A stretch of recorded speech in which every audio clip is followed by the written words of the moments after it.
LGD. Climber's struggling a little bit, but having some good games here and there. Sassy's Jax becoming to be quite powerful. YCX and Xiaoya, I think, actually doing very well in laning phase. Of course, and the big thing for them is that they were better than LNG. LNG were the worst team in the group by quite a way.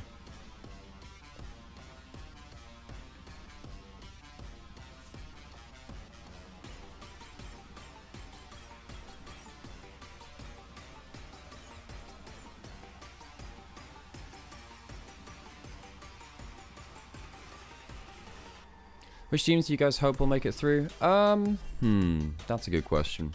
I guess LGD? I'm not sure actually, I'm not sure.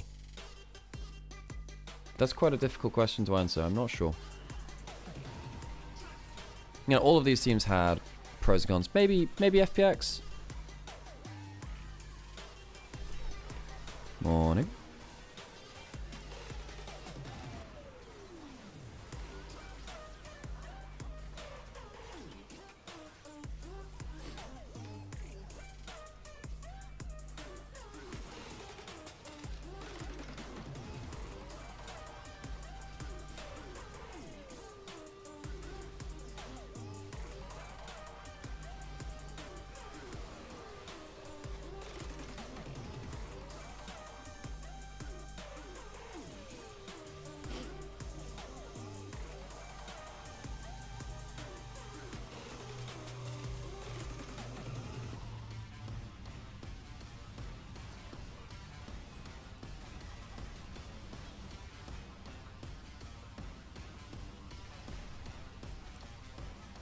Okay, well, hi, my name is Nymaera, in case you weren't aware of who I am. Just went live on Onivia's channel as well. I will get I will get Angied. I will get hydrated, Angie. Thank you much for that. Ultra Pilk, I hope makes it. Is that, hang on, is that how we're referring to Ultra Prime now? Ultra Pilk? Has Ultra Prime been inducted into the glory that is Pepsi Milk?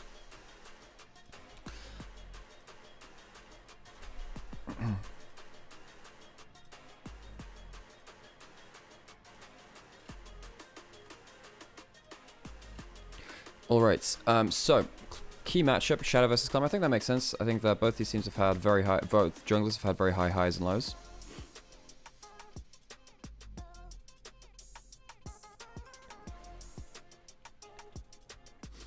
Can never escape the pill. Yeah, you know, Pepsi Milk it's an acquired taste, but, you know, you gotta learn to love it.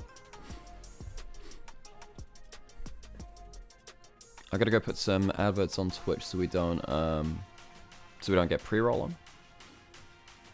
Sam got bullied by Pilk yesterday. Is he not a Pilk enjoyer? Damn.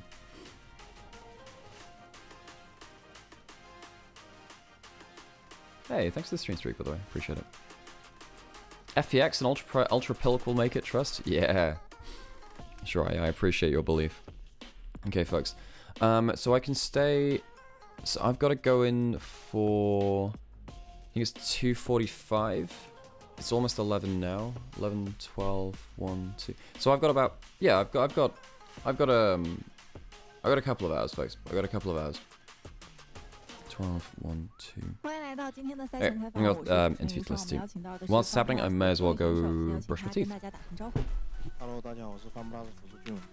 好的，欢迎新伟。首先第一个问题，昨天打的也比较晚嘛。 而且昨天最后一局也是打得非常的漂亮，赢下了 NIP， 所以想知道今天的对战会不会更加自信一些呢？昨天那把最后一把杀得比较爽嘛，然后今天应该挺有自信的我们。那昨天你们比赛结束之后，队伍有做怎样的一个总结？包括对于今天对战的对手老干爹，你觉得关键点会在哪里呢？昨天打完比赛的话，就感觉我们总结了一下，就感觉下路死太多了吧，然后今天就调整一下我们下路，然后就应该能很轻松赢下来。 好，就让我们一同期待今天的这场对决吧。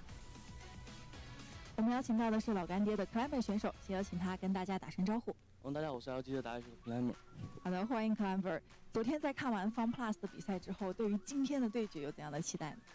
感觉 Fun Plus 的游戏内容还是不错的吧，就我们今天也很有信心会拿下他们。而且看到队伍的 Vlog 当中，你们是非常认真的、仔细的在复盘，包括你的个人社交媒体也有说到，说在整个小组赛里面是学习和成长了很多。那你能不能跟大家说说，你觉得自己成长最多和学习到最多的是什么呢？就是学习到他们一些野辅联动在中期的一些视角吧。野辅联动也是非常关键的。同时值得一提的是呢，我们今日选手们佩戴的 LPL Cares 的蓝丝带徽章是格外醒目的，这也是选手们对于孤独症群体的暖心声援。希望我们能够支持更多的人接纳孤独症的群体，为他们创造友好的社会环境。就让我们一同期待今天的比赛吧。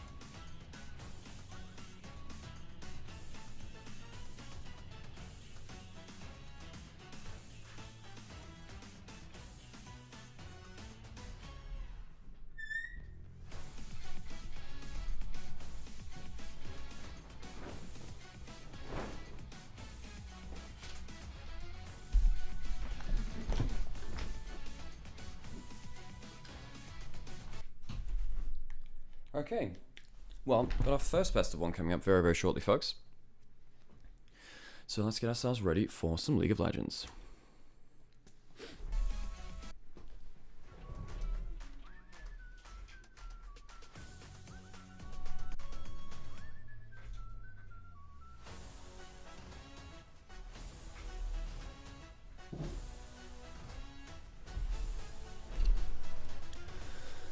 Real question, will Alex be less sussy than Sam? A very in-depth question, that one. A very in-depth question. I think the start time has maybe screwed with our viewership a little bit.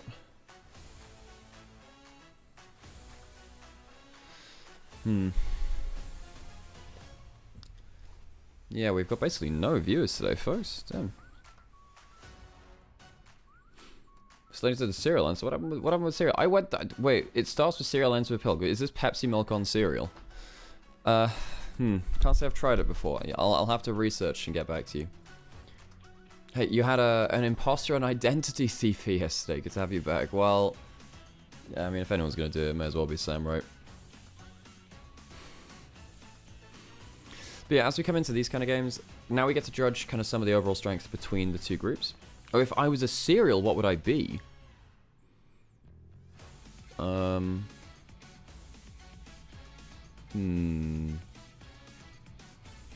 Hey Blake, good to see you.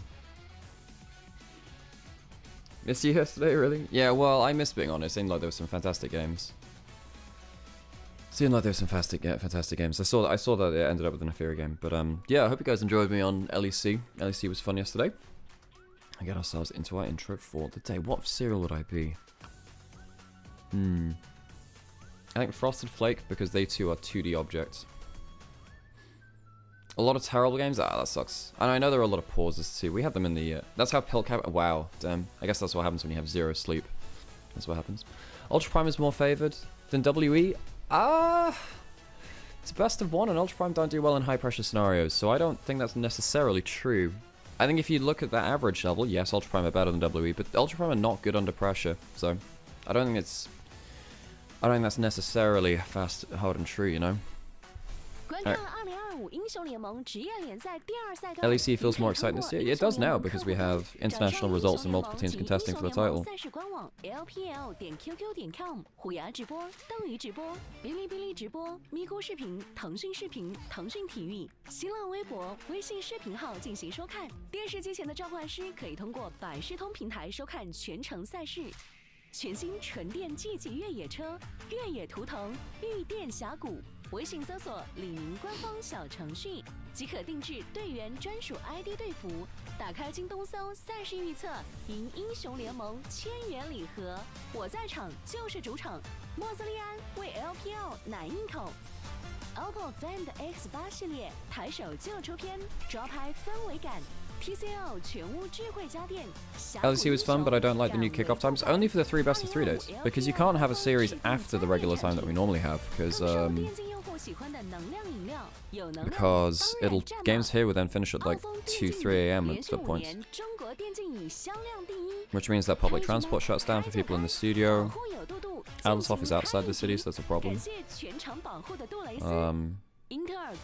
It means that you have to like go from... It means that sleeping patterns get destroyed, so...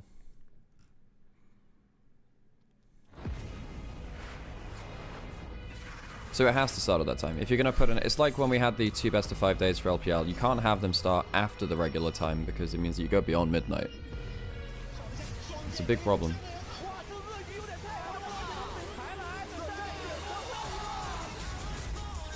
Compliment for Duo. You are always a massive positive atmosphere booster, chat. You know, very bright, and it's always nice to see your messages in chat. Like you bring the atmosphere up. It's very cool. You're a very positive influence on the atmosphere around you.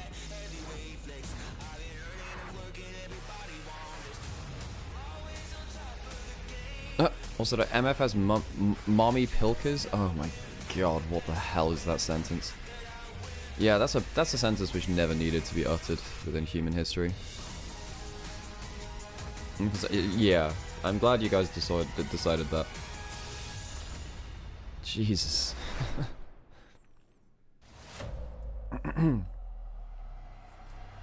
欢迎来到2025英雄联盟职业联赛第2赛段。今天的比赛将在苏州高铁新城羊城国际电竞馆进行。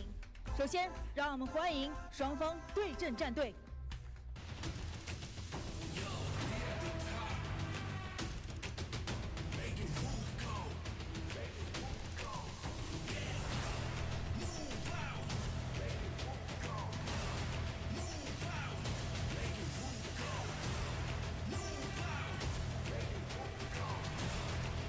Still in Suzhou for our second round robin and ending off our games here. FPX have their own theme song with Chrissy Constanza. Oh, they got a pin on as well for, I can see, well, it's for some kind of awareness. I'm not exactly sure what it's for though. I saw that Jackie Love was tweeting out about, was it Water Week? LGD Gaming. Sassy. I don't know whether that's the same, but it looks like it's a concerted effort by both these teams. Anyone have any context on that?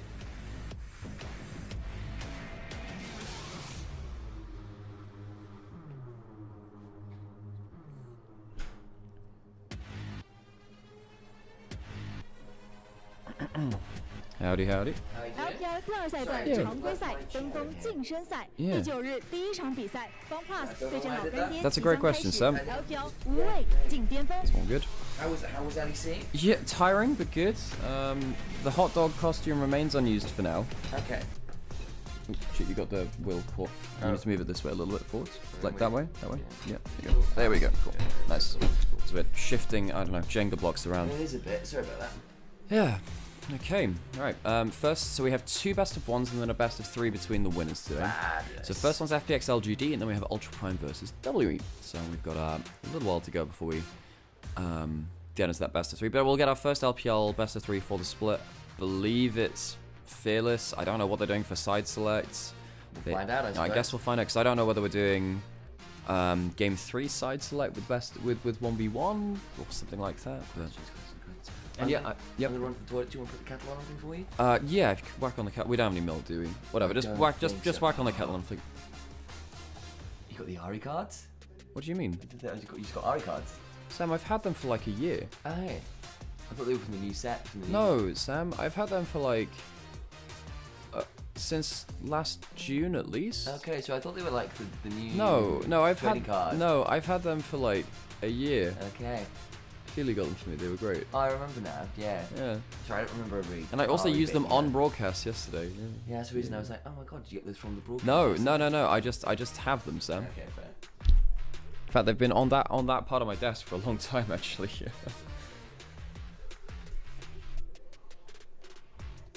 Yes, I have Ari cards. Hang on, I can show you. Show you on chat. Nymaera, are you you're a workhorse? At least into LPL morning mad respect. Thank you, appreciate it. We're going to draft. One last thing, by the way. I do actually have Ari playing cards. Well, not playing cards, but I have Ari cards here. Anyway, folks, we're into draft. Let's get that off the screen. Oh, so hang on.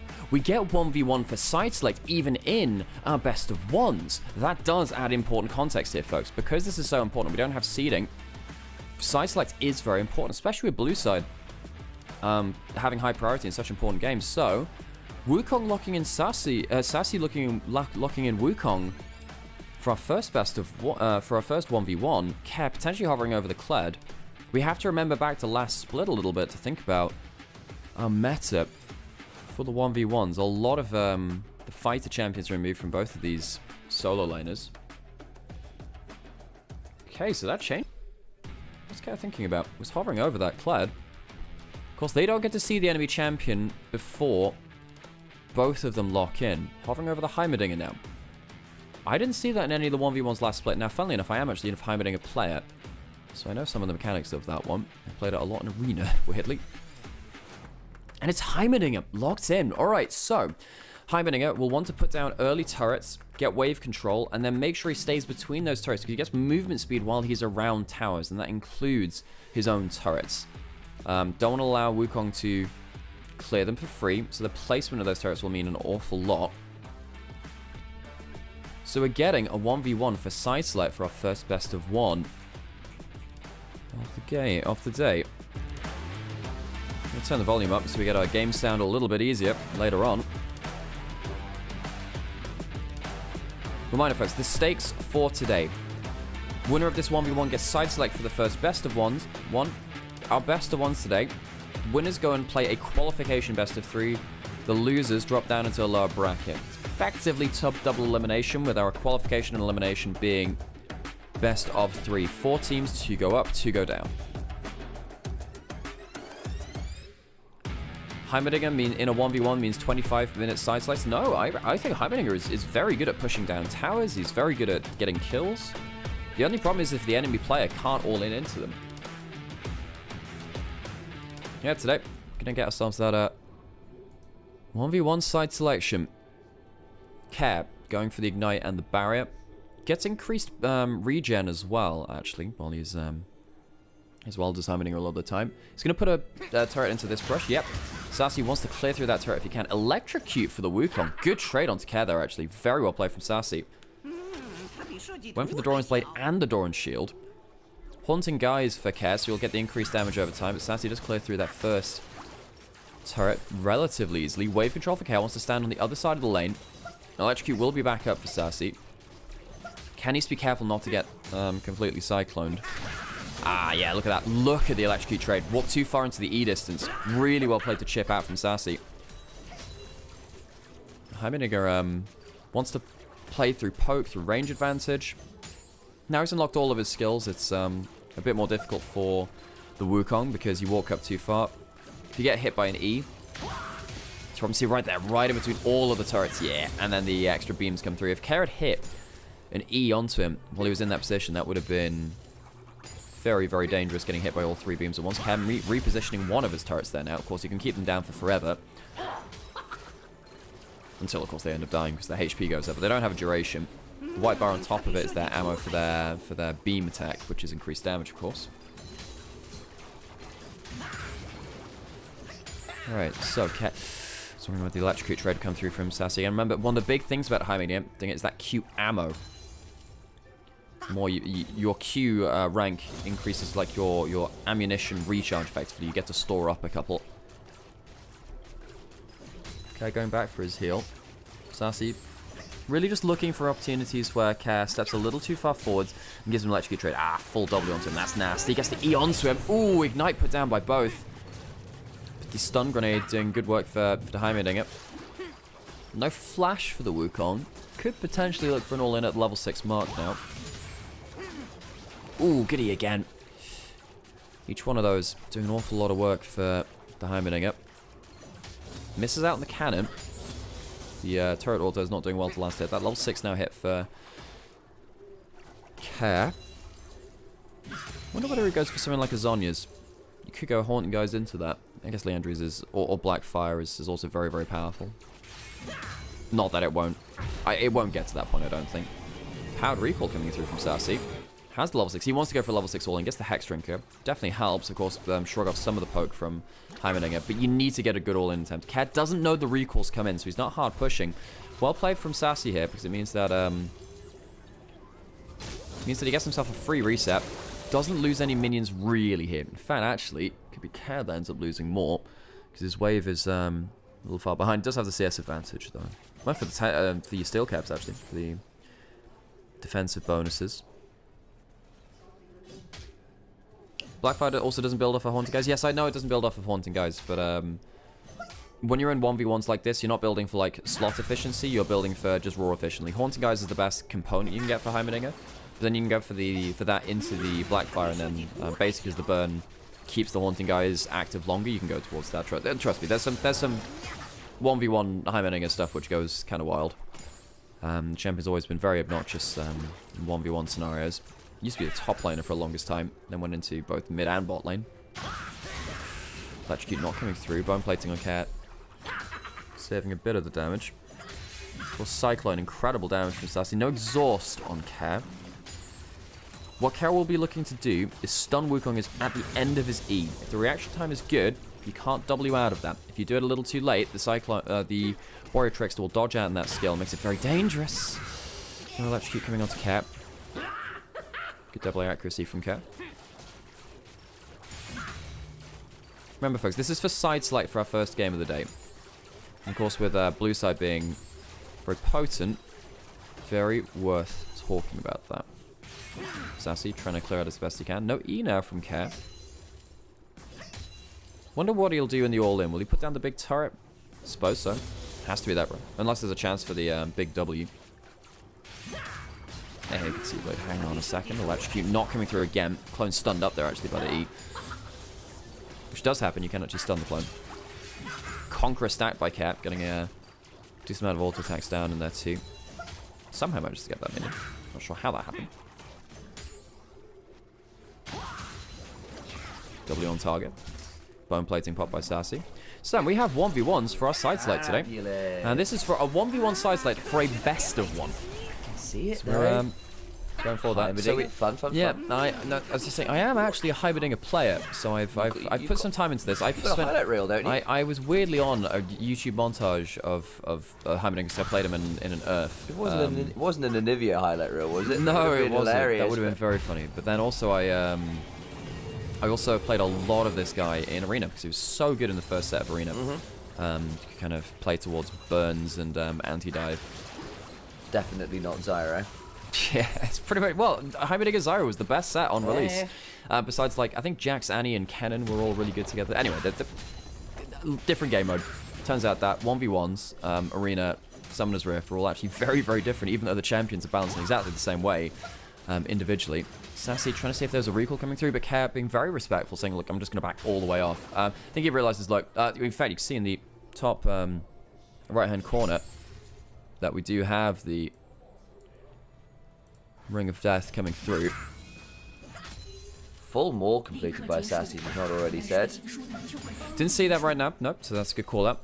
Very, very important here, though, because folks, we are going to get ourselves the big all-in towards the end of this. Sassy is going to have a CS advantage going into the last bit. This isn't going to be a tower win condition. Neither player finding a chance to all-in. I'm kind of surprised that Care didn't find a time to get a Zonya's or a Seekers. I would have thought Seekers for the last all-in would be good, but goes for the full Leandri's, has the Tabby, but won't have the Stasis against the Wukong. I feel like just Sassy wins the all-in, right? Wukong level 10? If he gets to level 11, I'll be so happy here. I mean, level 11 Wukong is about the strongest a champion gets in the game, it feels like. Okay, so can Ked get back before the Ring of Fire comes in? Yes. Okay, so he actually times again, gets another recall, gets another Ruby Crystal, and says, all right, I've got level 11, get the Ruby Crystal for a tiny bit of extra. I think he got the health pot too. I can't remember if that was in before, but if he did, The extra healing can definitely help with that. Level 11 for the Wukong. He can clear through these turrets here, which means that the turrets... this might be a mistake from Care to let... Okay, no, he's only going to lose the one. If he lost all of his turrets, it could have been a bit of an issue. Ring of Fire coming in. Sassy Care. We get a dynamic background music as well. As we're just waiting for the ultimates to be pulled now. This will be an all-in fight. Bone plating pop, that's an important note. Care sticking by his health pot. That gives you the attack speed increase, so you get that little bit of amp damage. Currently, though, nothing from Sassy to come forward. Here goes. There's the Cyclone with the jump on forward. The Nimbus Cloak was there. Goes back again for part 2. Gets a huge chunk forward. Stuck on the turret. The turret! And Sassy goes down. Care tries to play around the turrets, but this is why we're saying, where is the stasis? Where is the Seeker's mistaken? You see there's actually a bit of stress there on the faces of LGD as Care on the other side. Well, I'd say there's not a Care in the world, but there is one apparently on the Howling Abyss. Sassy, maybe a bit stressed there, trying to read into the body language. They lose the side select 1v1, which means FPX likely getting themselves that blue side, choosing that blue side, going into our first draft of the day for our best of 1. Yeah, Sassy, I think, did win there, so... Close. And they choose blue to FPX. Oh, sorry, yes, it was Sassy. Yes, you're absolutely right calling that. Yes, so Sassy ends up winning the 1v1, and they get themselves the side. That's the important note. Yeah, my bad. LGD, sorry, yeah. I've got tea brewing for you in the kitchen. It's in the it's Earl Grey in the brewer pot thing.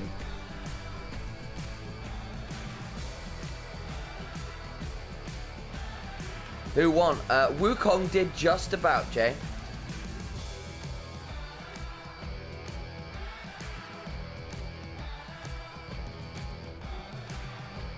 I still haven't had a chance to show Alex all the Pilk memes yet.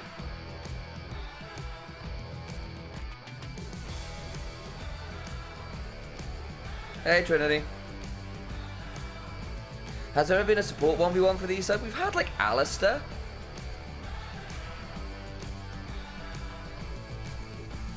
Support players have been involved.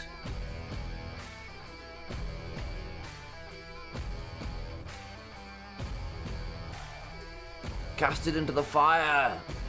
I mean, support players. I feel like we have.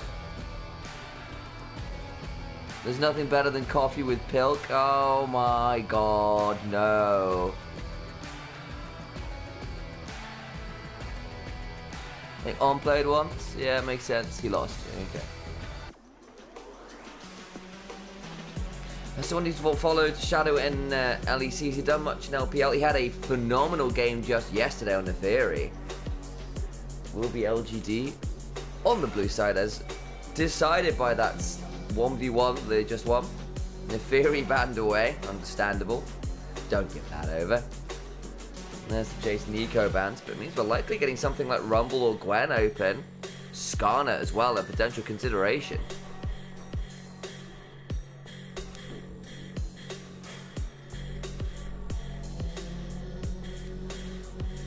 Bans are a bit more focused and a little less of the power picks. I'm seeing Gwen, I'm seeing Rumble, I'm seeing Skarner, I'm seeing Callisto all open here. For a best of 1, it's a lot being... Remember, our groups have very different drafts on the whole from each other. We saw some groups not focus on the Neferi, not focus on Jace, not focus on sometimes even on stuff like that Rumble too.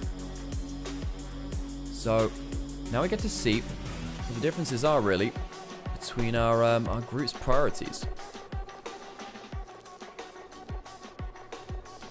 First pick. Potentially that Vi. Clement not going towards, well, of course can't go, neither of these players can go towards the Nefarious banned out. Does mean that the Vi has one of its choice counters taken off the field. This is a defining pick for a draft, right? The Vi allows everyone else to kind of corral around them, or rather kind of group around them and say, we're going in for the engage. Makes it very easy to play via Aurora, via Ahri, via Talia. Lots of different picks you can go towards. They get Gwen, Xin Zhao as a response. Xin Zhao has often been an answer into the Vi in the sense that you're happy to play that matchup early in particular. And now with the double kind of pseudo frontline in the Thunderdomes you can put down, can actually make for a surprisingly frustrating pair of champions to get through to get to key targets if they manage cooldowns well. LGD give up the Gwen, but pretty happy to play Sassy's Jackson, who was playing really well in the individual matchup in the group stage. Did have that one game where he's flashing forward at level 1 to try and get the most out of the matchup. They go towards that Talia too. So they can be very good against Xin Zhao, who doesn't really have any option to avoid that E. On the other side, what do you do now into that Talia? Aurora Talia feels like you're kind of playing for later game burst rather than anything particularly interesting in the laning phase. You can see things like Hex Drink is becoming quite valuable here if you're locking in the double AP solo lanes. I can see Jax wanting Merc Treads probably this game at this point. You kind of just want it into the Gwen alone, so it's just, Yeah. oh wow, it's so nice that I get other Ooh. champions which I can get useful boots into. Galio, not necessarily the Aurora, but is still an AP pairing and a little bit more follow-up on people like the Xin Zhao or the Gwen when they go all in. They always have a back pocket Galio to come in. Draven now banned away from Xiaoye. That makes sense to me. We have all seen this guy do silly things on that champion when he gets an opportunity. At this point, nearly took down JDG, honestly, with a very solid Draven game, and I think credit to him. He's generally speaking looked a lot better as a player, a lot more consistent than he was, say, this time last year. Thinking about it, I actually wonder whether these two teams are the two teams favoured to get out of groups. I wonder. Ultra Prime and WE in the next matchup, I think that these two teams are better than them. This could be a very close matchup. It's kind of annoying in some ways to say, well, you know, one of these teams has to go down to the lower bracket. But we'll see how that evens out as we go further. It would be best of ones into best of threes for our qualification and a supposed elimination. A promotion relegation, I suppose they are. Because technically last transfer promotion is the chance of, is the name of this.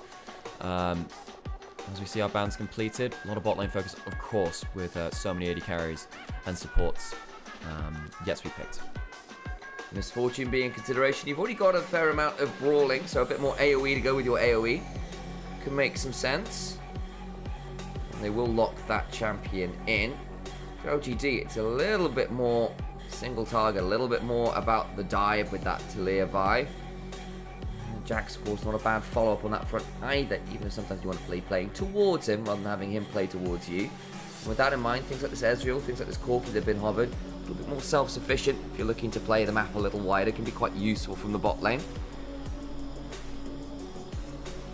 HD locking in the Rel. No Alistair to, I suppose, kind of be a wash with Rel. Feels like Rel Alistair, you're kind of happy on either side of that matchup. Thank you so much for the sub, by the way, Mr. Benny. Good to see you. And, what are you going to lock in alongside that Rel? Kai'Sa loses lane pretty hard versus the MF. What else have you got? I think the Corki Rel, Ezreal Rel seem like they're kind of more fair weather laners than they go towards that. And now you can play for double range of Talia Ezreal too if you want to play more peel back style. Even with your three melees, normally want to play very aggressive. You can peel back now for Talia and Ezreal.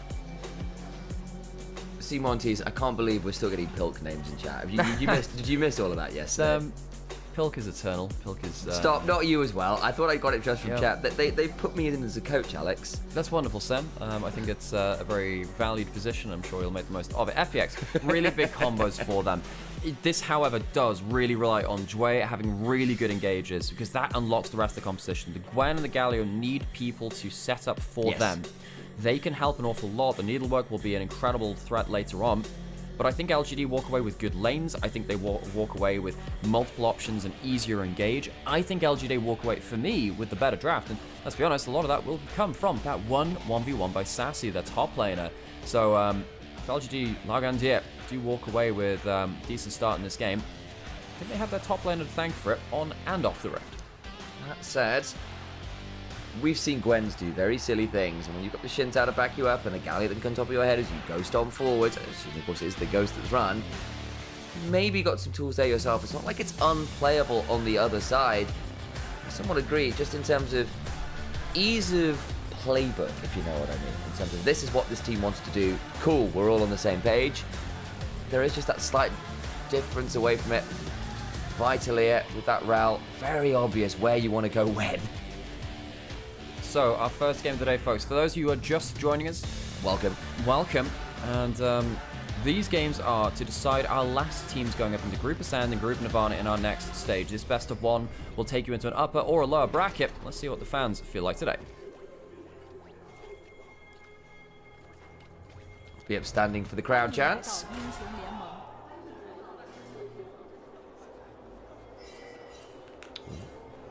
Level 1. on. Now Climber needs to be a bit wary. Here comes the rest of FPX.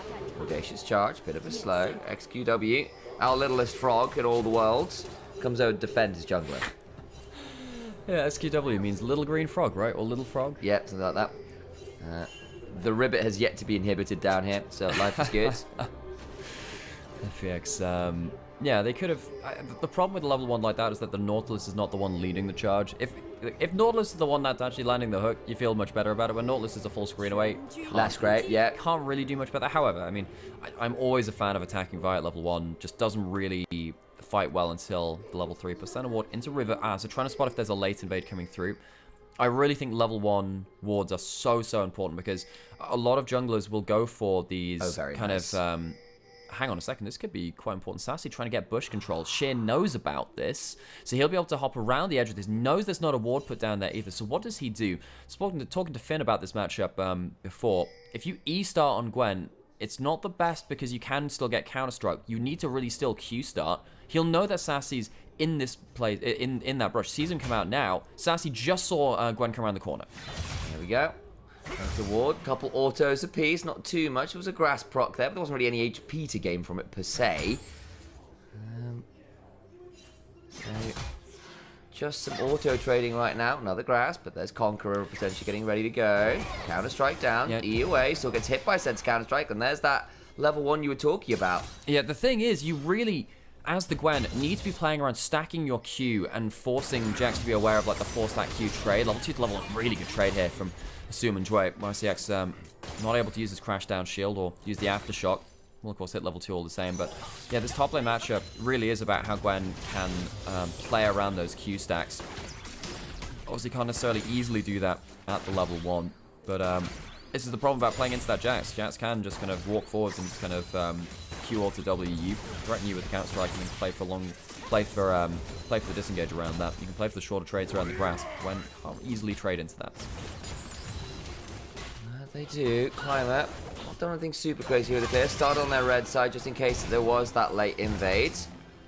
Sassy gets us inside the Hallowed Mist and says, yeah, I'm still breaking things regardless. I have no care for the sanctity of this ground. Yes, Gwen is immune. Gwen is immune!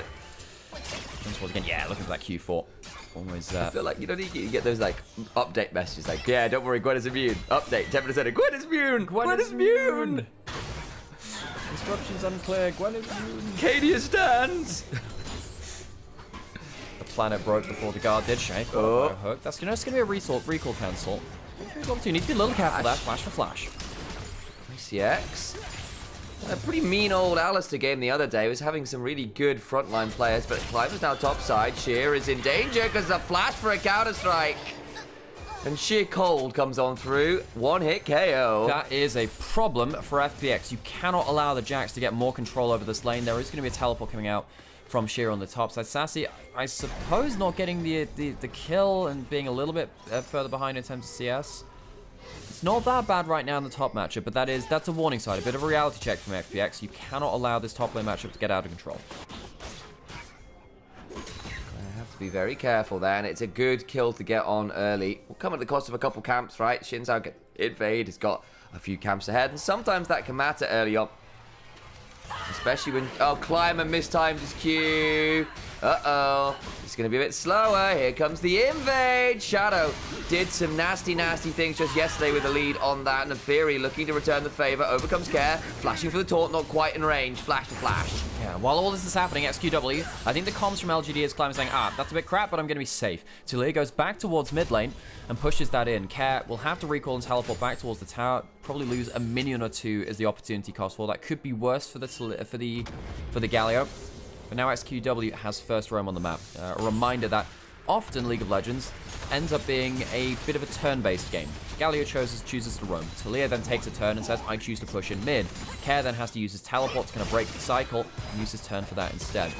That kind of cost of what you do with your turn, often very, very important. XQW, he has himself to level 6 now. Care doesn't because he went for that roam.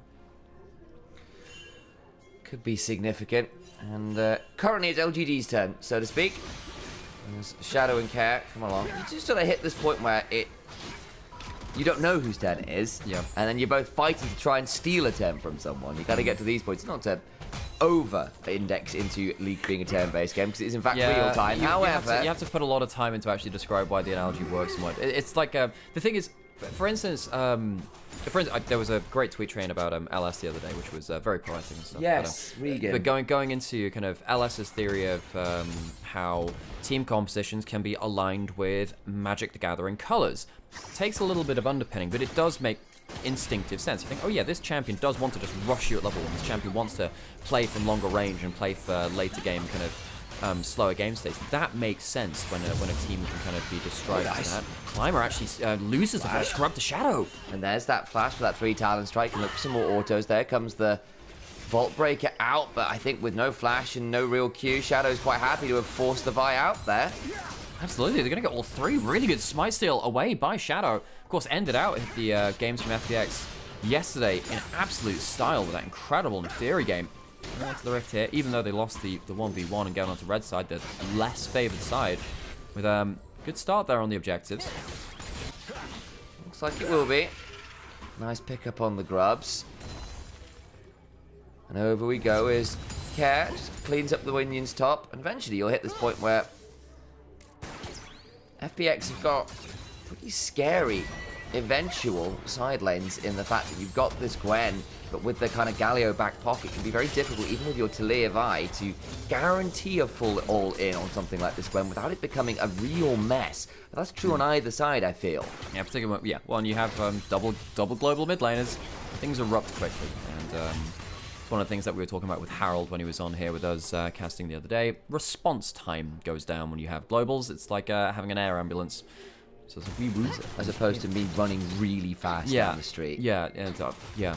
They run pretty fast that way. There's that one meme of objects in your mirror may be closer than they actually appear. It's just someone running in the in the car mirror, making T-Rex noises. Yeah, a little bit. The last time I saw that meme was so I watch a Halo 2 streamer by the name of Mr. Monopoly, who is probably my most watched streamer. He's chasing the Halo 2 classic legendary world record right now. I'm trying to catch it off of Zoo, and that's the meme he's using to describe it. Objects in the mirror are closer than his face. The timer counting down. We'll get it at some point. God damn, high charity skip will beat me one day. Shy up, holding a position in this mid lane. Without any context, a high charity skip sounds like a really weird way of just going skipping. Turns out, so in charity, baby. In Halo 2, one of the biggest things in Halo 2 is you can skip an entire level by flying. Fake out punching someone above that's sitting on your head, on top of you. You punch a zombie to fly. You punch a zombie to fly. That is in fact the best way to describe what happens in a high charity skip. For those of you who are not Halo fans, I'm sorry for the lack of context, but honestly, really fun speedrun. I feel like the lack of context probably makes it. Yeah, probably. Let's get back to the game. Are you sure? I'm quite enjoying the rabbit holes we have decided to wander down. I do quite like how Jax has a pseudo Master Chief voice line. It says like, "Imagine if I had a real weapon. Yeah, I need a weapon." Yeah, it's in the same ballpark. Yep. But what's that TikTok meme? You know, like, guys won't talk to you properly. Instead, they'll just say, "I need a weapon." Oh God, there's some truth to that. Sassy has his teleport back up as his sheer. I saw that, Dwayne. You missed your Spider-Man hook. Yeah, half HP oh, sheer could cancel the recall with Needlework if he walks up. Shadow can do the same with Wimbledon's Lightning.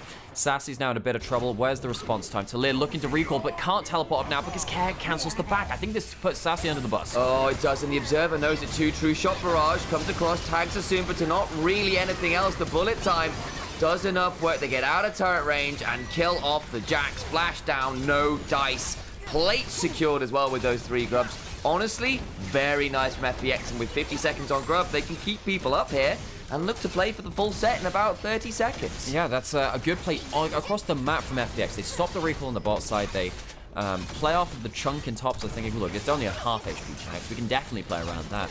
Dway loses both the summoners. Shea uses it. They actually both drop the ignite at the same time. I guess there's a slight overlap on the damage there. But FPX, good play to get the tower and the kill. They're ahead of 1,000 gold now, and they managed to pull ahead in the Gwen versus Jax matchup, which we were saying very important. Did wonder whether we might see something mid laner as a result, because Xiaoya got that wave shoved in, but really it's only a plate and 5-6 CS he gets for it, and the Misfortune, having been a part of a whole turret kill, kind of doesn't care that much. Still ahead nominally in gold, and then you look towards this top jungle. You go, okay, Gwen is ahead of the matchup. Scary. Shinto ahead of the matchup. Kind of scary. XQW now has Galio behind him. Kaz really catching out XQW in the side lane. Cancelled off the wall. XQW can't build himself, sadly, a great wall of China there. That was a bit of a mediocre one. Yeah, come on. You've got all the inspiration you need round the corner. I say that China's a very big country, so actually round the proverbial corner. And yet they decide to have one time zone. It's a really big corner. Yeah. It's obtuse one.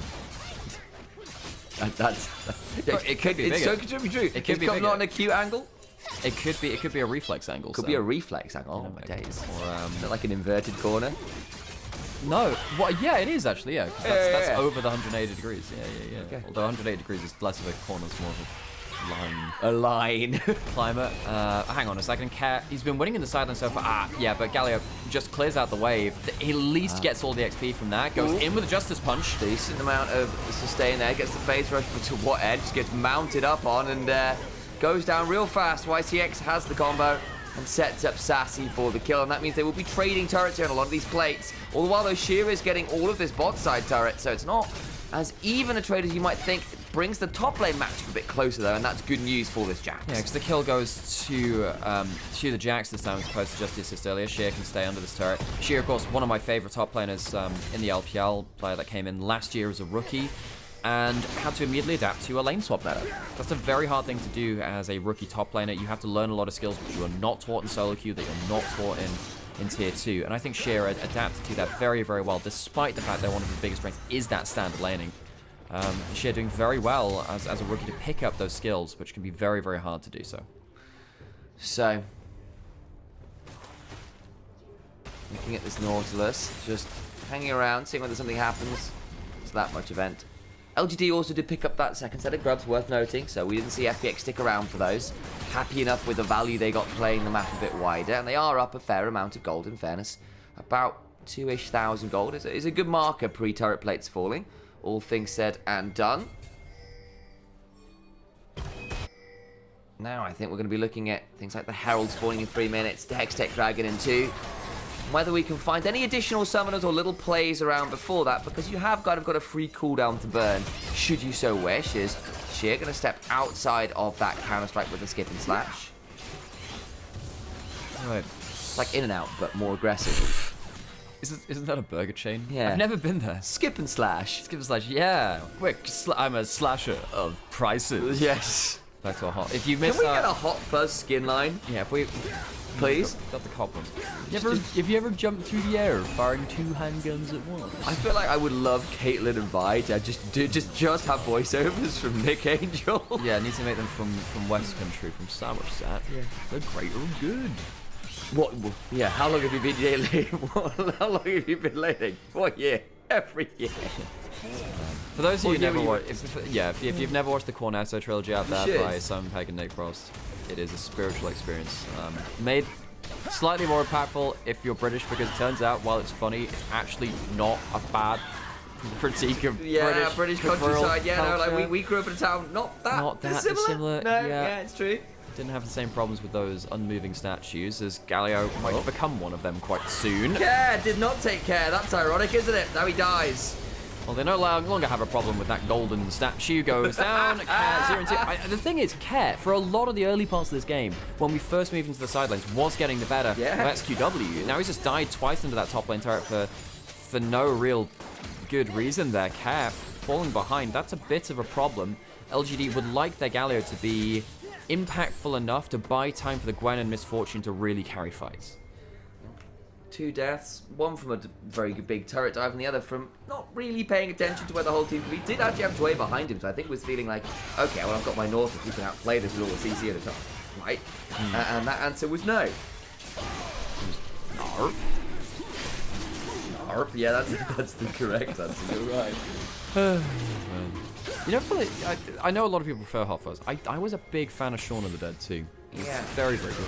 I think I just found Hot Fuzz a little more accomplished, if you know what I mean. I mean, yes and no. There's some very good interviews by Simon Pegg on the nature of zombies, because there are a lot of different archetypes of zombies now. You think about Walking Dead, 28 Days Later, As a Legend, nice.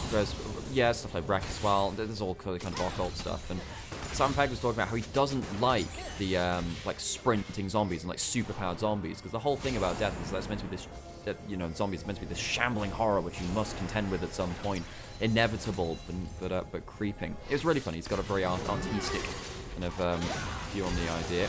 So Grub's coming up now, and let's see where the artists find their battle in war. Trying to find some angles there. Crescent Guard comes on down though, and Shadow gonna be alright for now. Player. In comes the Gallia with the Hero's Entrance. Big knock-up now onto Climber, who has to back away. Turn around with the Magnet Storm to try and buy some space for the team to escape, but will trade their life for it. Horsey going to the glue factory this time around. Yeah, really good hook onto Shao at the start means that he doesn't really have the mobility to stick around and play out the fight the way that he wants to. And Sassy is way too late to the play. It means that Harold goes over to the side of FPX. Dragon not over on the other side, and FPX get a good entrance into that play. They do. Sheer going to be on that one as Care comes down towards the spot side, prevents Climber from even stealing away a Gromp particularly freely. There goes that Herald tape, but now Care's under the turret, and you know who's here?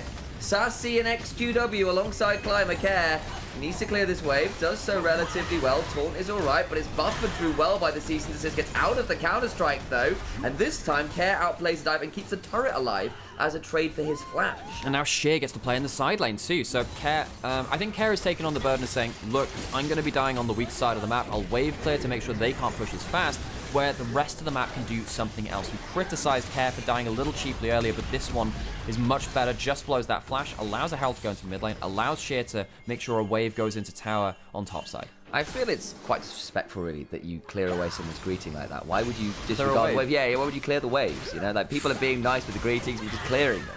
Why doesn't anyone think of the surfers, Sam? Why doesn't anyone? Yeah, very exactly, very true. Why, like, why? I don't want a flat ocean. Yeah, where are my waves? Yeah, it's like someone's stolen the moon, Gru. Shia caught up with a great hook in. Dre starts this play off, and the thing is, just by getting rid of that rank 1 Ezreal, it makes a big difference, because Shia won't have that mobility to reposition in the fight and get good damage down. He can't re-engage into this fight at this point. Nortzel actually goes on to clear here too, and suddenly both carries are out of position. That's really well played by Dre, and honestly, he carries this fight. Little note in chat going, you know, questioning what about Shadow's history. Obviously, he's had a pretty interesting one, and the answer is yes, he did indeed grow up in Italy, but he is Chinese descent, I think is the correct way of phrasing that. I have to think about that one for a second or two. And as a result, started his career in Europe.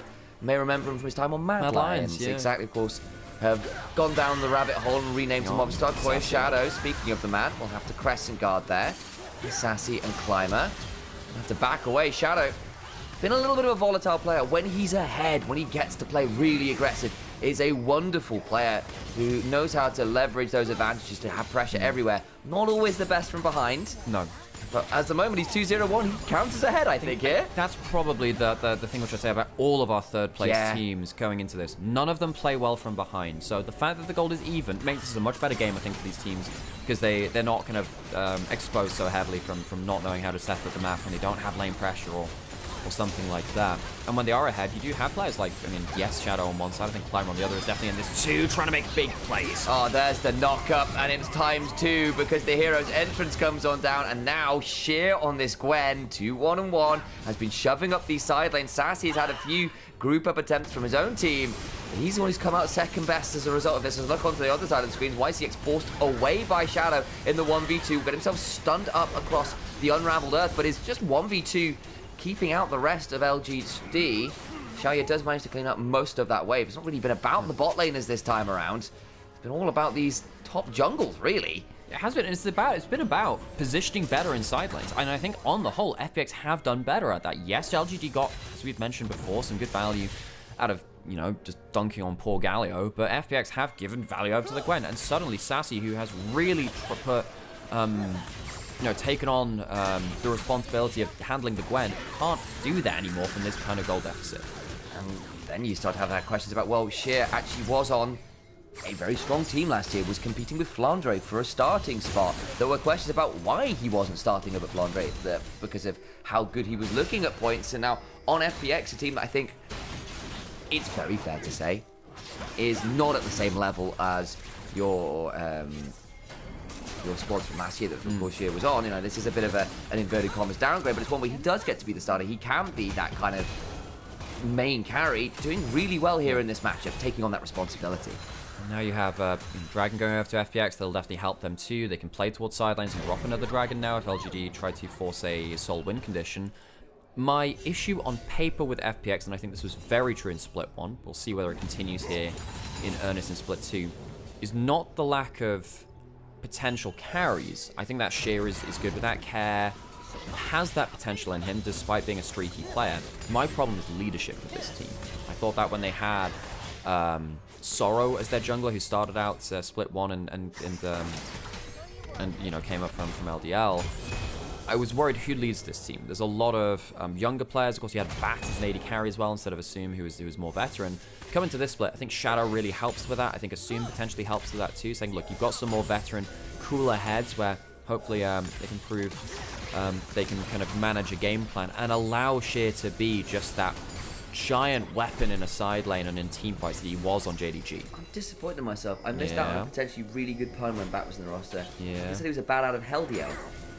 Oh my god, that would have been so good. And I just missed it. It would have been wonderful. Yeah. Wait for him to return. For those of you who are not fans of Meatloaf, get ready. Well, don't get ready anymore. Shadow once again, E-forced out. Maybe forces a fight here. Here comes Galio. Galio comes on down. Shadow in danger. Still has the Crescent Guard to buy a lot of time. May need to flash. Does so, but flashes into the fight. And Climber will be descending. Is that bullet time? Hurts a lot of the rest of LGD. They have to run to the hills, or at least their blue side jungle. -1 jungler. From Meatloaf to the Iron Maiden, they did run to the hills. And LGD can't really follow up Climber in the way that they wanted to. Shaya, again, caught out with an easy Nautilus hook from Dre, which forces him to play much different positioning, even though he has that 2-item swipe, which should be ruling the team fight. Absolutely, just can't quite make it work. And again, you do hit this point where we have had this conversation before when it's just been Gwen and Xin Zhao frontline. You can still be deceptively tanky purely because Gwen is immune, and by transitive properties, so is Xin Zhao when he gets to press R, because this one got a little bit nasty with the full combo sent onto Shadow. But there's still a Galio. Climber had to flash on out of that Galio ult and still gets hit by the depth charge following him, and then Shadow goes, cool, I've got Crescent Guard and flash. I'll see you guys later, and leaves. Exactly, and especially with the amount of gold he has, it's very hard to burst out. And here we have another fight. A wall comes in, and it's YCX on the bad side of it. Yep, he's out. Sheer now running with a pair of scissors. Very dangerous, that one. Let's not tell the teacher. There's a throwback. What a line we had back in the NLC. If you've not seen that clip, you've missed out on one of the great lines of Initialise and Nymaera. Do we have a duo name? The Brothers. The Brothers Brew. Two brothers. The Good Brothers, I think, was what Frankie Ward said. The Good Bros, you know. That's a good objective setup from FPX. I mean, I don't really know what ICX was thinking there. Feels like the engage from LGD just disconnected from their backline. It's going to leave an opening for Atakan, the Ruinous version, for FPX to go towards. Wait, he's got an explosion to a side big shot.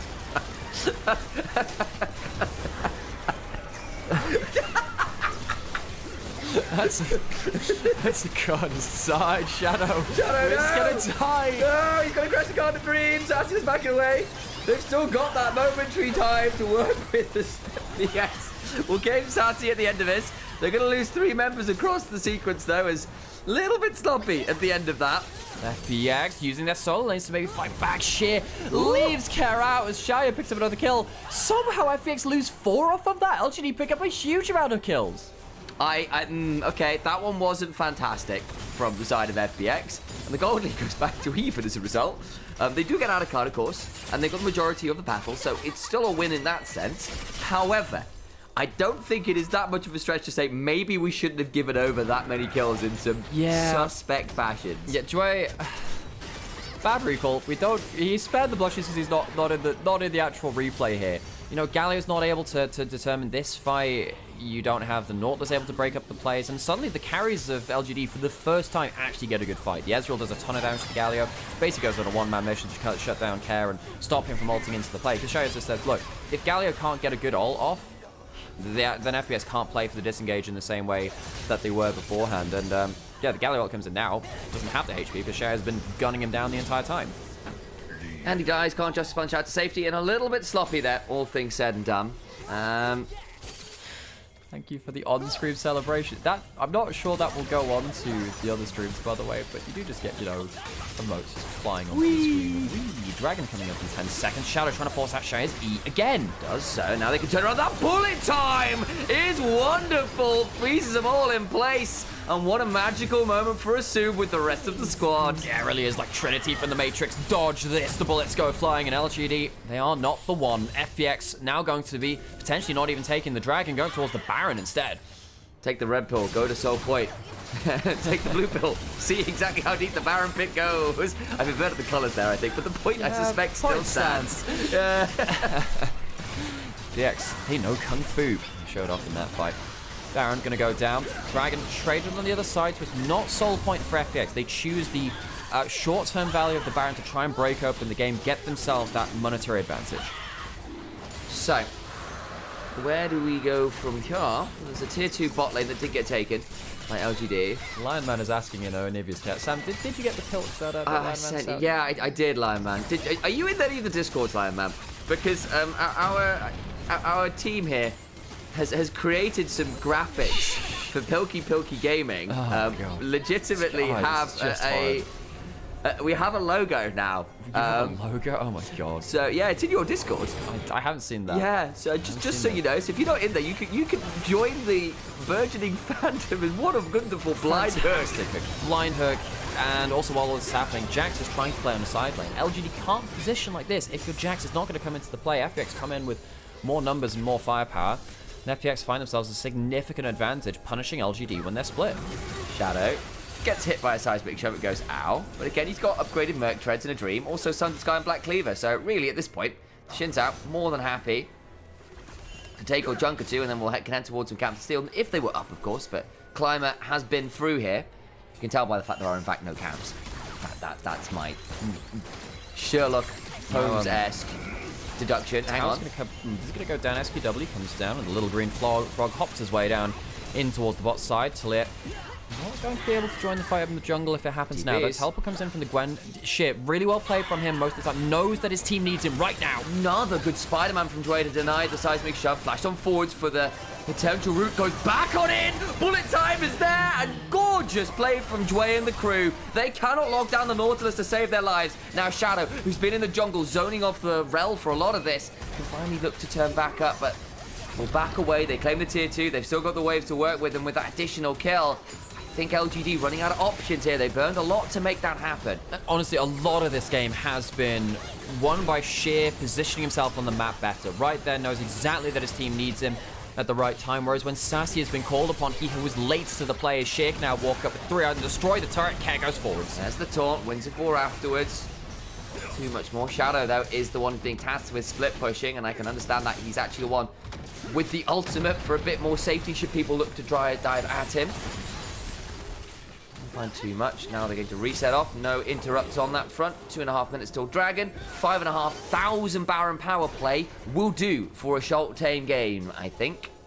Short-term game. There we go. Try that again with slightly better English. And another insane Spider-Man. I'd say Dway has been great this game. I think Dway is my MVP. He's hit some really good hooks at the start of fights, but don't kill the Ezreal, but stop him from Eing. In these kind of plays, he is the person that's playing for the big combo, and we said this right the way from draft. Dway has such a big responsibility for setting up the engages because the rest of the team doesn't have it that easy. The Nautilus is the easy, obvious go button. He's done very well with that responsibility. That's what I say. Put a depth charge onto Climber and flash to the other side of the Jax to use the depth charge traveling to knock up the Jax with Counter-Strike. Like, yeah, there's some really cool stuff. Really nice. R1 target, you flash melee range of the others, get the instant knock-up. There's some nasty combos you can do. And Dway showing mastery over the champion, which of course many LPL supports have made their name on over the years. Dway, one of the more rookie players in the LPL, doing well in our new support pool. Very good position this game. Sterak's just completed for Shadow as well, so this Shin's out getting really annoying to deal with in any reasonable time frame in the front line. Zoning off on the side all by themselves. Sheer and Asum head towards it. And the moment I say that, Shadow does get dived on. We'll have the Galliot come flying on through, but it splits YCX off, and Sheer just sticks them full of needles. Sassy goes on forward. Big counter-strike will finally bring down Dway, but then there's a bullet time after, and Asum just unleashes. You may fire when ready. full-on broadside into the side of LGD. They claimed a couple kills, and actually it's looking like we've got ourselves a 3 for 3, as Xiaoye is still pretty threatening here on the Ezreal at 3.5 items themselves. So FPX get the inhibitor, get a fight where they get some kills, but LGD had enough in the tank to even up the play. And now we have ourselves Dragon spawning in just 40 seconds. And FPX, reminder, they chose the Baron over the Dragon. This would have been a soul for them if they went towards that. Shadow, what's he do here? Dash in, doesn't get stunned by the minefield, but just goes way too far and no follow-up there. He chooses this fight himself. YZX hit by another great hook from Dre. Stops the Flash Rel combo from coming in. This is the big play, though. 5-man counter-strike. Makes things very difficult for FPX to recover after that point. Last hook from Dre means that Natalia goes down. That could have been a much bigger fight. Think about it from LGD if their other carry was stuck alive. But, you know, the items are here from LGD now. They are behind a goal, but it doesn't mean they're without fighting potential. And Sassy getting a very good fight there. That counter-strike, that pick-up onto Shadow to make sure it is a few more going back is good news. Of course, you've still got some flesh to deal with. This Gwen is still at 5 kills, nearly a dead gap. This Misfortune's had some very big bullet times at this point, as well as on 3.5 items. Dragon is now going to be picked up by FPX, so they're still very much in a commanding position this game. It's just that LGD have got 1 or 2 punches back in now, which is good value for them. Shire on 4 items. This is a 4-item Ezreal. Yeah. We know what Chinese Ezreals do. Sometimes they start feeling it, and they can do dastardly things. FPX don't, and this is why we were praising Dre earlier. Not to go too scatterbrained, but with thought processes. We were praising Dre earlier for having great responsibility from leading the engage and catching LGD's long-range carries. If you don't do that now at this point in the game, the Ezreal can carry the fight. Even though he's behind 1.4 thousand gold, that's definitely relevant when you've got so many big items for Assume. But the Ezreal can hop and skip his way around, especially with the E maxed out now. Do some big old damage. So watch out for Xiaoye in these late game fights. Just getting that flash off cooldown right there. He might be able to do something special for LGD, unless Dway has something to say about it.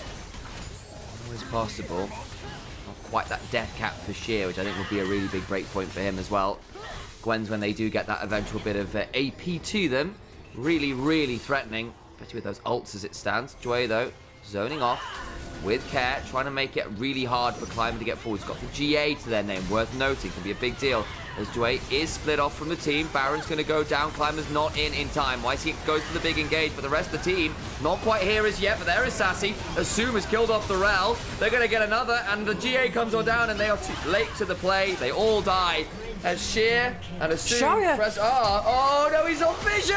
Gets knocked up by the 3 Talon Strike, trying to hop away, but there's a giant pair of scissors, ending Ezreal's life. Bullet time from Assume claims another. FPX will end the game off of Xiaoye over chasing onto the Nautilus with nothing left. Xiaoye, we gave him that one opening to see if he could make a difference, and he couldn't. FPX win the game through objectives and through team fights.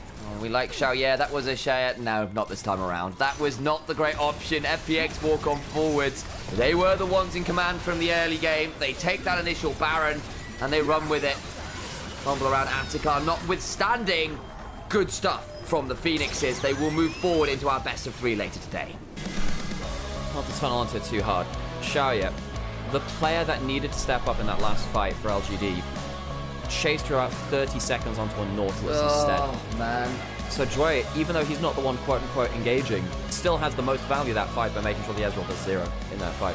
Big mistake by that, because FPX walk away going into our upper bracket. They'll be playing against the winner of our next game now in a best of 3 after the second game of the day has finished, I believe. So we'll be getting into our second best of 1 a little after this. It will be Ultra Prime versus Team WE. Of course, their third place teams from 2 of our other groups. They'll have a 1v1 to determine side select, and then the winner of that game will go on to that best of 3 against FPX now. We'll bring the camera up, shall we? Sure. Hi, guys. As a I am Initialise. I am not Nymaera. That is Nymaera. You can see this is the name there in big glowing letters. You're on his channel, one of many potentially. Also possibly on the YouTube, also possibly on Anivia's YouTube, where we are restreaming, and it's wonderful to have that collaboration running. Glad to have you all in here. I'm not the president of Milko. Stop with this silliness. I don't like milk. I don't like the concept of Pepsi mixed with milk. This is what chat did yesterday, Alex. The game's got a bit slow and silly, so instead there was a conversation about cereal. and then Pilk. Yep. And it's not stopped. So, folks, just quickly recapping before we go to Yes. more off the rails. The loser here, LGD, they're not eliminated. They're not put into Group Nirvana already. They will be playing against the loser of the next match on a different day, I believe. I don't believe that will happen today. But LGD will play against the loser of Team WE and Ultra Prime, will be knocked down into the lower bracket, basically. So this is effectively double elimination starting from our best of ones. Any actual promotion and relegation, I suppose, games will be best of 3. So our next one, our game for the last game will be a best of 3 to determine our first team out of these 4, which go to Group Ascend. Okay, I need to run some of those tasty adverts over on Twitch if on YouTube it won't affect you. If you guys can drop a like, comment, subscribe, anything like that does mean an awful lot to us. And I saw the bits earlier from Rich Tomato earlier. It does make a lot. It does make us happy. It does. Gonna go put some adverts on. We'll take a quick break and we'll be back for our second game of the day. I'm gonna go to the toilet, Sam, so I'll leave it to it. I shall look after chat briefly. I'll zoom over a bit. There we go. Tomorrow for the losers best of 3 and the other qualifier. Got that. It's only winner versus winner today. God, so we get this right. That makes some sense. Yeah, we have 2 days for this last chance qualifier.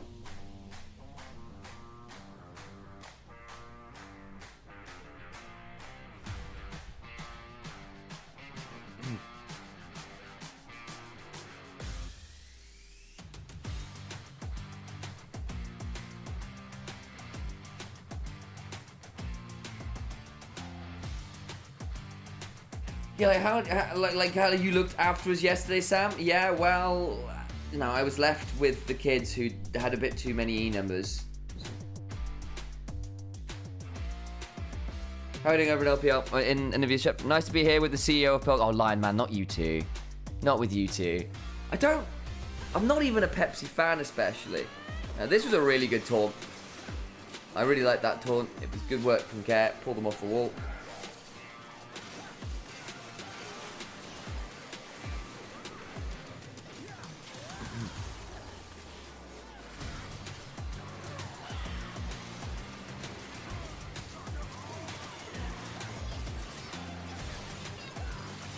Great Pilk unit. Oh my days. Seriously, what the hell did I miss yesterday when I was installing my new GPU? We had very weird games, very slow games, and so what happened is there was a conversation about the cereal and what kind of cereal you would be and what kind of cereal other teams would be. And then it kind of went into a conversation about, have you ever tried cereal with Pilk? And everyone was like, what the hell is Pilk? It's Pepsi mixed with milk. And I was like, wait, that's a thing? And then it kind of went down from there as we just have made Pilk-themed players and teams. As our new Lord and Savior-based beverage, Pilk. Yeah, is the honest answer. And anything with a P in the name now stands for Pilk. Sorry about that. And thus was born the team Pilky Gaming. With such players as Pilk God and Pelk. All joking aside, I'm so stressed right now. I really want Ultra Prime to do well, and I'm worried they're just going to fumble it again and be the worst of the 4 teams. We'll see. They are. I don't know how to trust Ultra Prime, man. It's a challenge. Like Pilky Way was a great one. FPX, you can't stop it. But yeah, fingers crossed. I think Ultra Prime. I want them to at least show up. If they don't, I think it gets very difficult here.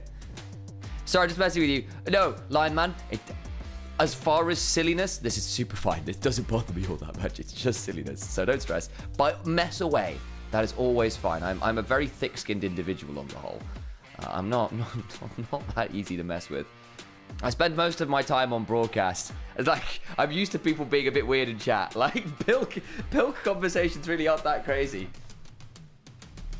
Ultra Prime from last week. Sweep all these teams. The Ultra Prime for this week? Yeah. If Rookie plays for Pilky Gaming, is he our Pookie? I mean, maybe Mr. Bane played. That's it. Maybe that's it. Question. Are you a member of the Imperial Guard with a name like that? Are you a fan of 1,000 pounds of steel treads and high ordnance tanks? Where's our MVP? Drum roll. Dwayne, there we go. Yeah, it was a really good Nautilus game. It was a really good Nautilus game. Yeah. Yep. Back to Pilk. I was guilt tripped into having some. How was it? I've still never tried.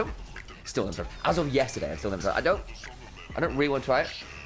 But there were some really good hooks. And also like really good escape hooks. Like he does double Spider-Man on Talia shoves. He did one just before this as well. And then R flash to get double knockup into the hook after. Oh, Dway. Really sick Nautilus combos.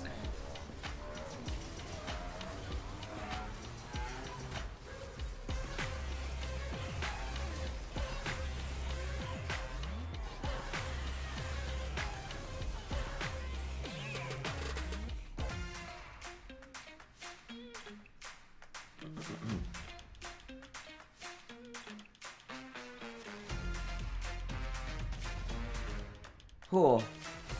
Better than expected. Questionable if I would recommend it. Okay. Ooh, full set of votes for Dway. Good man.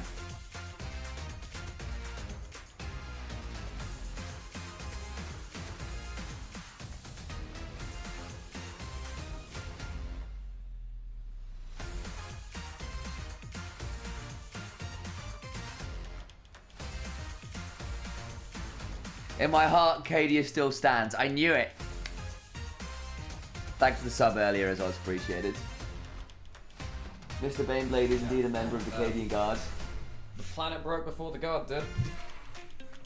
Dre MVP? Yeah, I'm glad they gave it to Dre. Dre was... Everyone voted for him, so it was a full good sweep. There was a really good highlight reel of him just doing insane mechanics. Like, it was like R flash to then rehook on the second knocked up target. You know, just very clean stuff. Alrighty. Yeah, Baneblade's always one of the coolest sets. And they made it. I remember when they released them. Yeah, yeah. Well, it wasn't a release. The plastic kit was the big one, really. But that, yeah, they stopped it just being a Forge World only thing, which was kind of big. Rebuild the planet. I mean, I couldn't care less about the Imperium, sadly. I like some of the guard stuff, but I just don't care about the Imperium. Eldar players, sorry about that. Eldar and Tyranids. Yeah. If I did Eldar and Dark Eldar. Oh yeah, you did the detachment, didn't you, with the Raider? I had a very... I don't think you can do it anymore, but there was a very silly combo you could do between Jane Zara and Lilith Hesperax. It was yeah. That was the one that got away. Oh, the tower cool. I think like they're a good juxtaposition of the Imperium of like a fledgling empire versus an old and decrepit one that's falling under its own weight. Someone likes gun lines and big tanks is what this is telling me, basically. Yep. Let me guess, you play dwarves in fantasy. But yeah, next game, W vs Ultra Prime, Ultra Pilk. That's what chat we're calling it. Do you need a break for anything? We use like coffee, yeah, now might be the time. Yeah. Hi, howdy Zerf. So I can probably do the next game, and then I should probably be off. Maybe do one more after that. We'll see. So I gotta be in there for 2:45. 2:45. So we'll see how much time we get for that. So I'll be at least here for the best ones. Are we keeping it up to date? It's a it's a lifetime commitment. Help. So I hear.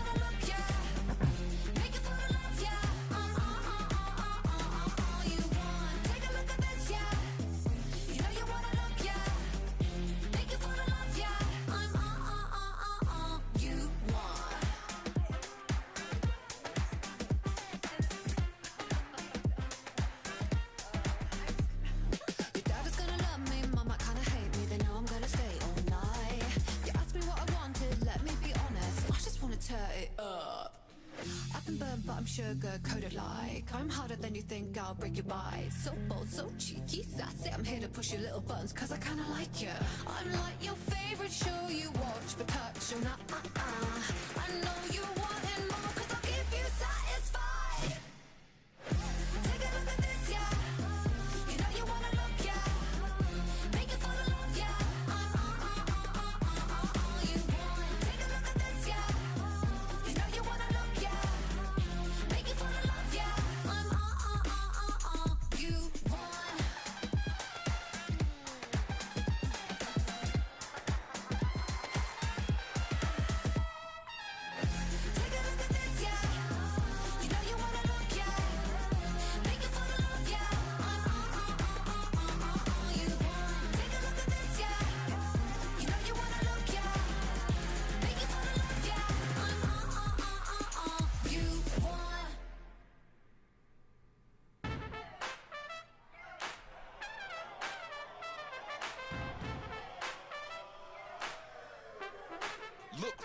here.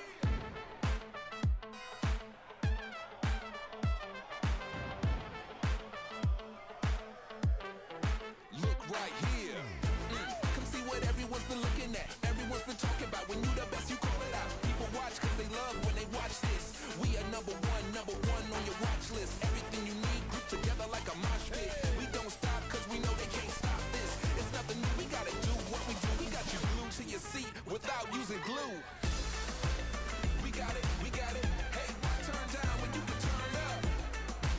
We got it, you at the right place, look no further. We got it, hey, turn down when you can turn up. We got it, you at the right place, look no further. Look what you've been missing. I'm glad that you're here now. It's time for something different. We gon' turn it out. We the ones you shouldn't doubt. Come see for yourself what the fuss is all about. You're dealing with a name you can trust. Put us in the game, we remain only clutch. On your mark, set, go. Feel the rush. You can have them over there, or you can have us. Alrighty. We got it. Hey, turn down when you can turn up. We got it. You at the right place. Second game of the day, we'll have a 1v1 for this, of course. For those of you that are just joining us, wondering why we're starting later, why are we not doing the best of the group stage anymore? These are our third place teams from each of our groups, and they're playing off for a last chance to ascend or go to Nirvana. Hello, my name's Nymaera, streaming over on Nvidia as well. Second game of the day, W vs Ultra Prime, so get ready for that. Mandaraya. Like the rolled R. Very satisfying.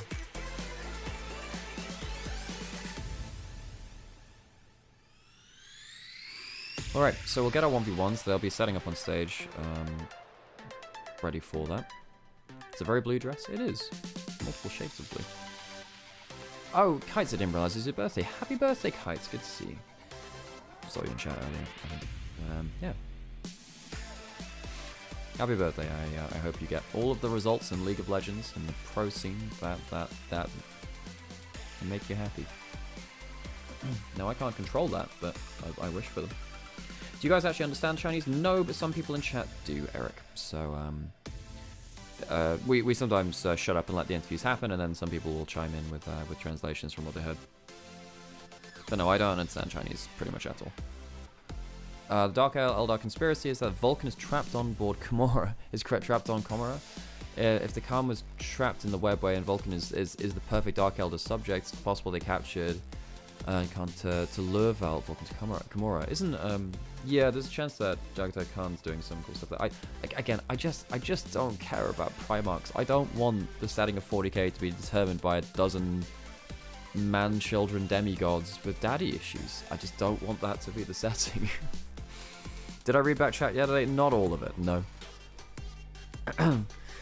WE. Of course, their roster somehow made it out over EDG with a tiebreaker, and it was clutch as hell. Monkey in particular had a really good set of games to get them out of that, well, games to get out of that group. You know who's in this squad, though? Vampire. Vampire. Yeah, Vampire's there. But I think Monkey's actually been pretty good. He's been pretty good, I like him. You can see the 2 wins they did get were over EDG in clutch fashion that day. Monkey, a player who's not had these. Oh my days! Gift subs everywhere! What is this? Thank you very much! Thank you so much for the 5 gift bomb, Baneblade. It means awful. Thank you so much. Cadia stands here in this chat. I always like Cadia. I was very close to picking up a Valkyrie set and a couple of the big tanks. I like the vehicles an awful lot. They were cool. I always find it much more interesting, like, yeah, anyway. I find it a lot more interesting thinking about, like, the regular humans in a grimdark world. How do they survive against the horrors of existence, really? Rather than, you know, the horrors they've created themselves, the Space Marines, to fight their own battles, basically. Space Marines aren't human anymore. In fact, there are many things in the Horus Heresy which go towards that. But basically, one of the big reasons for the heresy was Space Marines feeling that they resent humanity because they are better than them. It's one of the big things about a lot of them. Besides a couple, but they are not human. They are decidedly apart. There was a question about Armed Humanity having been hit by a Skarner ult 3 times in a row. In 3 different fights. When I understood the weakness of my AD carry, it disgusted me. I feel really harsh because Arnold had a really good game and then 3 critical fights in a row gets blasted by a Skarner ult. So when it comes around to Tuesday, folks, when we do the next episode of our podcasts, we will be having some words. We will have words about Arn. We shall. Ultra Prime. Good first round robin. Very bad second round robin. Tiebreaker was spooky. My problem now, Ultra Prime have never done well in intense scenarios. This team is very poor when the tension starts to ratchet up, and that can be a big issue. You can see that they went 2-1 in their first round robin, and then they got blasted in their second round robin. So they beat TT and RNG the first time around, and then they somehow made their way into a tiebreaker, and they beat RNG in the tiebreaker. Junhao, particularly important player to this team. I think that if he falls behind, very poor thing for the team. However, his Neferi was excellent. His Wukong and Vi have both been very powerful too. EGN is also a really fun player to watch as a duelist specialist coming over from the PCS. Now I suppose the LCP, and coming in and doing some really incredible stuff here. Wacko, of course, and Junhao, all of them were actually on one PCS teams, but still cool to see whether they can piece together something a little bit more. Last split, not their best showing, so I think they've already outperformed their split 1 performance. For sure, I agree. And there's been some good with this play here. Jachi and Wacko playing to the wire. It's a wonderful flash from Wacko after this ult to drag the feathers up by the tower. By the tower onto Jachi. That's pretty heartbreaking, actually. Close. This was a hell of a game, by the way. If you didn't go watch these games, they were great fun. They were very fun, if nothing else. I'm not sure we're there quite yet, but there is a really good sequence a little later on where we see the likes of Saber on a Yasuo as a last pick, also finding some really good value in it against a Yone when we felt like it was going to be a little bit harder to do. Who wins goes against FPX next? I believe that's the case. I think this winners. I think it's the best of 3 is the winners one, and then the losers. I think it is a case of fairness. You want to give the losers time to adapt, I think, and have some practice. You don't want to have them playing immediately after they've lost the game. So we'll have winners versus winners, so the teams which are on form that are kind of playing today, and then tomorrow we'll see what happens with that. Oh, we got some interviews, so I guess we'll shut up and let that happen, I guess. 欢迎来到我们的赛前采访，我是主持人于爽。我们邀请到的是 WE 的 Teacher 马来接受我们的采访，先打声招呼吧。大家好，我是 WE 战队的主教练 Teacher 马。好的，欢迎主教练。那首先第一个问题，在小组赛结束之后，队伍有做怎样的一个调整和总结呢？你觉得今天整个队伍的状态怎么样？就是我们小组赛的时候，我们的就是这个组的队友都很强嘛，然后我们打完他们也是就是看了一下我们比赛的失误了，然后大家一起经过讨论啊、复盘啊，然后就是训练赛去改进，然后我们最近其实整体状态都还不错。那昨天在看完抽签之后，面对今天的对手 UP， 你们有什么样的一个期待吗？因为我们之前也是一直在关注别的组的比赛嘛，我们觉得 UP 这个队伍现在是打得非常好的，然后他们的那个前期啊，跟那个一些就是组合拿的都是我觉得就是一个比较厉害的战队嘛，然后我们就是想的就是打好自己的，然后跟他们尽量打一场就是精彩的比赛。那作为教练，要不要给小伙子们加个油？我就希望，因为今天对于我们来说很关键嘛，但是我希望他们就不要有压力，就是只要打好比赛，我觉得就是不留遗憾就可以了。放平心态，就让我们一同期待今天的比赛吧。我们现在邀请到的是 UP 的 Benny 教练，现在请他跟大家打声招呼。大家好，我是 UP 的教练 Benny。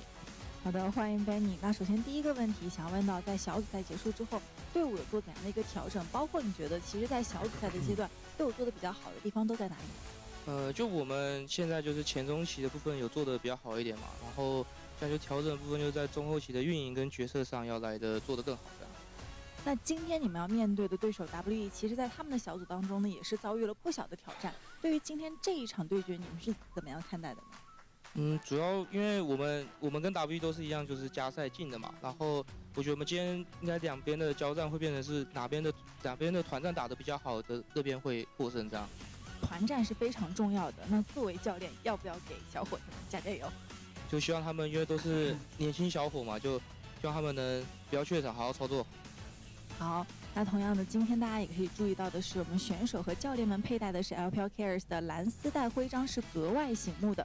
同样，这也是选手和教练们对于孤独症群体的暖心声援。希望我们的支持可以让更多人可以接纳孤独症的群体，为他们创造友好的社会环境。那一同期待今天的这一场对决吧。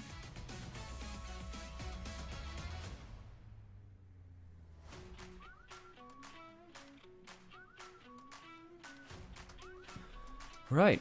Cool to see a coach interview. We haven't seen that many coach interviews actually, or not. Well, I suppose there's less of them compared to players, so I think by proportion it's probably actually okay. Iris had one with Tabe recently, something like that. Yeah. And yes, as you were saying before, winner of this game will go up against now FPX, who won that first game. Right, so W Ultra Prime, I think it's fair to say these are the teams we probably had more criticism of. Yeah. Ultra Prime depends what version of them turns up. I think it really depends on the draft, particularly for Junhao, who I think is a big point of their team, and EGN as well. I think top jungle for Ultra Prime needs to get a good draft for themselves. And a good start. Yeah. I need to see a solid platform. And for WE, they need to get ahead early themselves, because WE are very bad at playing from behind the game. They look for creative teamfight engages, and if they fall behind, they lose all their creativity, and their teamfight just engage on the first target you see and hopefully works out, and it just hasn't worked out for them, typically. So, early leads, very important for both teams. Nymaera's accent's quite hard to understand, is that true? In fact, we are not Mandarin speakers. We've got a few in chat, obviously, so shout out to those in there who've been helping us out with that. But that's always fun to hear from the likes of Nymaera. Is Nymaera my last name or is it a nickname? It's a nickname. I made it up. There's a bit of a game. There's a bit of game with this, by the way. You can find out what franchise well, okay, I'm not going to say I straight copied it from the franchise. That's not true. However, there is a franchise where if you know where it comes from, and it's really niche, you will know it's from. Now, it's from a sci-fi series. And if you do guess it, I won't tell you if you've got it right, but I'll try and find a way to message you, because I don't want to spoil the game for other people. But we've gone through a whole load of stuff on the channel. It's not Game of Thrones Nymaera, it's not Star Wars, or I don't know, a bunch of other stuff. You can wasn't Wheel of Time. Someone suggested Nymaera. Yeah, there's a bunch of stuff. Is it the biggest thing? No, but it's fun, and I'm sure you can play the minigame. And if you get it right, the thing is, I actually think because it's so niche, even when the franchise it's in, I actually wonder whether I need the specifics from it. Yes, it is his name. His name's Alex Hapgood Nymaera. It's true. That's you're correct, Grumpy. Yeah. Right, but that's a minute. Whatever, you can just play it in the background. Australian Chinese speaks with a weird accent. I can see that. It's a regional thing. So again, like I've got a few French speakers who are from Quebec, right? And they speak a very different style. Quebecois style French is very different to I don't know. French. I don't know who's playing the 1v1 here, because we will get a 1v1 for side select. Me versus you, Alex. Do you not know? Oh, it does. Yeah, we get the brothers playing off. Yeah. I beat you the last time we did one. Why are the teams wearing blue badges? I'd imagine it's for some kind of charity or awareness thing. I know Jackie Love tweeted out about I think it's Water Week, about safe drinking water for everyone around the globe. I don't know whether that's linked to it, but that's me assuming. So don't quote me verbatim on that. But it wouldn't surprise me if it's awareness for a global issue like that, because it's the blue ribbon. But if anyone does have any more information, please let us know. As we at some point we'll get ourselves into 1v1. That's exactly it. Seeing a few Ultra Prime fans in chat as well over on Twitch. I appreciate the love being thrown out. But there is our 1v1 options. It's for top laners. Q versus Zhejiang. One sword is what that one translates to roughly. Shout out to Iris, who gave me all the info on that one.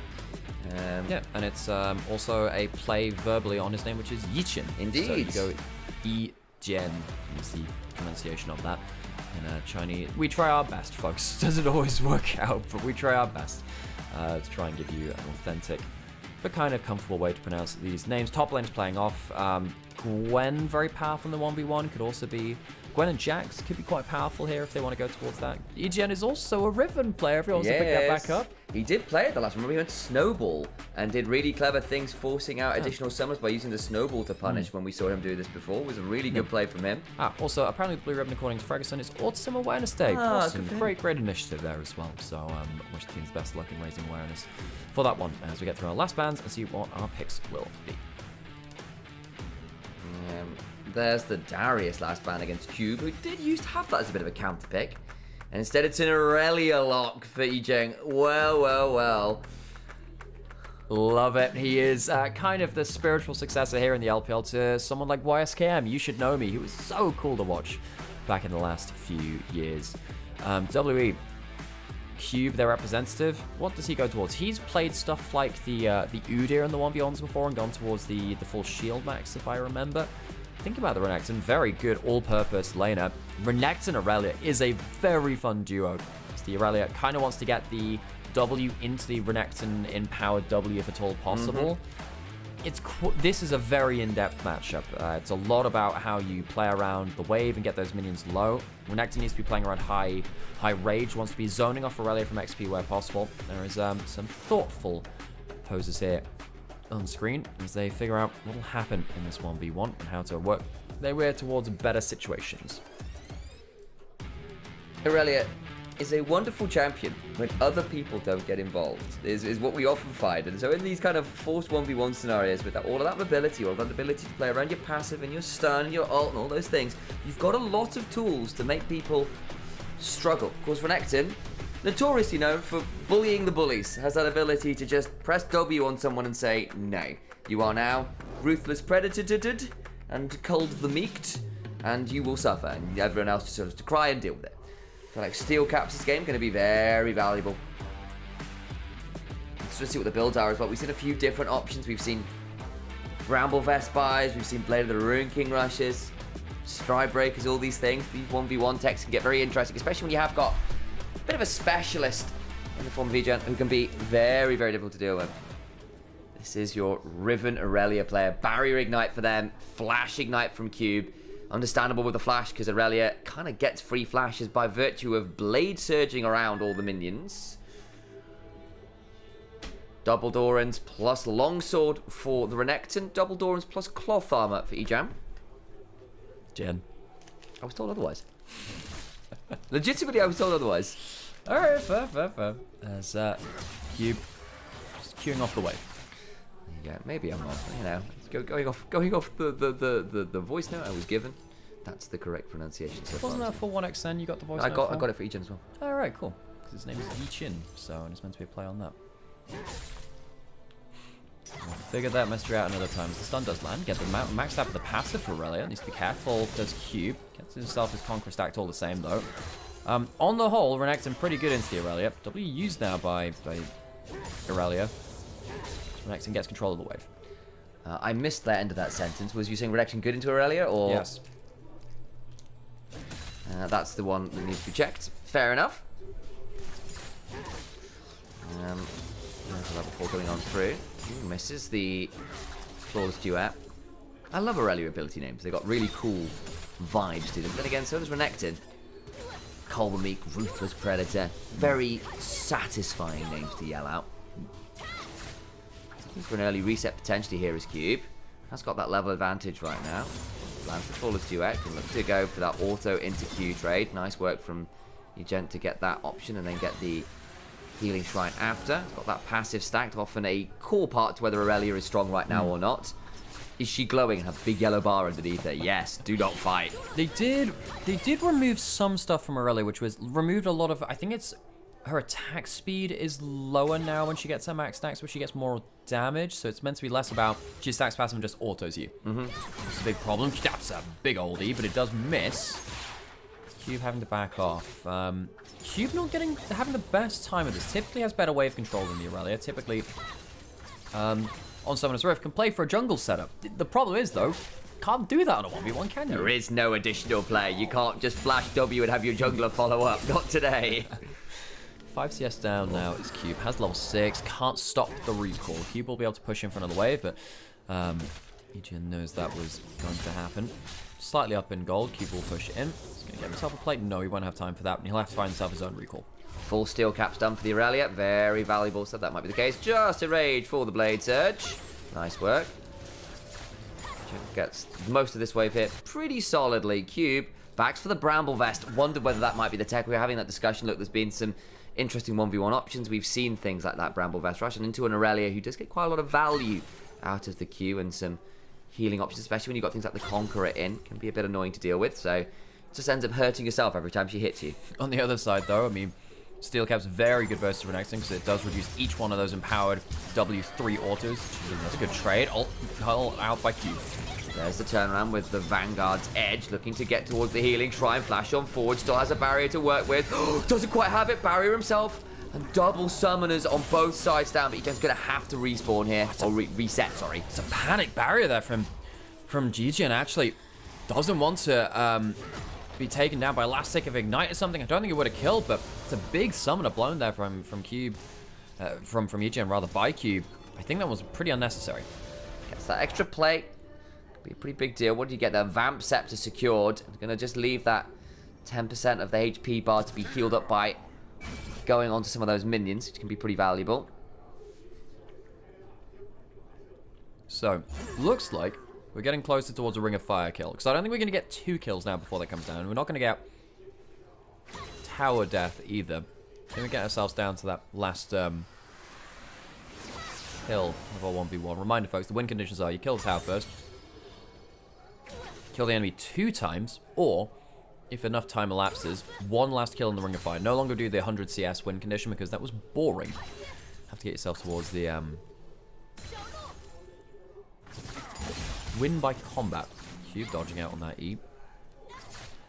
Another stun lands from EGN could be a bit of a problem. EGN wave control again. Does have that. Apologies there. A friend of mine wanted to video call me because apparently they missed me, which is very sweet. It's Callum, for the record. I didn't see. And I was like, then I tried to message you back, but I ended up going the recall button. So it was a weird, like, oops, didn't mean to do that. Funnily enough, you know, folks, for those of you who were on stream when I showed the Dumbledore photo from like 8 years ago. Oh my god, it was a while ago where now. Sam and a friend of ours were very, very drunk on the way home from Comic-Con. It was like 3 a.m. This person is the other friend. Cube. Oh, W is actually put into the floors to add. Does a fair amount of work back. Cube, just honestly with this Bramblefest value alone, is getting a huge deal. Another good flawless triple. Just started to the tower. I think he can dance around, but to what end? Lands the Vanguard's edge to just die anyway. First kill secured. And hang on, when's the fire? What I'm worried about is the tower going to die before EGN can come back. No, Cube is not going to stick around for it. Gets a plate, but chooses and the empowered recall off the kill.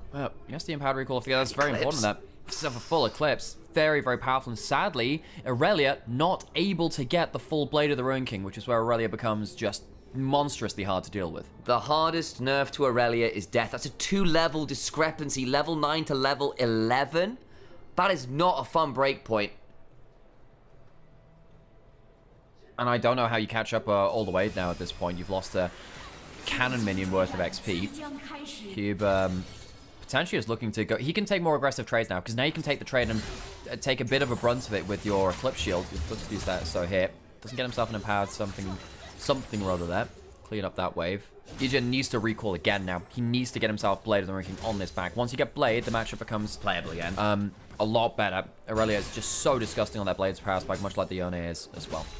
There's that Blade just about secured. He gets it with no time to waste now, actually, either. Now, what does Cube do? Does he go back for another recall himself? He can do just before this comes in. He needs to do that before this wave hits the tower, though. Cube, maybe... no, he's sticking around. He's sticking around. I also think there's maybe a play that Cube could have gone for by hard pushing the wave, making sure the minions would die under the enemy tower, so Aurelia couldn't get free stacks. Not going to be the case, though. Cube wanting to take the fight close towards his side of the map. It's a level and a half discrepancy, but at least Jan got a hold of that wave to get to level 11. In we go. Cube finds a big Ruthless Predator combo. I think that's it. Cube can restack his rage, go towards the ultimate now. EGN in a lot of trouble. Oh, another Eclipse Shield Ignite comes on down, denying all that healing. There's nothing to be done. The Flawless Trade is solid, but he's still stuck in the Dominus and dies despite dancing around. It is just into an early grave. Great game from Cube to earn side select for WE. It can be very important. We know how powerful blue side is in the current meta. 1v1 between our top laners, getting good value. And I like these 1v1s. For as long as there has been League of Legends to be played, people have been saying 1v1 me bro, and going into a single lane to do something just like this. WE and Ultron now get to do that on a professional level 15 years after release and get ourselves to our best of 1. Legitimizing it and codifying it, I think, is really, really cool. Honestly, I'd like this to be an option in custom modes for ARAMs. I'd like to be able to call someone and go, yeah, all right then, 1v1 me, and be able to do it. Like, there's something to being, like, actually giving an option to that in a way that is Completely really cool. Yeah, I completely agree. I think that having that kind of time-honored trial by combat has been very, very fun to watch over the years. So I guess we'll see how that continues and how widespread it gets. Oh, you sat in the... oh no, Darkworld, I'm so sorry. Darkworld over on Twitch. I was sat in the YouTube stream for 10 minutes wondering why the stream was late. Yes, because there are less games today, and because we're into our, I guess, the promotion relegation, or, you know, the Ascend Nirvana deciders, we don't have the 6 games today. We've got 2 best of 1s, and then we have a best of 3 afterwards. But best of 3s are quicker to play than separate best of 1s because teams don't have to get set up between games, which hopefully means, fingers crossed, when we get into our best of 3s, it'll be quicker transition time between games. I challenge you to a 1v1 for the title of Superior Sam. Okay. Blade, like, don't, Right. how dare you? Well, let's have this. I think, by the way, we are going to have to put on some adverts now on Twitch, just so we don't get them in-game. We're just running a little bit close to the margin, so if we do it now, you won't miss anything. We'll put it in, and we'll be ready for that game. So sit tight, and yeah. Wait, challenge you for a 1v1 as Superior Sam with Nymaera casting? I can do that. Just as we pull that draft comes on. God damn it, you've missed a little bit at the start, but that's okay. You have to miss something. WE did indeed choose that blue side. Everyone chooses blue side here. And we'll see what our power picks make it through. Jace, Ambessa, Gwen, Rumble, Callista, Sana. You know an awful lot about these, of course, but we'll see exactly what we can do with... Sam, what are you doing? Trying to Shazam the Champion Select music. It's really cool. Really? It's really cool. I can't get it. Never mind. It's got a real swagger to it. I really like this Champion Select music. I'll tell you what I can do, Sam. Later, when we get copyright strikes for the Champion Select music, find it off there. There we go. Anyway, Sejuani, Galio, Jax off the name by WE. Aurora and Jace on the other side. But this means there is a Gwen up. There is a Rumble up. There is a Skarner up currently. Neferi also through the ban table. And a reminder, Ultra Prime Junhao really popped off on that. So what's left up? Rumble, Gwen. Gwen with no Jax counter seems like a really nice first pick. You can also go for a Vi. Neferi. As I said, yeah. And Skarner. It's actually very hard to track this because it feels like there are so many powerful picks right now. All of them ruin your games. The Gwen without the Jax, I think if you ban the Jax when you're on blue side here, you want that Gwen first pick. That to me is the obvious lock-in. And then you just Rumble Skarner in response, don't you? Or the Neferi. Yeah. Go towards that too. I mean, obviously, Junhao's a big Neferi player, absolutely. I think Junhao would want the carry potential. So would Monkey. I don't think he goes for the Vi, knowing that Gwen Neferi completely invalidates your top side fighting potential. I think you go Neferi. You don't want the Vi because, as we said, countered by the Neferi on the other side of it. Dog might be off the chain. So what is it about Neferi versus Vi that makes it such a nasty match? You press W and her ult doesn't work. Yeah, I assume, is it just that? It's just like, yeah, you can't ult this champion. You clear faster than her, you do arguably more damage than her, you avoid her burst combo so she can't combo, and then you can dive back onto her if she tries to go onto one of your teammates as well. You do there you go. Everything that Vi does but better. Is really, really contested by Neferi. Because now we get the shins out from Monkey, who of course can't really go for the fight. And that's a very good point. No Skarner going towards Shin's out to list. Skarner passed up. We have started to see again more of this double Thunderdome combo between the Gwen and the Shins out, where your ability to press W on the Gwen, the ability to press R is big. Hang on, wait, whoa. I was taking a drink. The Master of Shadows in the mid lane, Saber locks in Zed. The unseen Zed is the deadliest. It has been a hobby. The last time we saw was Zeka styling. He was flexing. He was having fun at first stand. This is a legit going for Ascension group. I'm locking Zed angle. The Zed insta-lock. Now, it can be good into Talia because Zed blinks not dashes. So Talia can't stop the Zed gap close. In fact, Zed has always been a good matchup into Talia because of this stuff. If you go for Eclipse, Black Cleaver, Conqueror Zed as well, you can go into the Talia, and if she starts casting Qs at you, you can out-damage her as long as you skip over the combo. Saber will be keeping a lot of eyes on that matchup. Zed is somehow, after all these years, still my second most played champion of all time, so I grew a lot of familiarity with that, of course falling in love with the likes of Faker, Porn Dade, Zed way back in LCK Season 3, Season 4. And this is a bold pick. I mean, WE picked that duelist in the top side, picked a vulnerable pick in mid. The Zed isn't bad here. And to put this out, when Saber's looked at his best, it's been on things like the Yasuo. It's been on things like Zed, where it's like, okay, I'm not playing meta, I'm playing to be me. And I think when it matters, when you've got everything on the line, just play to the stuff that people aren't going to know how to play around. And look, you've drafted a champion until it that can be punished by something like a Zed. You've got a Gwen and a Shinzao when you've got the Neferi and the Zed who can get inside those Thunderdomes you set up and go, yeah, all right, we'll play in there. I'm just saying Deathmark and Hound's Pursuit can be really, really obnoxious for those champions to manage it. That is going to be interesting indeed. Alistar locked in, more dive, more frontline. You need a bit of that because your actual CC combo, not that huge as yet, so that Alistar will help there. Debating an Ezreal, potentially a little safer, can dash out of some of the Neferi stuff, but again, one of the issues you're going to run into as an AD carry this game is there is so much ability to make your life a living hell. It's not going to be just on you to stay alive. Your team has to do lots of work to manage it. Karma for the shove. WE, if you weren't to look at what Ultra Prime drafted, have got themselves a pretty solid mid to late game spiking comp with a lot of sort of global pressure and mobility. But then you look at the other side and Ultra Prime have been into the kitchen and it looks like they've got 1 or 2 answers, even if it is anything but meta. They don't have much CC. I like the Jhin. Can we get Jhin Zed on the same team? Are you kidding me? That'd be so funny. Oh my I think they need a little bit Okay. more. They choose not to go towards CC. And they go towards the Kai'Sa instead. Skirmishing. Your only hard CC is Alistar.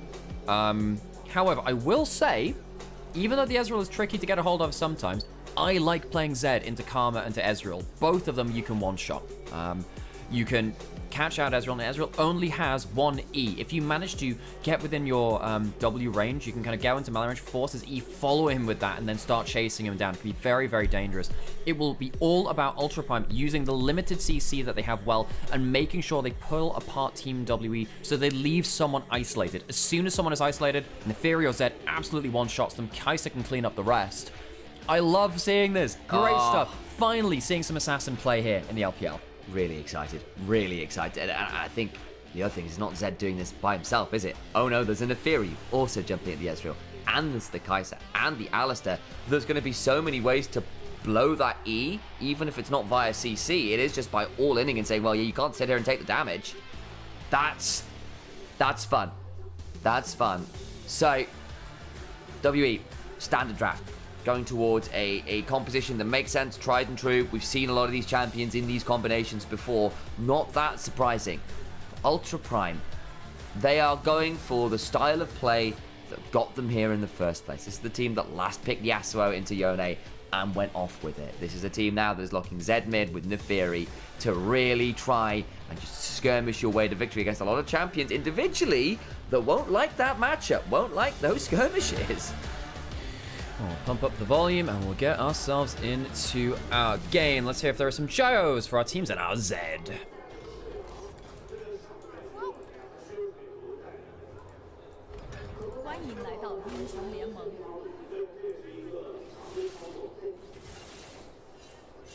Not today, it seems.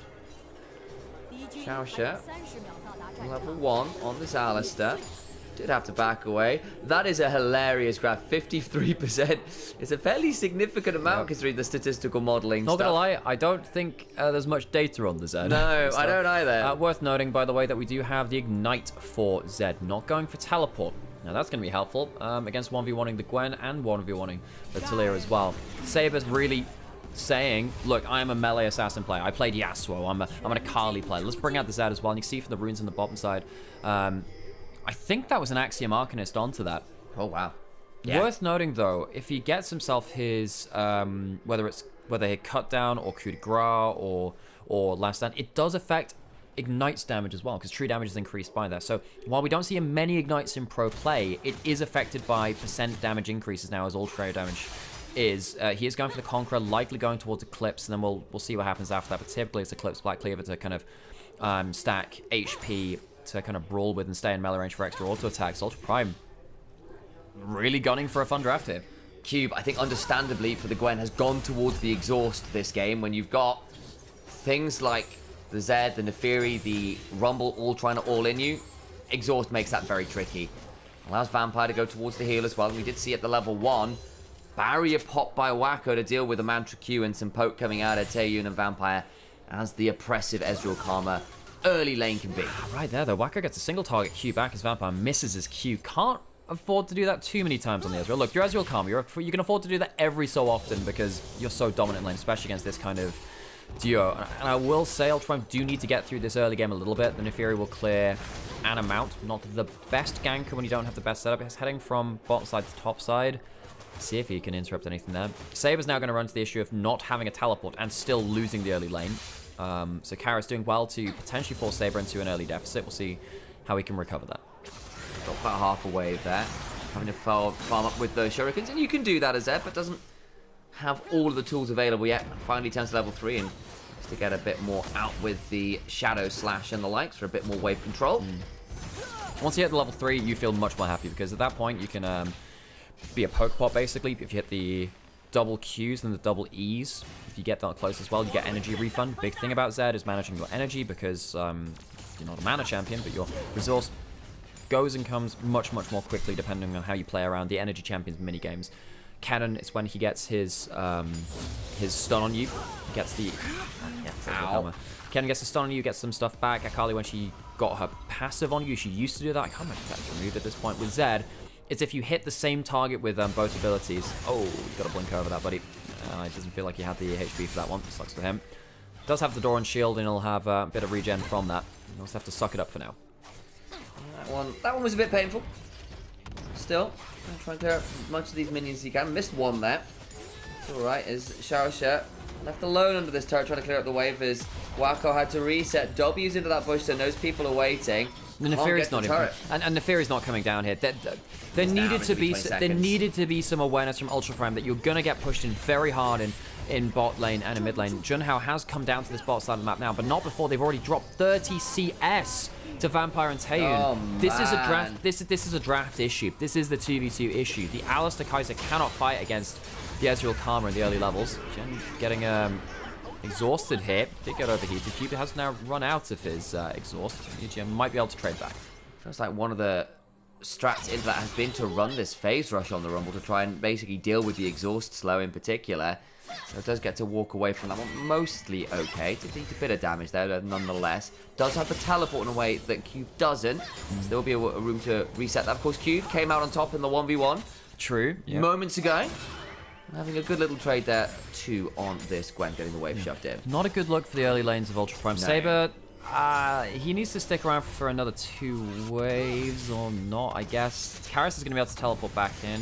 Saber can't do that. You want to typically shove a wave, recall, and the next wave be a cannon wave, so it takes a lot longer to die to when you're not playing around teleport. And that was the way that Zed always used to play around that too.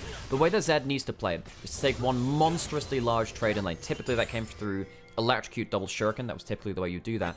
Poke out the enemy and then hold them in lane and say, you are going to get frozen in the mid lane or I'm going to kill you. One of these two things is going to happen. So then you're forced to reset and lose a ton of farm, giving Zed chance to roam, get into early plays, or you stick about in lane and play the assassin minigame. Can Zed land the skill shots to then kill you afterwards? So watching this next phase of lane, keep your eyes very closely on this HP bar. And on this HP bar, Saber's hit level 6. If one good double shuriken trade comes in from Saber, even with a Conqueror build coming through, it can be very powerful. I can also suggest checking out this little discrepancy down here because you played in the Ezreal Karma minigame, and as you said, it was a big CS lead. They've had to lane swap out of it now that timer has ended up. I don't blame them for leaving. They've gone towards the Cull, but Wacko definitely having a pretty rough start to this game, down 600 gold purely from laning at 6 minutes is a rough place to be.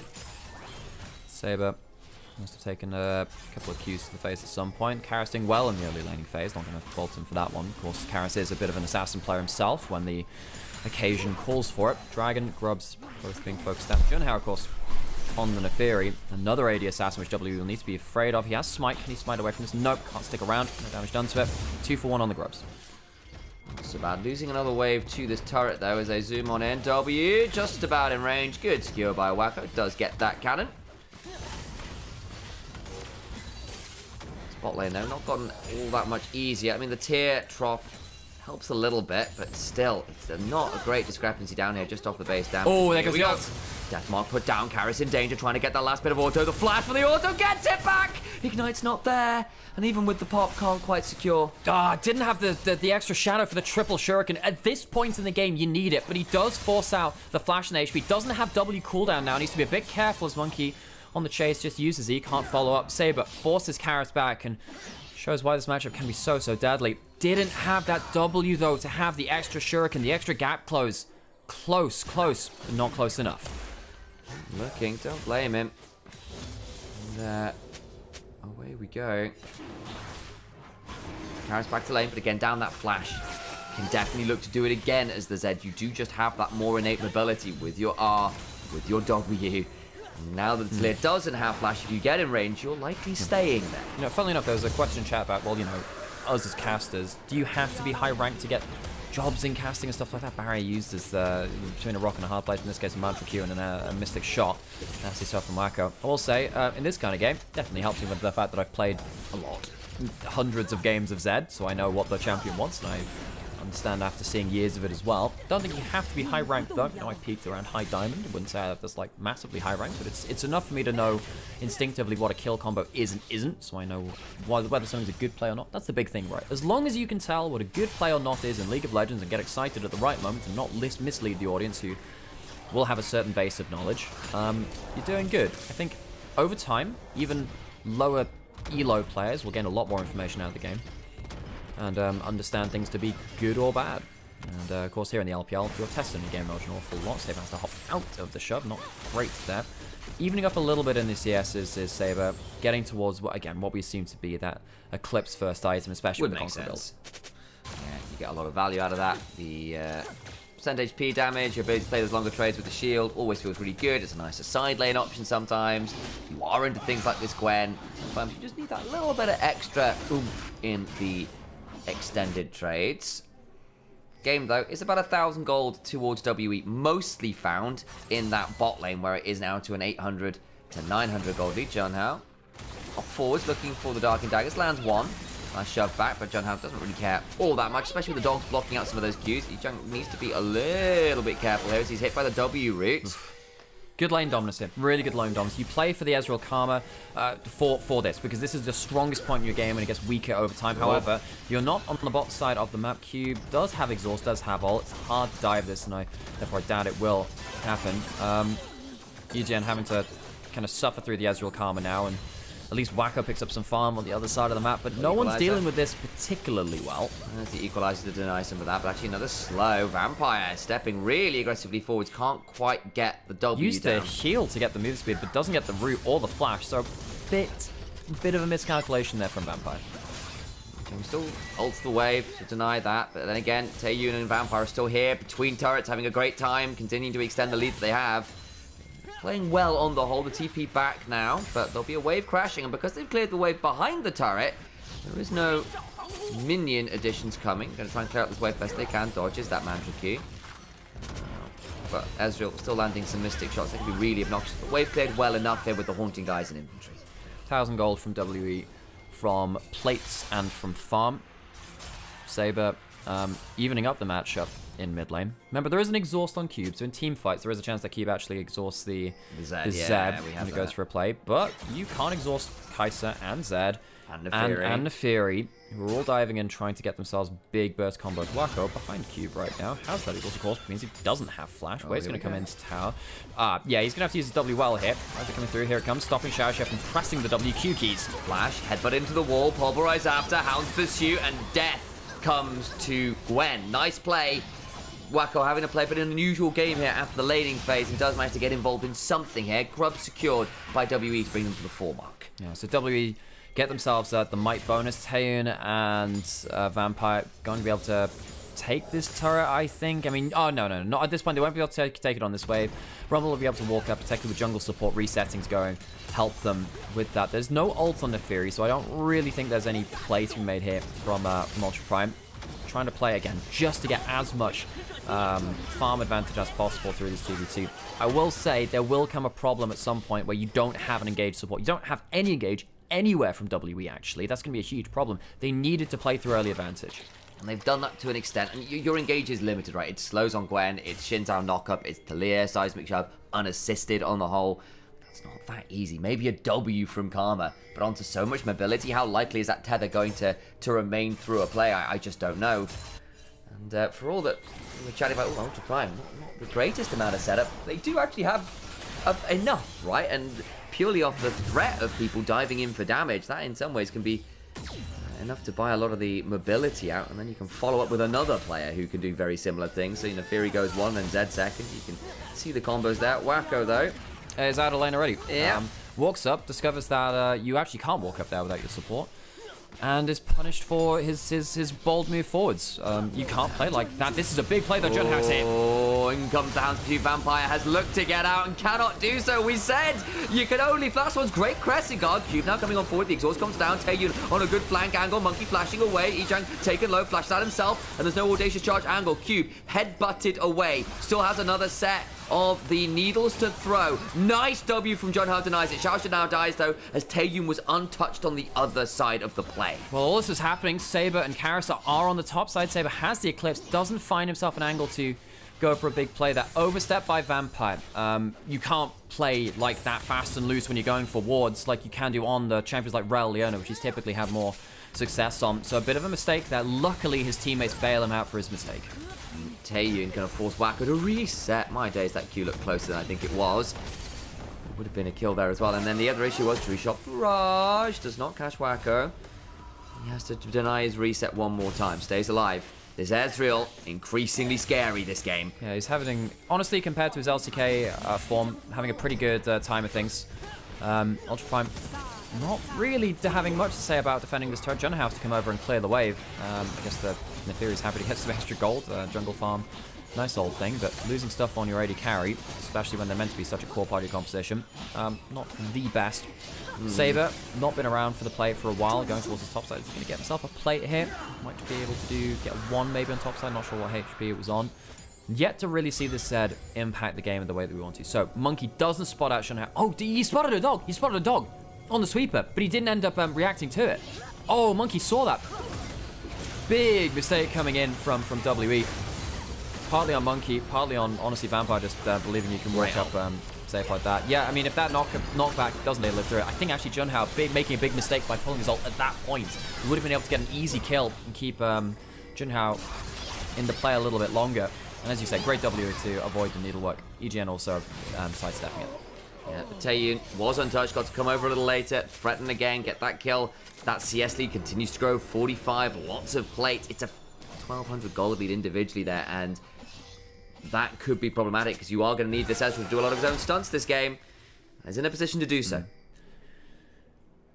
Can you do that against a Zed and a Rumble ult? Look, put it this way: if a Rumble ult tags you and Zed follows, Zed or Neferi follows, is that a? Do you have enough to survive? My initial thought is no. Yeah. Saber, by the way, maybe even going towards a Serpent's Fang second from the looks of it. Oh. Typically, I would see something like a Black Cleaver. He could go towards Opportunity. I actually think Serpent's Fang very, very valuable here. Junhao's going to spot up Vampire. Hey, he doesn't have Flash. Again, it's a big problem. He's so dead. The W back is good, but there's the Hound Cube to turn it around. Monkey now dashes on forward, trying to get the kill. They don't secure the kill on the Vampire, who got enough healing with, in fact, that heal summon as well. Kara's coming on over, forces a flash, but now up comes Ijang. Cube on the other side. Weaver's wall comes on down, and not really much more. Lot burn to keep Vampire alive, but he does so. Again, another mistake in terms of walking too far away from teammates, and Vampire very much could have died there. Saber's now alone in top side, and he will actually get himself plates from this. The win about this is actually Saber getting some alone time in the side lane to threaten that. I don't know what HP that's some plates are gone. He's got Eclipse. I think it goes. I mean, the Eclipse isn't the lethality to help that, but Dirk is. Doesn't take that turret on that wave. No. We didn't see the top lane turret because let's be honest, Gwen's been wave clearing from it, and you can see from the yeah, we'll I guess hopefully we'll get a hop over towards that at some point. Level 11 on Saber now too, but this is the time to go before the Seraphs is completed. That on that Q would have been nice to at least threaten a little bit. Of course, wants to be saving his Eclipse damage to be amped up by his ultimate too. Here we go, TP into the mid lane, headbutt, pulverized, Taeyun in danger, has to flash away, but to what end? Gets the shield from the Karma. Xiaosha will ult in turn. Taeyun stays alive, but does have to burn that flash that could be really critical. Yeah, that's big. That's big. Herald's up now, and I think that misstep by Taeyun will give Ultra Prime an opening towards the Herald. Reminder that W need to be ahead and stay ahead with this competition. They're only 1,000 gold ahead. That mattered, 5-10 minutes ago because it's so early into the game when that lead was established. Matters less as the game goes on. We're going to see Cube take down this bot lane outer turret, and that will be first turret of the game, and indeed that does pop up. Sad not able to do that on the top side of the map, but Ultra Prime get themselves a Herald, which will allow them to contest mid lane priority for the first time in the game as Wacko misses a cannon minion. Oops. How dare you. Seraphs just clicks over for Karis. Now looking for potential, but it's too late. The Seraphs is in. Can you burn the Seraphs? At the very least does so. Forces a flash, looking for more. Gonna get the damage with the Deathmark proc. Doesn't even have to care about the Seraphs. Burns the flash at the end, afraid of the likes of Realized range. His Eclipse was coming back up. Gets the Eclipse, extra damage too with the max HP damage there. And Karis does go down even after that Seraphs came in, as you rightfully pointed out. Serpent's Fang completed on the back now with the extra gold. Saber locking in the Zed and getting a solo kill, proving that the pick has some value. At least. So we'll see what happens here. Level 12 to level 11. So he has an extra rank in his E coming through. Karis uses his full combo. You can't do that. You can't use your full combo like that in front of a Zed who gets to start wailing on him and gets an extra Q on target. The flash doesn't get him away from that and walks in with the extra Eclipse shield. Really well played by Saber to punish the mistake, but it was a mistake. Now has that Serpent's Fang, and it's good into the Karma, it's good into the Jinzo Harvest, Great into the Seraphs. Into the Seraphs. These 1v1 options getting easier and easier. You can see the thought process. Just chase this Talia around, and it doesn't get more fun. Yeah, and a comment from Mecha Fanboy in chat saying, wow, wasn't familiar with your game, Saber, but who is familiar with Zed kill combos now? Yeah, that's definitely a good point. Zed has always been one of those champions where it feels like he has just that extra bit of damage in a skilled player's hands, because compared to every other AD assassin in the game, it feels like Zed has to work hardest to get his damage out, because it's so skill shot reliant and difficult to get out. Dragon spawning 10 seconds. Zed will have his ultimate again. Of course, had the second rank of that ult last time he cast it, so it's on lower cooldown. Wacko, of course, closing the gold lead a little bit with the cull being completed, so it's less than 1,000 now, which is, better than it could have been. EGM walking down towards mid lane, but is spotted on a ward over that Raptor pit, so W have full information that Ultra Prime are grouping up for this play. Going for the static shift. Oh, Saber doesn't quite catch that ward. He catches it now, so you'll know that that ward is there at least, but you can't clear it in time. Can't. He still looks to go forwards, throws out the Living Shadow and a Shadow Slash. There's lots of shadows with Zed. Wall comes on down, but how much avail? Cube skips and touch over the wall. The Eclipse is nasty. Vampire in danger. Flat for the Dragon is won by Monkey, who now has that ult rolling. Xiaoxia backs away, having pulverized two. The double Thunderdomes thrown down, but they are swiftly out of business. Monkey in danger. Hounds pursue. Reset from Junhao. Saber exhausted and hops right back, but that leaves Karis out to dry. Burned up by Wacko. You can only exhaust one. WE get the dragon, but they lose sight of the threat of Ultra Prime engaging back onto them. And this gives now, gold over to Wacko, who's almost closed up in that bot lane matchup. Zed is further ahead, Junhao is further ahead, and WE, they are not winning these team fights. I really think there's going to be an issue now where they're kind of even in the game without that engaged support, without easy to play CC. They will take the mid lane turret. That's a good strategic win for them. But giving up the Atakan, that's a good win for Ultra Prime on the other side of the coin. And it's going to be the withdrawal option, which is going to leave Junhao and Saber in particular a lot of license to send it. Overcome WE though, they want to play this. Going to smite it, secured. Back away, Ultra Prime. Have Saber shift over the wall and get out to safety. One of the big things there is that people do not realize how good objectives. You forget about it when he's not played jungle, because that's why he was played jungle. If you get an objective below half HP, Zed's passive, Contempt for the Weak, which has 8% maximum health damage as magic damage, it has no cooldown on jungle camps. So you can use that on Dragon, on Baron, use it for steal attempts, you can use it for Atakan. What happens here? Very close smite. Oh, it's so close. That is about as close as it gets, with the smite being, what, 1,200 or so? Yeah. And then after this point, though, you realize, how do we lock down targets? You don't. It's really on Monkey just using a good Crescent Guard to buy time. That runs out. Vampire stuck against the wall. He can't do anything here. Exhaust goes down rightfully, as he said, onto the Zed, but you can only exhaust one, and Junhao gets the free fight. One of these assassins is going to go through this fight unexhausted. In danger, does have to call the pack. In comes the Weaver's Wall, can't eviscerate over the other side of it. Has a lot of dogs around him. And they've still got the withdrawals anyway. Wacko. Hang on. I wonder whether Saber's going to go for an all-in on bot side. I think that without the exhaust. I actually think Cube is in danger here against the Zed. He's a level up on him. But yeah, he goes. Here he goes, I think.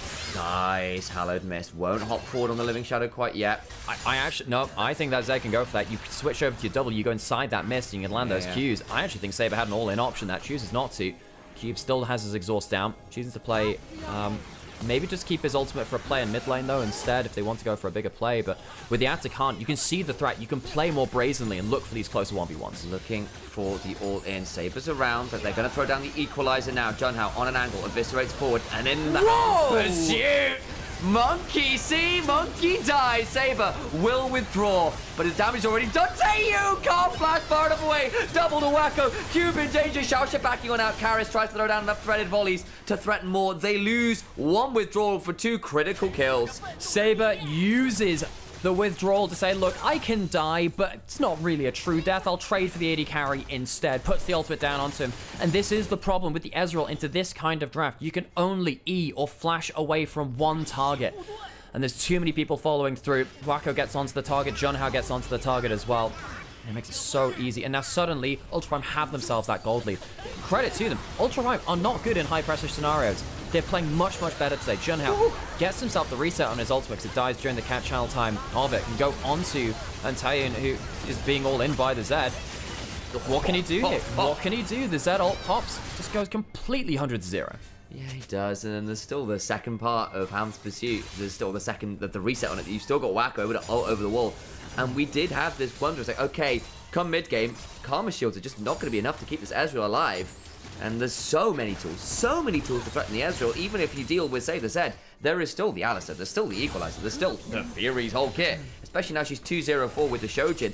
She doesn't need the Black Cleaver this game into so many squishies, can just afford to go for more basic ability haste. I was about to go onto that topic, because what's going to happen is Saber is going to go towards Black Cleaver, and then the Neferi can play around that 2 Equalizer, blows the W, and Cube is alone in the 1v2. There's the exhaust, but it's then not on Yijang, who will get out to safety, use the ult, use the exhaust. Saber now in a 1v3. Has to be a bit wary. Zed is strong, but I don't think he's 1v3 strong quite yet. It's not quite 2013 Zed, who genuinely could do that in terrifying ways. Him and LeBlanc. For those of you that didn't watch back in 2013, 2014, champions like Zed, Talon, Riven at that point could pull off incredible things as AD assassin mid laners. And yeah, Riven was a mid laner at that point. Ultra Prime going to walk down towards bot lane. 4 people strong. The W have to respond to this somehow or other. Karma Cube just doesn't feel very powerful now, does it? The dopamine of the Ezreal Karma's worn off. The Kai'Sa is ahead of the Ezreal. Kai'Sa is also going towards AP, going towards the Nash's Tooth Neck buns for the Shivs, so you get some more magic damage on there too. Dragon started up. WE, I don't really think they want to take a fight around this right now. They're significantly far behind, but maybe they feel they have to, because if they don't, they're just going to keep bleeding out. Xiaoxia clearing wards. Where is Monkey? Not going to be here in time. It's gone. It's gone. 2 dragons after Ultra Prime. Well, WE. Feels like the game's just falling away from them now. They've kind of outlived their early game power spike, and now they are left with 0 CC. How do they play this draft? Baron is spawned. Maybe they can play for a bit of poke. Maybe they can play to group up, peel back with a Shinzo ultimate for your Talir and your Ezreal. But it feels like it is so hard to force the right kind of fight now. Seismic shove doesn't get that much value. Xiaoxia goes forward. It's across the unraveled earth, but W, you have to run away. Hound's Pursuit comes through. Vampire in danger with the death box on top of him. Goes down. They get the kill. That gives a reset for the Hound's Pursuit. Carries in danger. Eviscerate forward. Taeyu falls as well. And you can't run away from this absolute onslaught of assassins and wolves. The Curs, filthy and violent, come on forwards and claim 3. Make it 4. And WE, it's their jungler alone who survives. Beautiful team comp from Ultra Prime. Someone sticks their neck out and it's immediately pounced on. With teeth and blade, Ultra Prime take down that Baron, and that should really set them up to just win this whole game now. We are worried about this team from how they play from behind, and this is another example of it. They're trying to put down some searching vision, but they don't realize they've already gone too far. Xiaoxia really leading the charge. Great play from the Alistar saying, look, I have enough HP. Let's go for a big old fight. We've got so much engage range. Wacko can go through. Rumble Equalizer can come through from forever. And you can't escape from both the Neferi and the Zed. They follow you too far. You can't escape the quad divers. No one can escape the quad divers. And Cube tries to do something in the back end. It's just too little. It's too late. And I think for Ultra Prime, this is a team who we have been at points exceptionally underwhelmed, exceptionally disappointed by, actually. But I am glad to see this is a team that, when they can draft towards their players' champions, their style, they look like they've got something to them. Yes, it's against WE, who we've not always been sold on, but this is cool stuff to see. Xiaoxia going in again, has himself level 11, doesn't have the ult right now. Monkey may be caught out, though. Back away, W goes wide this time, but the Hound's pursuit, gotta go on forwards, Crescent Guard popped.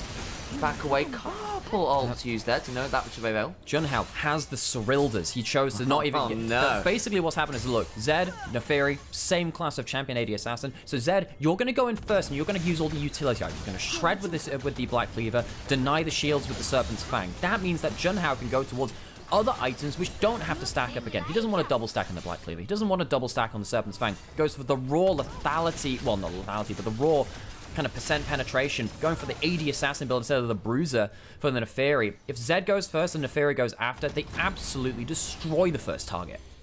That is going to be very difficult to manage. And you've still got to deal with this Kai'Sa's now 3.5 items. It's a long way past the early game. And we've seen that a lot from Kai'Sa's. They survive, they come into mid-game and are still just Kai'Sa. Flash for the headbutt over that Unraveled Earth, but even then, no. She's not under threat. Monkey. Got stunned midway through his combo, can't get over the Unraveled Earth, so he can't get the full combo. Goes to the headbutt, but can't get the pull of after. That's a push in. Zed's coming down to the play now. He is. Still with this Baron buff ticking reminder. 4,000 power and power play. Puts him up to a 9k overall lead. Minute and a half till soul point, and it's not getting easier. And we're a long way off full Zhonyas or anything for, say, Karis. You are at least getting an arm guard in for Gwen. Maybe that buys you some time. The problem is, you Zhonya's a death mark, and then you just have to sit there while all of these menacing, laughing folks stand around you and just wait for their cooldowns to come back up. What does the Zhonya's realistically buy time for, exactly? What does it realistically buy time for? I don't think it matters now that you're buying time for another Karma Shield. There's a Serpent's Fang on it. I don't think it matters that you're buying time for another Ezreal Q or two. I think that Ezreal's going to have to play it so defensively. This draft, once it falls behind, is very, very hard to play, and falling behind they have. WE as a team are bad when they fall behind, so WE double downing on the comp and their own nameplate weaknesses. Ultra Prime, I didn't think they'd be pulling out a game like this, honestly. I didn't think so, especially after that second round robin. They went 0-3 in their second round robin, and they had to tie break through against RNG. And yes, that was a good tiebreaker game, but it goes against the history of Ultra Prime bottling it in important games. They had a chance to get to Ascension 3 times in a row last summer. They failed that. So close after a great start from them against the likes of Weibo. They 2-0'd Weibo in summer last year. It was very, very funny. And awesome. Hacker's Herald Escape, one of my very favorite moments from 2024. But that's not really what we've come to know from Ultra Prime in terms of the consistent clutch plays. They've kind of been anti-clutch. WE, sadly for them, have just seen an Ultra Prime bucking their own trend a bit. Again, we had that conversation briefly earlier as well. It's with a composition that is a lot more comfortable to the players. We are seeing Junhao on a carry. We've got Saber on Zed. On Zed. This is good stuff. And yes, I think it's not going to be completely viable across Fearless, shall we say. But if you've got this style of composition in a back pocket, it gives you something that other teams don't, that other teams are going to have to be respectful of. Because if you are going to say, look, if you're looking to Leah, I will Zed this. It changes how drafting works. Got yourselves the poke bot now from Wacko. That's going to be nasty because no one's really thought about building Magic Resist that much, have they? At this point, they're thinking, oh yeah, the double AD Assassins. Oh yeah. Kai'Sa can now just W from a distance. Longest range champion in the game here with that double range, because very few things outrange Kai'Sa W besides globals. Besides globals, they're not regular abilities. Therein lies the issue. Who thought this was a good idea for Kai'Sa? Nasa and Wacko can also go into the very, very heavy dive with his own zone, if you haven't mentioned that already, but he's also already going in towards that Seekers. Ultra Prime in a fantastic spot. I mean, there are feats of strength for WE, but feels like that is not nearly enough. All those boots that we're doing is walking them home.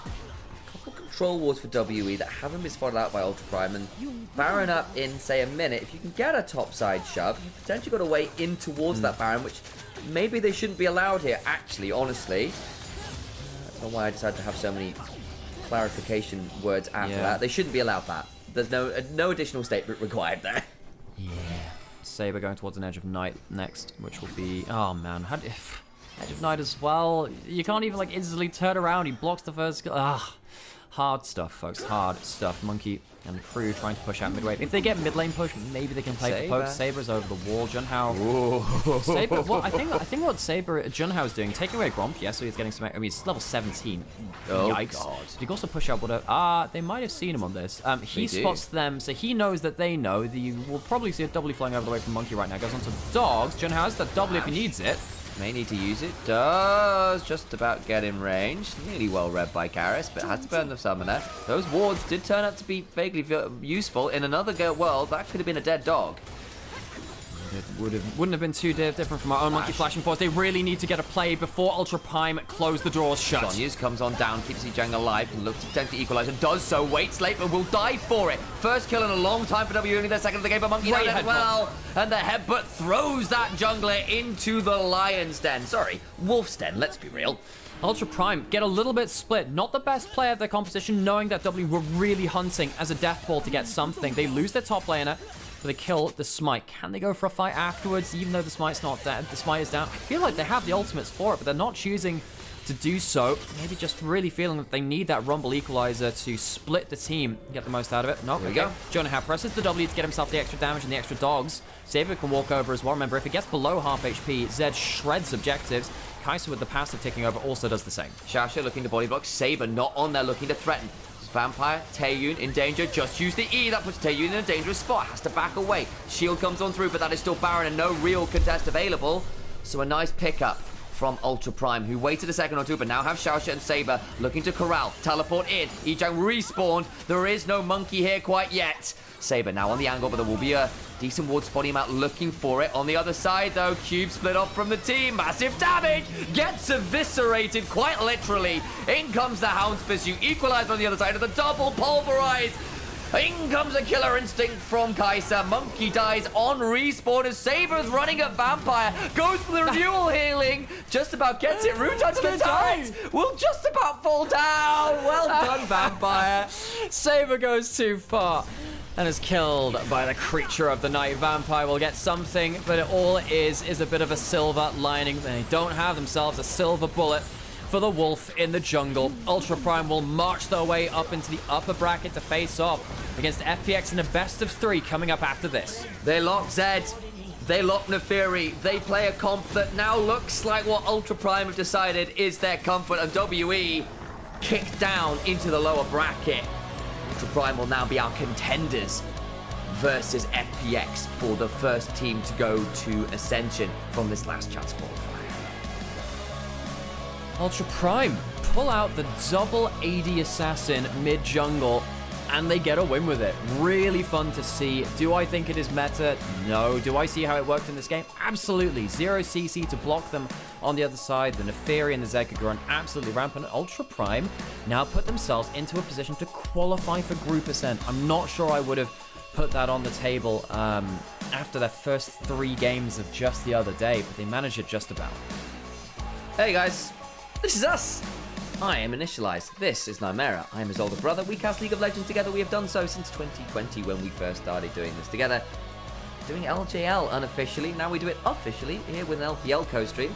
The more things change, the more they stay the same. And of course, this time around as well, you may be watching on twitch.tv/Nymaera_. You may be doing so on the YouTube by the same name. You may also be over on Onivia's YouTube channel. It's amazing to have that collaboration there. Thank you very much to everyone who is watching. If you do have the capability to throw a like, throw a follow, throw a subscription even on Twitch, and thank you, by the way, for Baneblade on that gifted stub to Amber, hitting a sub high, I think, here, which is pretty damn crazy. That support means a huge deal because, again, this is our jobs effectively. We are in a position where we do this every day. We do this because there is no official broadcast, so it's us or bust. You know, shout out to LPL English and some of the other crews trying to keep the LPL community alive, but it means to those who do have that extra bit of pocket change and can throw it at us, it does make a huge difference for us being able to do this on a regular basis. Basically, folks, your mission, if you want to help the LPL community, is to find your favorite people now covering the LPL and give them a little bit of support on social media, on their streams, keep the follows, the likes, and the comments up, whether that is us or other people. Obviously, absolutely, we like it a lot. great people out there. Great people out there, but the LPL community internationally needs to continue some way or another, and we're trying to do that here as well with important games like this, because, you know, there are players on these rosters which may go on to do great things, and you will when that time comes, even though it's unlikely for some bottom teams to really ever have those kind of moments, when that time comes where one of these players does take that step up, you will want that extra archiving somewhere. So you can go back and see how they did. Talk to someone who was there, who knew about these players before, and tell you actually, was it unexpected? Was it expected? What have they grown with through those games? You know, a player like Junhao, I had a very low opinion of him, and he's starting to give me a reason to be more happy with him. And of course, now they're going to face against FPX. I have to say, I think FPX will be my favorites going into that game. I think that the two teams which played first in the day, I feel better about LGD and FPX than I do about WE, who I think is probably the weakest team out of these four. But yeah, remember Yahoo when we're casting Ultra Primal World Finals. Of course we will. How would we ever forget that? Right, I can't necessarily stick around. I can stick around maybe for the first game. Depends how long the break is between series, because I have like you'll have to leave. I have a little under an hour to use. That's fine. So we'll see how that goes. Yeah. And the other thing is, can Sam and Alex convince my cat to give me back my chair? Says Jay Paul. No, we can't do that. I'm not gonna lie. I don't want to. That cat deserves your chair. I'm not gonna lie. Can't really convince cats to do many things. Why don't you just push me, son? I'm a cat. Oh, right. That was the cat. You know, didn't see that. Just start shoving things over. Meow, meow, meow, meow, meow. Meow, meow, meow. Shove the laptop off the desk. Why have you got a Sith cat? It's not a Sith cat, it's a glowing cat. Oh, right, yeah, it was red for a moment, which is a giant red cat. You can't convince it to do anything. It's very true. Can't convince it to be any one colours, then. It's true. And, Crowd's out of wacko after that early lane, and still ends up matching the Ezreal in damage. Good work from him, especially because he was a crap start to the game. I'd say, like, obviously we have our issues with Vampire as a player. Yeah. I don't want to see him on Karma. The best stuff comes from Vampire when he's on creative engaged supports. Karma is antithetical to that. Yeah. And yeah, I know his 2v2 is a place which he focuses a lot on. I don't think it got enough out of this game to be a win condition, because yes, you had that dopamine of early game. What does that go into? You have no CC after a certain one. It felt like it really hurt them. Yeah, or at the very least, if you're going to do that, then have Celebasso, because I think Taeyun's best champion pretty consistently now, from what we've seen this split at least, has been the Ezreal. He's been really, really confident on it, has got good, decent mechanics, has laned well on the champion, but the Ezreal Karma's individual 2v2 prowess, and it was good, was paired up with what? You know, how on earth do they then leverage that into a win condition, especially versus the composition they ended up into? I grant you, very rarely would you expect a red 3Z into a Taliyah, but hey, it's where they were, and they didn't really have the tools to mitigate the engages anymore. And the engages, by the way, are just running at you. It's not CC engages, it's literally just people going, yeah, I can keep dashing at you and doing damage, by the way. Still, this is the highlights. Shaosha also had a really good game on the outside. I'm trying to figure out who gets MVP. Junhao was pretty good. Saber was pretty good. I think, Junhao maybe. It's either him or Saber. I think it's mid jungle pretty easily for me. It's just one of the two. Take your pick. I'm sure there'll be split votes.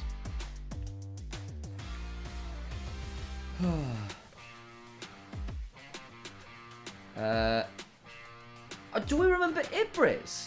Yeah, of course we did. I remember him. Yeah, he used to be a psychopath in ARAM. Who mentioned Mr. Baneblade just at the top there? Yeah, no, I remember Ibris. Yeah, he used to cast PCS back in 2021. Was it Rapid Star? Yeah, no, I would considered Ibris a friend back then. Actually, I haven't talked to him in a long time. No, yeah, it's been a while. I do remember Ibris. Yeah. Because Ibris was in Berlin for a little while. I think was he observer for LEC for a little while. Right. Yeah, very. What's gonna say? Quirky person. Interesting. Yeah. He also has our MVP of the game here as well. No, I liked him. Junhao is the MVP. Yeah, his Neferi probably needs to just be permabanned at this point, folks. So I would just permaban it now, folks. Don't take the chance. Oh, you cast the UM together. Very cool. Nice. Very cool. Was it Niberia as well? Who that bald guy from the US? Who was DCS and that kind of level of things? I think to remember.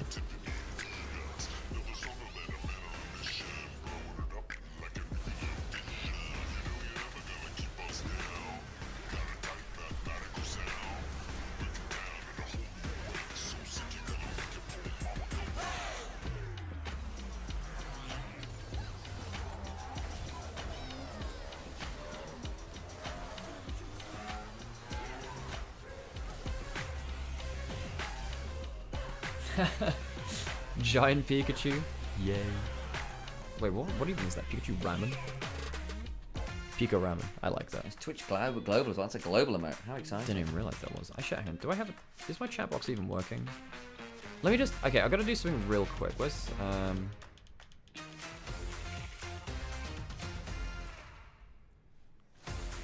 What's it even called? This is gonna make the stream go black very briefly. What's it even called? That's not it. That's the one.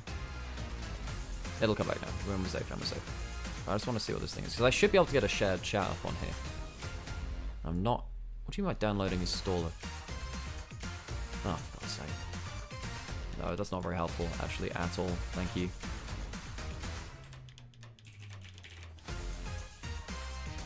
Is that not working? That should be working.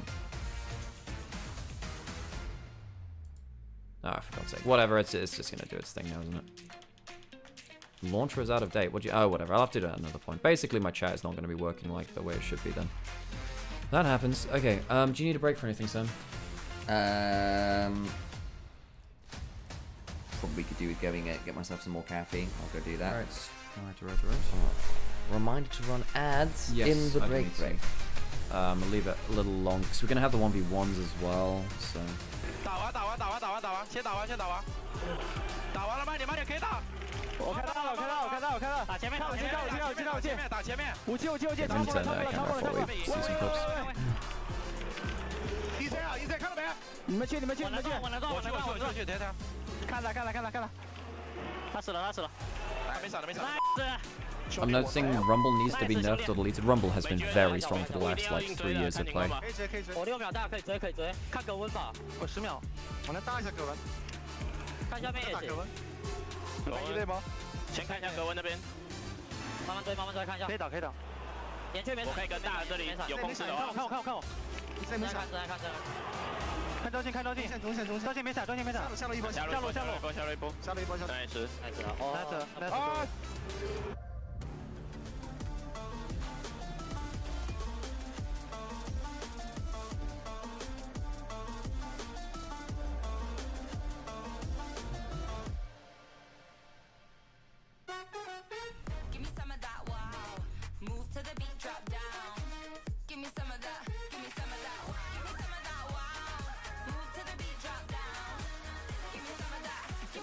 I came to a realization yesterday. For almost a year now, I thought that Nymaera's brother was hysterics and not initialized. Lol. I'm not Australian, for better or worse. I do like Hysterics though, he's a good guy. I think he's also streaming right now. So good, don't you worry. 更受中国电竞用户喜欢的能量饮料，更受年轻人喜欢的中国能量饮料。 I did cast a lot with the Hysterics over in LPL and some in LEC as well. Did you see when King was 2v1 on LCK and his Rumble just killed them both? Yeah, that was also because he popped 2 cookies at about 0 HP and they gave him a massive amount of healing. As an Australian, I grant you honorary Australian status. Oh, thank you. I appreciate it. I do have some family in Australia. They live out in Brisbane. My uncle married and went out there, so I got some cousins out there as well now.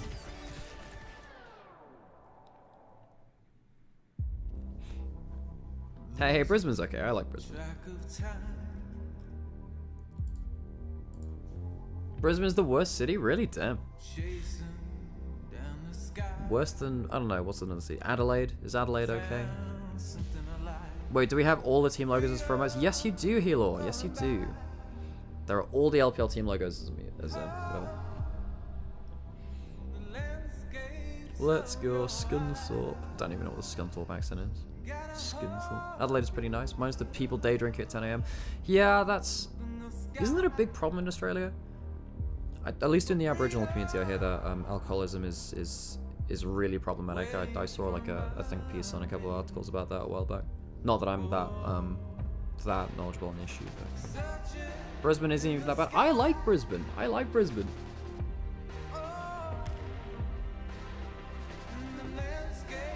Maths are problem in Australia. Oof.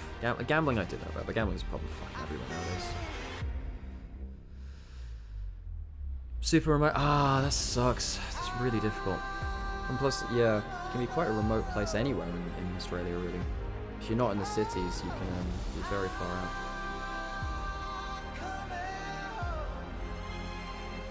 Okay, I gotta run some adverts now, folks, just so we don't get them into our game. And sorry if you just come in, but this is just to stop pre-roll, so when people do come in, you don't get adverts. And just it feels kind of toxic if you come into a stream and there's immediately adverts. I think that's a bad way to grow a channel. So sorry if you get hit by ads just right now. Of course, this doesn't apply if you're on YouTube as well, if you're an Onivia. And if you are watching an Onivia, of course, we appreciate you too. We have one last series today. Oh, I say one last series. We have a best of 3 series next, not just best of 1. One of my mates works in healthcare in these places. He has no road access for 4 months of the year and no air access for 2 months when the hurricane hits. Oof. My dad went on, not sabbatical, that's another word for it, elective out to Thailand back in 1990 something, early 90s. And he went up to Chiang Mai. And there were no roads at all there. You just had like dirt tracks you had to take bikes on to go. He was working up in a hospital in Phang. Did we talk about Alex's amazing costume in LC yet? No, not yet. Not yet. By the way, if Neferi gets picked, there will be one even better costume. We'll have a chat about how the LEC's got that dog in them if that happens. So we'll see whether we get a Neferi. Okay, so we get for FPX Ultra Prime now. Cool. Yep, we have plans, folks. I won't spoil them, but we have plans. But we'll see. Surely someone lets Neferi through at some point this weekend, right? If it was, I had a plan for yesterday. No one picked Neferi. Even when Neferi was unbanned, it wasn't picked by Rogue or Heretics, which sucks. We've had Neferi and LPL. Yeah, well, I don't have the outfit here. It's the LEC one, so I don't have that.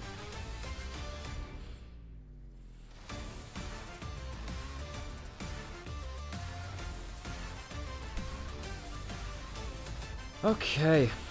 Well, we'll see what happens. I don't know whether we have game 1 side select or game 3 for these, but I assume we have a 1v1 for side select at some point. Was it banned? Most of the time Neferi was banned yesterday, yeah. Most of the time it was banned yesterday.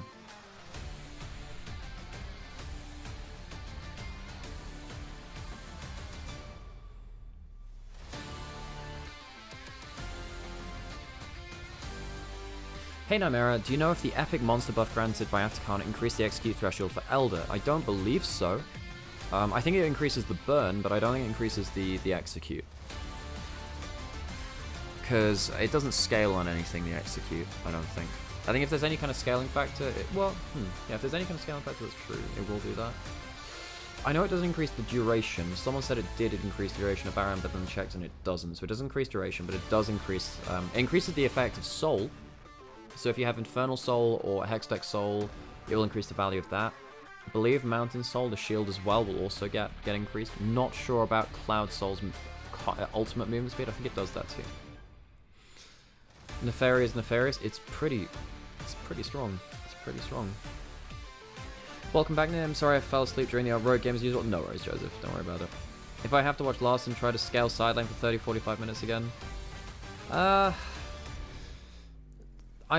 think Rogue's Dragon control was very poor. If you're going to play side lanes, you need to have a plan for what's going to happen with the eventual soul. You either need to win through side lanes, or you need to use the side lane pressure to give you better positioning on Dragon, and they did neither, so that obviously sucked for them. I think they need to look back to their objective control. Nice. Great. Should be pretty close to our series now. Hopefully, anyway.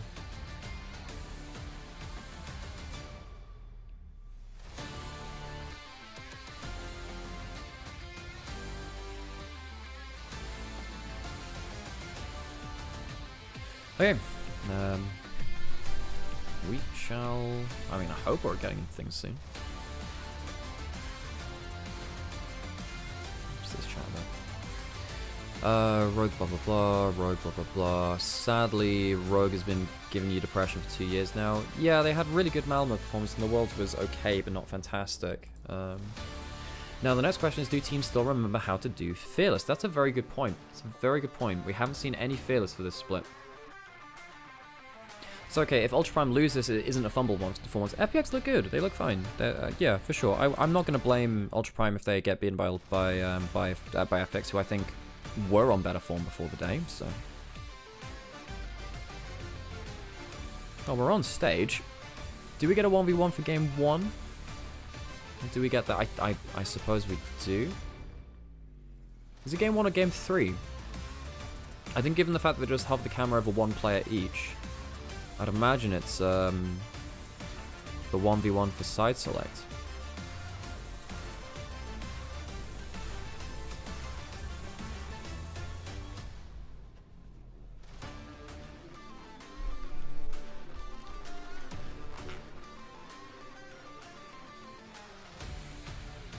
This is best of 3, only selection 1v1 before game 1. Yes, I know that, Manichel, but I didn't know whether it would be before game 1 or before game 3, because when it came to playoffs last split, they did it for the last game of the series, whereas in regular season, they did it for the first game of the series. Now, this is a very important series. It's not regular season or whatever. Do they do it for game 1 or for game 3?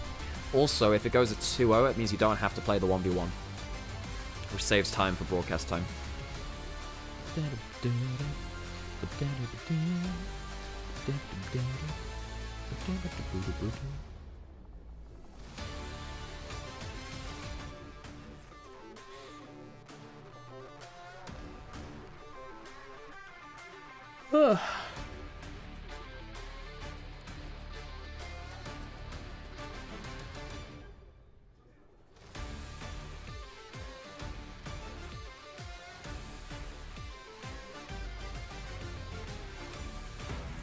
Alright, getting ourselves into a draft of some form, and we do have our 1v1 for game 1, Sheer and Saber. So it's not going to be Care doing the 1v1 again. It's not going to be Egen. Now, there was a rule in last playoffs where you can't use the same player for 1v1s more than once. Believe that factors into this. You can't use the same player for 1v1 more than once. So Care for FPX and Egen for Ultra Prime cannot play the 1v1s, I believe, for this stage of the tournament. I'd imagine that resets going into this. They have to for the next stage. Carly banned away from Saber, one of his mains. Renekton and a bunch of top laners away from Sheer.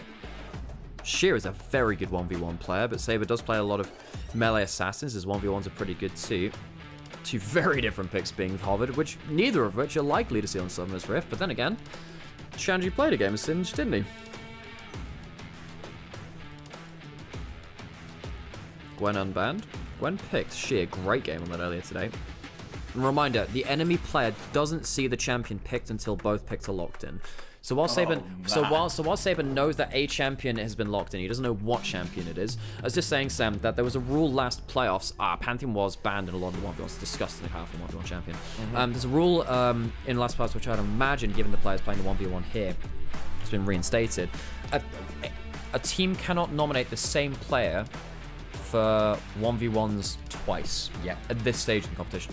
Anyway, so for the first match, Care was used for FPX and Egen was used for Ultra Prime. So they can't be used for the 1v1 in this matchup, so it's Sheer and it is Saber. So top lane versus mid lane. I believe that's Gwen versus Pantheon. I believe they were both locked in. So we'll be getting ourselves onto the Howling Abyss, not the Rift, to see who gets side select for our first game of that series. Okay, and is this the new format, 1v1 for side select? It has been something that we have just added to LPL this year, basically. Sort of a bit in Split 1, we're now coming out of our best of ones, so seeing this again now. Also, also worth noting, it was used in VCS and PCS last year, so we're not the first region to do it. However, we did adopt it for this split, and it's really cool. I keep using this one line. I'd say it's a quote, but it's a quote from myself. It feels a bit self-aggrandizing that way. For as long as League of Legends has existed, players have been going into a single lane and saying 1v1 me, bro. We have Howling Abyss for that now. We have the Showdown mode, and we have ourselves Sheer versus Saber, Gwen versus Pantheon for our 1v1 for side select in our qualification best of 3 for the Ascension stage. Onto the Rift we go. Gwen versus Pantheon. Barrier and Ignite on both. Bramble Vest start from the Gwen to try and manage the Pantheon. He's going to prey on base damages early on. Lands an initial Comet Spit. Chat open up close then, if the full screen or not. Let's have chat open for this for now. Come on. Sometimes when we're in game, it's nice to just focus on the gameplay because the game's obviously a little bit wide on screen the other way. She, good W there. Dodges out on the Pantheon, both using defensive abilities. It does so. The thing is, even with that Bramble Vest, it comes out a little bit worse for wear there, does Sheer. We'll be able to heal up a little bit with the passive, of course. It's got the Q stacked as well. Might be dropping off shortly, though, so he needs to use it. Yeah, I really think that they should add in a new 1v1 mode between Gwen, Yuumi, but only the book, and then Malphite. You know, I feel like we're missing rock, paper, scissors within League of Legends in the current meta. There's something very invigorating about the whole matchup. I still remember that there was that extended rock, paper, scissors match in LEC, like one pause. Yeah. Oh, yeah. The Mad Lions fan who won out. We should do that across the studio next time. Yeah. Have a camera on two people, see if they want to play rock, paper, scissors. That'd be great. I'd do that. You know, there was someone who graduated recently in the United States who broke the record for the longest distance game of rock, paper, scissors ever. Oh, wow. The guy went up to do his award, did rock, paper, scissors, and a friend watching at home competed with him, and he won. So congratulations. So yeah, but it was over thousands of miles of rock, paper, scissors. Wonder if you can do that from the International Space Station back. I see Sheer doing very well at taking some of these trades, but Pantheon just presses. Wow, uses the Ignite to deny the healing there. And the Q hits and the Q hits as well. And if you're below a certain HP and it's empowered, it will crit on low HP. Very high damage. Saber pressing E every time the Gwen W comes out, so it's just basically using defensive ability for defensive ability and getting that empowered Q. Saber really playing well on his melees today. Had a great game on the Zed, had a great game on the Yasuo a day or two ago, and having a very good showing on this Pantheon. We see what this guy's a specialist in, I feel. His melees are pretty damn good. He's, yeah, plays all of them. Someone asking in chat, what's my prediction for this 1v1? Pantheon's kind of strong, folks.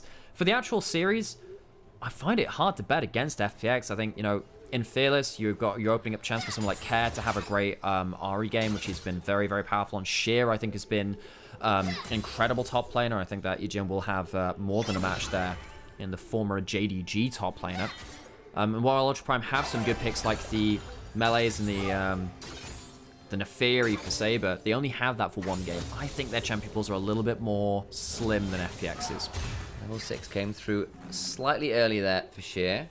Saber going to pick up the healing, try and get that attack up for a moment or two here. Big waves coming on, crashing in. I'm saying as well, Hexman can now complete it for Saber versus the Steel Captain. She's got a lot of armor to their name now. Definitely helps shrugging off what you can. Trying to just work off of base damages, I presume, but you are lacking a lot of damage just using your kind of Eon hit steroids, which is one of the biggest auto attack steroids in the game, don't get me wrong, but you have to be so careful not to get Q poked. See that Saber trying to go for those tap Qs. Surprisingly long range. One of the bigger changes they made to Pantheon over time was make the hitbox slightly longer and thinner. Makes it a little harder to hit, but has much longer range. Gives him some really good presence in lane. You can threaten with that. Of course, if you do the whole Q, you still got the long range skill shot if you need it. It's just a bit more of a wind up. I think Pike Q is another way of thinking about it. And also it's longer cooldown. Yeah. So if you actually want your best damage, you want to be in melee range tapping that Q, which of course is very important because it does, of course, apply one of your Mortal Will stacks. Gets you up to the empowered ability eventually.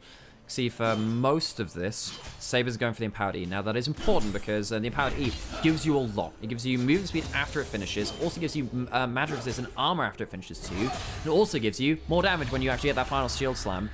So it gives you a lot of random stats. There's a lot of choices to be made about. Hang on, he's going to get his back cancel here, which he does successfully. You have a lot of choices with your extended abilities with Pantheon. The empowered Q, highest damage. Empowered W, 3 auto attacks after it effectively max stacks your Conqueror and gives you a passive back, which means that most of the time, if you're going for an all-in, you need to start with your empowered W. However, if you want to go for just the most obnoxious survivability, the E gives you so many defensive abilities.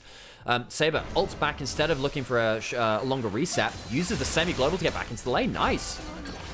With Sheer needing a reset at some point as well can be really frustrating because they're not going to have that ability to get the cheetah reset. Fake teleport coming in very useful for Saber here, playing for the laning state. Yeah, very good here. Very rarely good at a 1v1, but really good at that reset there on a mode which allows resets to come in. Has the phage as well for the movement speed, so we can either you know, engage or disengage a little further. Can you stop the recall? I don't think you can. The wave is no, the wave of fire, the ring of fire, not going to be coming in just yet. Giant tidal wave of fire. Yeah, Playing that's really definitely slowly. Sheer going to collect the wave, actually, instead of letting Saber potentially go towards the tower. So Saber's not going to get a tower play from this. The wave will get picked up. We can't be miles off the Ring of Fire. Sheer is going to need a reset at some point here.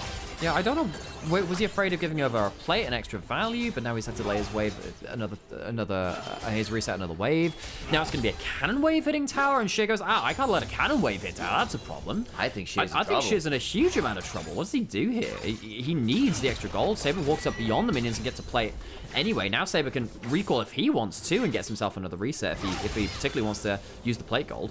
Takes a turret shot there briefly, but again, Sheer not having a great time, still stuck at that 3rd HP. Saber now, with that potentially really dangerous empowered Q poke, could threaten Sheer to at least blow the W. It's going to have to, again, delay this reset. I don't know how long you've got to play around here, Sheer. I mean, Saber, I was wondering whether he could get himself one last play. 30 seconds. He's going to get... Both these players can get themselves... reset coming in. Saber clears another wave, though. Saber, Sheer definitely can't stick around for this one. And Sheer, for all of his prowess in the 1v1, is getting a bit Pantheoned here. Is a bit. There's going to be the reset coming on through. Staying in range for the plate gold as well. This is going to be a big back for this Pantheon. There is 400 gold ahead, which we'll see what it leads to. There's an elixir for Sheer. Elixir goes for the Elixir of Iron, gets a Haunting Guise, and it's the makings of a Riftmaker. Goes for the Elixir instead. Black Cleaver and a Hex Drinker, though. Those are nasty, nasty components. And a full item, of course, in there too, which Sheer doesn't have. Pops himself the Elixir of Iron for the Tenacity and for the extra HP as well. God, I feel like Saber just wins the 1v1 here. Sheer, you've got to show us something special. Oh, this army built up. Black Cleaver will remove relatively fast. Remember, with that empowered double, you will stack that Black Cleaver in short order. Saber tanking up the Q4 with that empowered E. Does so again. W comes in, healing on here. Ignite drops. And try and trade it out. Actually, this is looking really good for Sheer. The needlework comes on through. Oh, shit!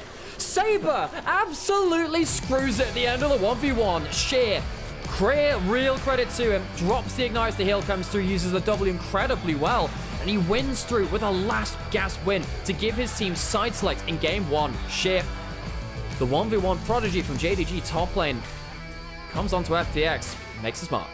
That W alone was fantastic. Denied so much of the damage. The Ignite coming down as well.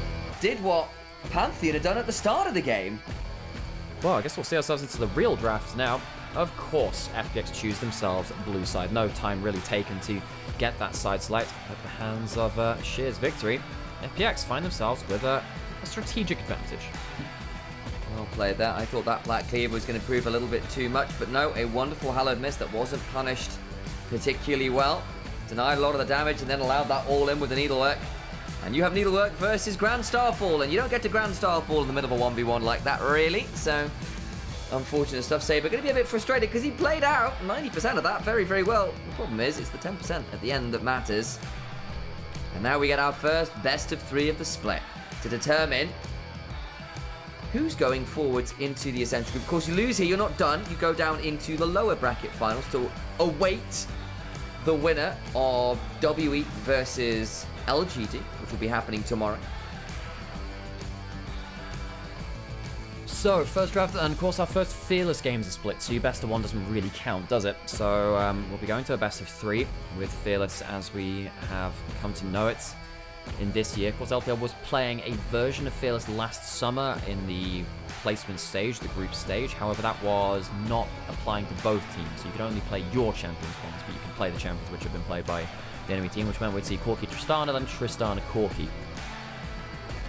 Going to draft now, though.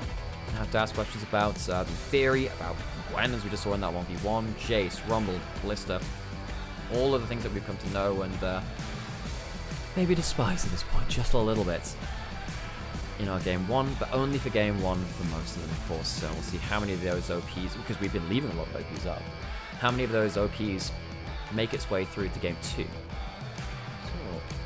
Skarner let through entirely in the last draft. It does sometimes feel like some of our teams going, look, yes, Skarner's strong, but we don't play it that well. So we're saying, screw it, we're going to go towards things like Neferi instead. Oh, how that 1v1 could have gone so differently if we put in Hilxian. The aspect of Soda. The aspect of Soda. Yeah. You know, one time I tried to put I made Ribena with milk. That sounds awful. Yeah, it was, Sam. Why would you do that? I thought it'd be nice. I was like 12. No, it was bad, Sam. It's very bad. It's very bad. I feel like that's the problem.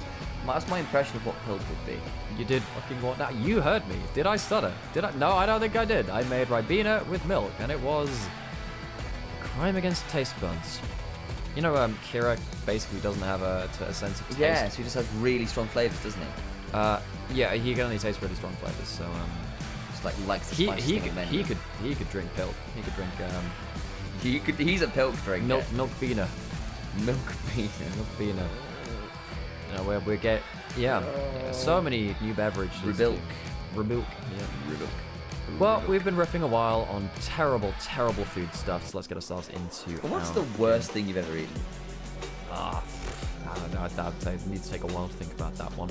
Probably something off, wouldn't it? FPX Ultra Prime, of course, just played their 1v1 between top laner and mid laner Sheer versus Saber for that 1v1, and Sheer won. Because of that, FPX chose blue side, and we get ourselves into our first draft. And immediately I noticed stuff like Wukong, Kaiser, and Corki, which are not priority bans. They are more targeted bans, which means we are leaving stuff like Rumble, Callista, Skarner, Neferi up on the table. Vi, Gwen, too. And that's already 6, which I've noticed off, and there probably are others in there too. So Sejuani Yone potentially could have been a pick as well. Yeah. Feels like in the LPL, we are letting through so many OPs because there are so many OPs to let through in the first place. It does feel that way as I catch the microphone there. Apologies for that. You're assaulting my microphone, Sam. I'm not intentionally, so I'm trying to get my legs under the desk. Under the desk. Do. Sam's is not particularly a mermaid. You say that. Have you seen me and Ariel in the same room together? I haven't, Sam, but I haven't thought that was a question we need to ask. The first pick, Neferi, comes through. There's some joy in the faces of FPX. They do that one. Goes through towards Shadow, who had, what, a 17-kill game? Yeah, he did it in 22 minutes. Jesus. In 22 minutes. Yeah, that's not okay. So now what does Junhao do? Do they go for Vi Rumble anyway, knowing that they could lock in Gwen on the other side? I actually think Skarner might have to be the play here. Playing Vi feels pretty bad. But then, I don't know, what do you do? This jungle matchup will be a problem. Junhao needs to play a carry. Junhao is a carry jungle player, and Ultra Prime win when Junhao has a good carry jungle performance. You have the Vi Neferi, you have that double, press W, stuff stops happening. With a Galio on top of it, they are lacking engage, but their disengage potential is really, really nasty. This was the combo that FPX used to win their first match, remember? Care on that Galio, Sheer back on that Gwen, Shadow on the Neferi. Actually, was it the Neferi at that point? I think it might have been the Shinzo, actually, but still, it's a very similar style of combo. Poppy now locked in. You've got a couple of people wanting to dash. Galio's got one, Gwen's got one, Neferi's got a couple. You know you need to manage those well enough, so Poppy makes some sense. So we go towards Junhao. Not quite a carry jungle, but certainly one that can fight early, scrap early, so I can see some utility for the player Junhao there. It's a flex pick, and they can hold that till 5th pick. I would imagine you just pick mid laner on 4 and hold that flex for support jungle, yeah. Support jungle. FPX will be removing a couple of the better picks into the Galio, the Yone being one of them. Saber, of course, big player of melee mid laners, so perfectly in his wheelhouse. Does appear to be. Yone ban, as you said, off the table. Did you just ban the Yasuo as well and say we don't want to have to deal with that, or the Zed? I think Zed this game is as good. I actually think Galio is very good into Yasuo because he has to walk up into your suspiciously close to your taunt range. So it's like suspiciously close. It's like that's a lot of big talk with someone within pummeling range. Yeah. You get arcane. Eat my giant ground pound. They're all so little. Or if you get, I have to say, Gatekeeper Galio, some of the best voice lines in the game. Pantheon after that 1v1. Welcome to the 8th circle of hell. Pool party. Just kidding, it's more pain.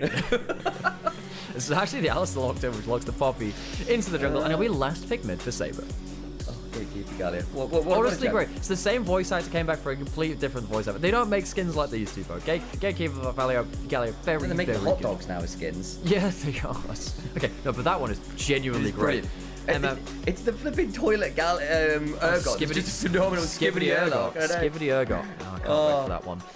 Yeah, I really like this Nico if it comes through. It punishes the Alistar so hard. The most lane dominant support, I think, at the moment, really, Nico. It's very hard to deal with that one. Dre is a bard player. I would prefer the Nico. I think it's much better for lane dominance. Okay. Gives you a good go button. Maybe less good than something like the Rel, which is kind of more of a wash for the Alistar in the matchup there. But the Nico can help you contend against the Varus's very strong laning. And you do then have a little bit more safety for the Nico and having a Galio, because sometimes you get to this point on Nico, less so than with the Elise, because your ult is more of a team fight ult, but you can turn into just a free sack of gold that the enemy can pick up every sort of 2 minutes or so as you turn back up on the Rift and die again.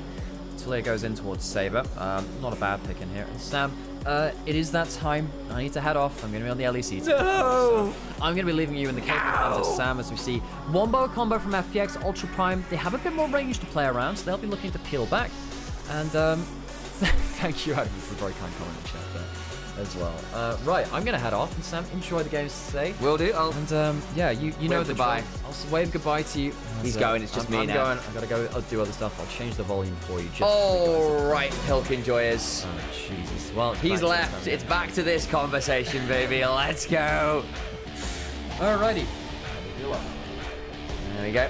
I will switch chairs because I can. I'm going to sit in the Ari chair, guys. Can't stop me anymore. Leaving. I could just like subtly rearrange his statues and things. And he wouldn't. We wouldn't be able to do anything. I could do that. Yeah, it's true. But that was genuinely primarily the reason I would do it. You understand that, right? Just want to let you know. Lion Man says goodbye. Goodbye, Lion Man. And goodbye, chat. See you. Absolutely. All right, chat. I'm looking after you now. I'm sorry for that. It's not getting any better, really, is it, folks? So, Lollipoppy locked in.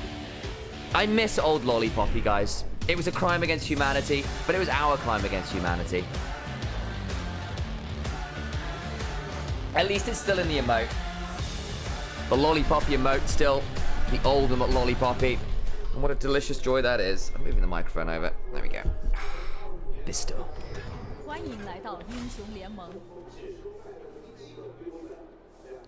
Set the crowd's chat, assuming they're in for it. We've had a suspicious lack of Gyos today.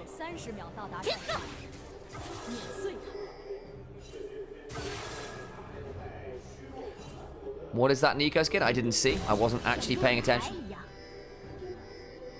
I assume it is skin. Oh, it's the Pajama Party, Star Guardian Pajama Party. Have they got the Pajama Party Misfortune as well for the Skinergy lane? No, they've not, because they've got the Admiral Misfortune, don't they? Shocking. Alex, could you close the door, please, if you're back at some point? He's gone. He's just not here. He's left me. Pilk that cow. You can't pilk those. It says so in the lines. Dark info comment. Very much so, Ocean Salts. I agree. Suspicious comments.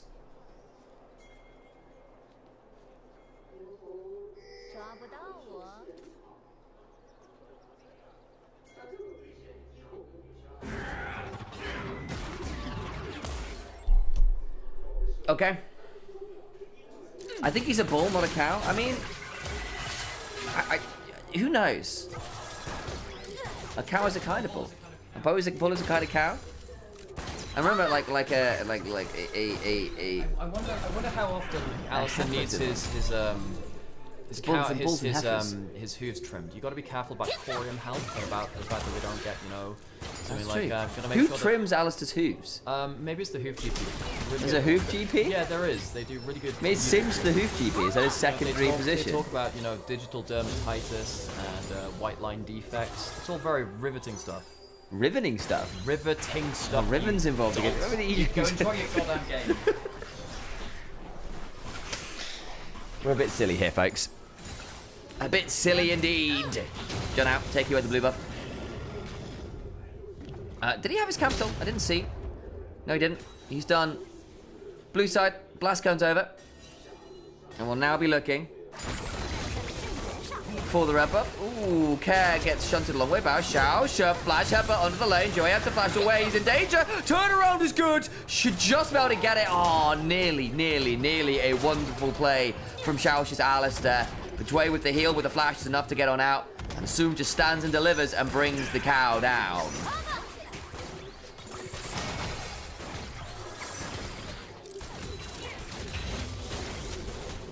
And Ocean Salt's in chat.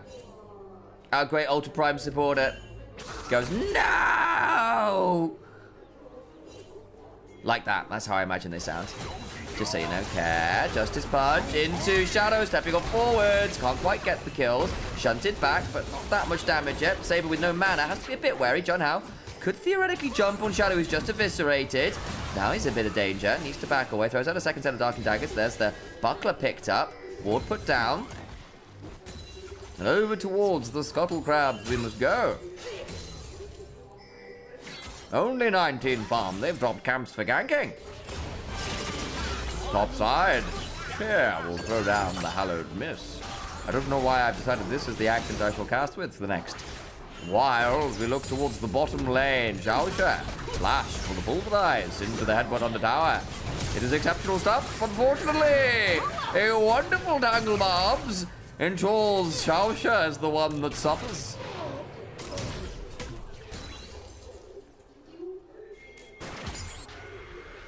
I really think you underestimate the Ultra Prime comp? Potentially. I know obviously Ocean Salt's not massively impressed, but Ultra Prime have got a good dive combo here between Alistair, Talia, Poppy. Can all go forwards. Lots of ways to theoretically manage a Neferi, assuming you don't let her get way ahead of curve. And FPX, bit of a shotgun comp, right? When the Galio and Nico and Misfortune Burn and Upton don't get value, little less fun. It's going to be the Poke Virus. I think to stay a bit further away from a relatively melee / short range composition, not competition.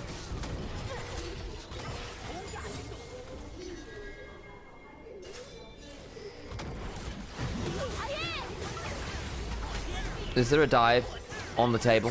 John Howe, Yijang, defending this bot side turret. The Varus and the Alistair switched away from the bot lane, which was a bit miserable.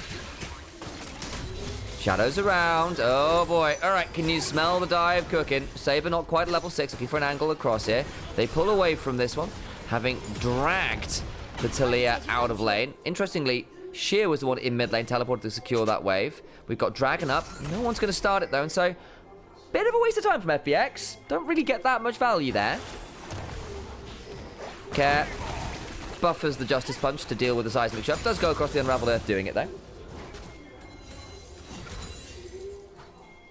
If Ultra Prime are coordinated, I think they can do fine, to which Ocean Salt says, famously a very coordinated org with a Keck W face.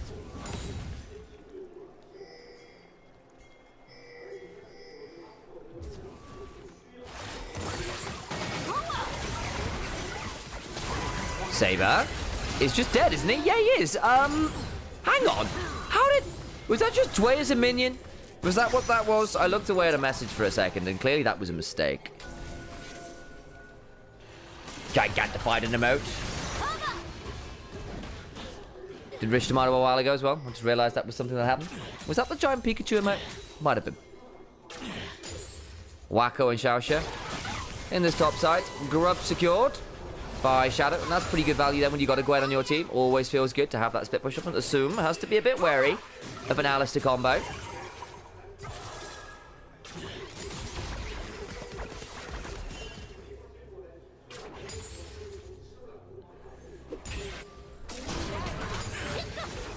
Throwing out a blooming burst. Does Dway on the Nico.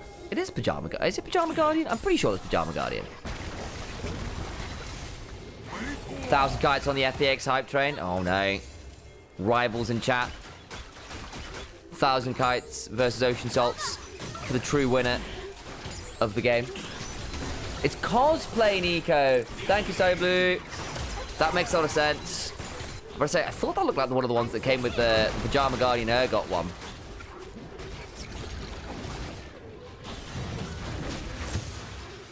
Red buff secured. Saber nabs that one. Sorry, John Howe nabs that one away. Sheer left in a bit of an ugly spot. John Howe! What did that custom minion do to you?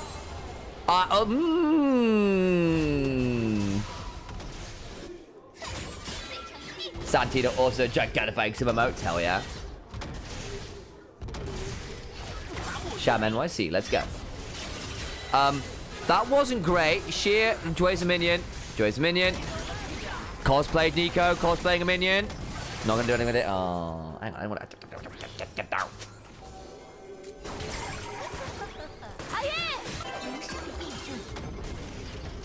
Alright, so Equalizer comes on down on an immune target. Hex Flash. Charge a minion. That's just not... Not great, guys. Okay, here we go. Looking on forward. Shadow immunes the Poppy ult into the bullet time coming on forward. Can't quite get it. Nice seismic shot interrupts it. But the flash from Care, forget the Torm. Shadow still running at John Howe, who will die. Now we'll have the reset available on the ult potentially. Actually, he's not going to have that chance. He gets popped by the Varus coming out of base. 1-for-1 right now. Saber looking to get an angle. Lots of flashes burned. Oh my days. FPX burned all of their bot lane summoners to go 1-for-1. Not pretty there from FPX, who overplay that one just a touch. Sheer, though, spends his time getting a play topsides. But yeah, assume flash cleanse, Chue flash heal, Care flash, Shadow flash. Let's have a look at this again.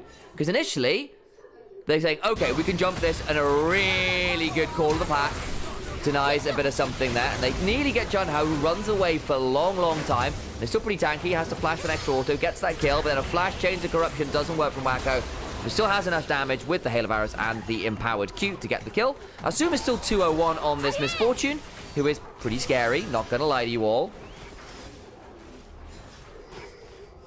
And kind of as a result, they have gotten away to Mark of Mastery here.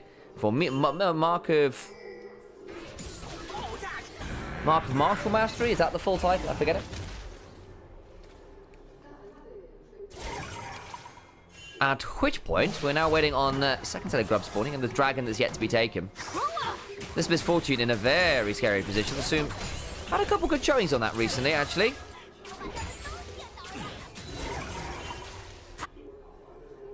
Share.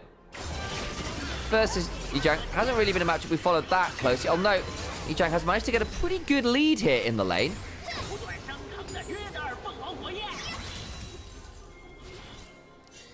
Just in terms of CS, not a game breaker or anything, but it's a good laning phase from the Rumble.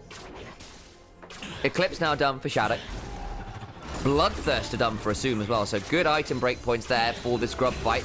Should FPX want to contest this, and I think they do on these resets. Galio coming across. Will not quite have Hero's Entrance available. Teleport topsides. The Shape Changer allows Nico to scout this out. Jun Hao starting up the grubs. Over comes Yijang. We are getting a fight brewing, folks. Look at Yijang. Off on the side. Got a good angle here. Shadow not really found a good angle in. Needs to be a bit aware. 2 sets of grubs taken. Knocks the Galio away, but he can join in 3 seconds again with his own ultimate. They just want the fight. I think at this point, Sheer goes on forward, puts an exhaust out onto Wacko! Bullet time after! Goodbye, Varus. They get the grubs, but at what cost? Jun Hao in a 1v2 on the backside, not having a great time. Care needs to back away. Justice Punch is not fantastic, but now they're going with the Hound's Pursuit. Shadow looking to get value with the Eclipse. Wall comes on cross. Xiaoxia in danger. Does not have the ult, but does have a flash. Seismic Shove doesn't work because Call of the Pack comes and interrupts it. Flash out now from the Alistair, who gets to safety. They get a kill on Jun Hao, kill on Wacko, but do get all 3 grubs to Ultra Prime. Fairly heavy cost there, no, nonetheless.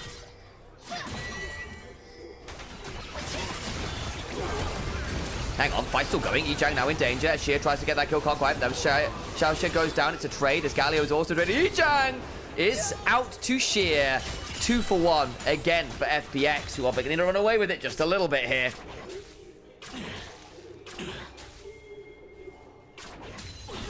Let's have a look at this again. So the Galio ult, well, Galio's knocked away, but not Shadow. And Sheer just says, cool, I'm running at you. Galio can rejoin anyway. Efficient reposition. Exhaust, ultimate, Assume gets loads of value. And Jun Hao tries to interrupt the fight away, but still a 1v2 with the bot lane. Care in danger, but just gets to walk away. The damage is done. Run at the Poppy. Gets hit with the Tangle Barbs. Auto down to death.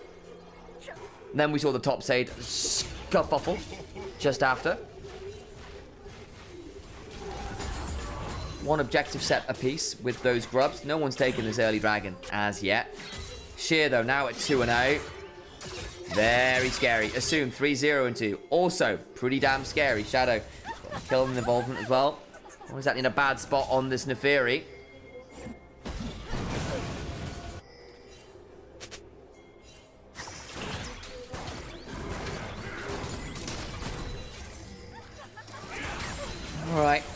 items now largely completed across the board. Problem was, at that fight, they weren't really. The Bloodthirster was done, and the Eclipses was done for FPX. No one else had got that kind of level of completions done.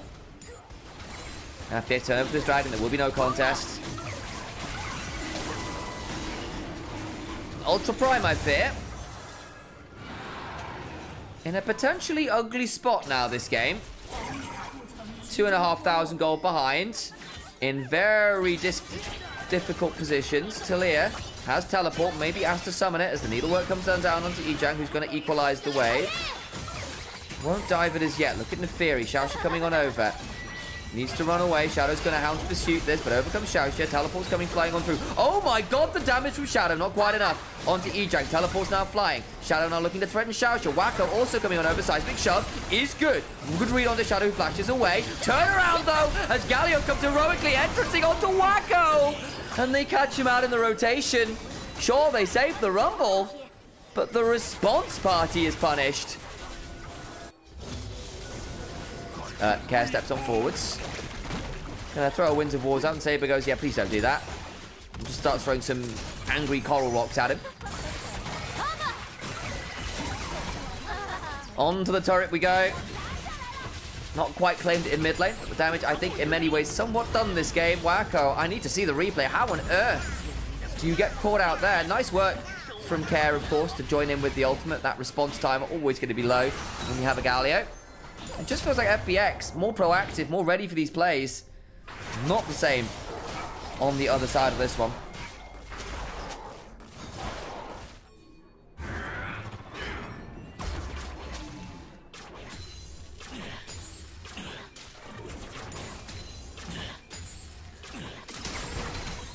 Mid-lane turret has breath away from falling. Looks like we'll be getting the Essence Reaver second from Assume. It's the I want to stay out on the map as long as I possibly can build. No health or mana problems when you can heal and restore both very easily with those dual items.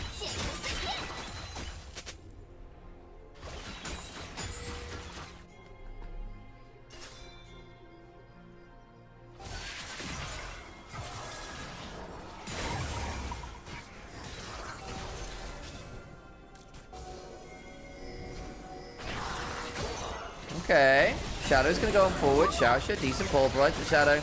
Not really under that much. Just from the ultimate's just been popped from Xiaoxia. John over the wall though, goes on in, teleport behind. Potentially a good punish here. Where is the Gwen? Pop also comes on through, but not to very many people. There's an interrupt on the teleport, and that means Shadow gets to go on forwards and reset. Wacko in danger. If Visceray comes on down, the Darkin Daggers are there. John Howe trying to save the AD carry's life. Flash for the auto and the love tap. Breaks Wacko's ankles. Another set of Darkin Daggers. Bullet time comes on through. Is just a 21 bullet salute to the fall of Poppy, who might be wielding a hammer, but is bringing it to a cannon fight.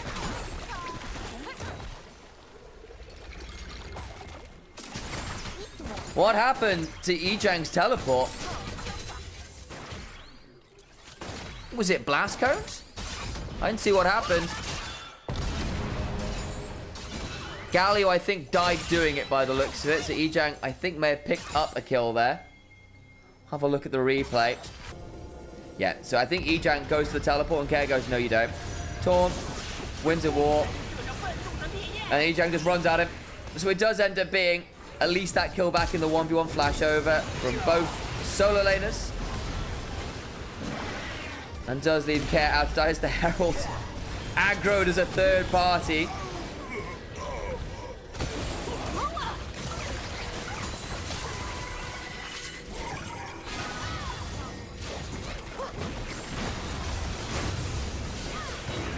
And Junho flashes away briefly. The problem is then Xiaoxia dies.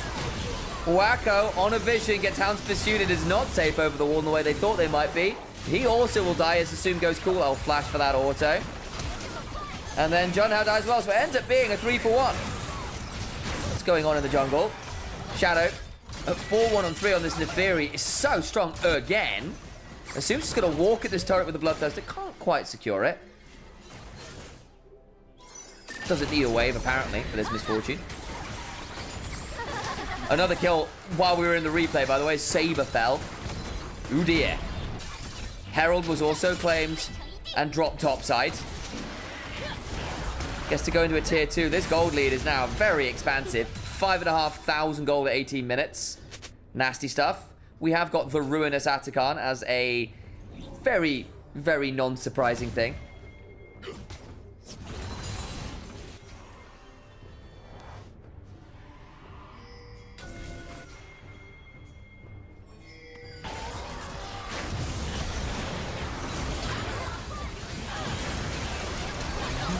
Bullet time comes on through. They did come into Fury there. Hang on.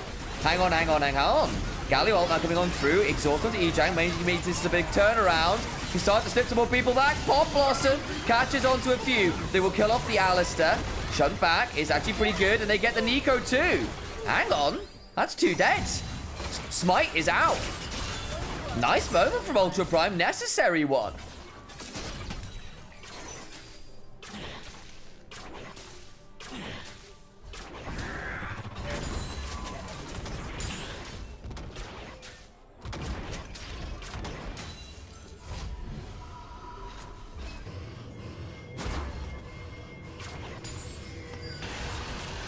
Shadow just uses the W, tries to read things, doesn't get caught, gets shunted into the wall and dies. Unfortunately, after that, it gets a bit ugly on the turnaround.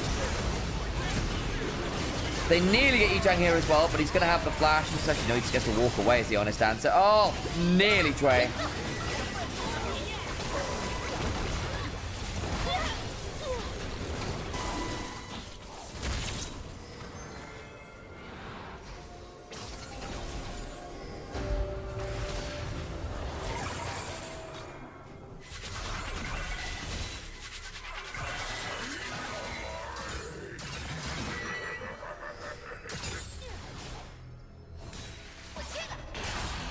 Okay, Atakan's going to be started up by the side of Fun Plus Phoenix.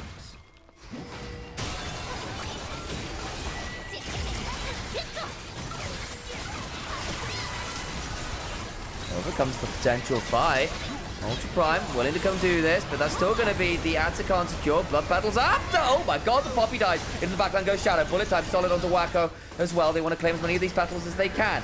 Alistair doing their best. Care running away. They claim most of them in trade for Nico. Gonna split people off with the wall. Flash over from Asumba. Nice shot into the wall from Junhao. And Ultra Prime coming back into this pretty much. They get Assume too. Not bad from Ultra Prime over the last few minutes from a game that was looking very challenging indeed. Some nice combos punishing FPX.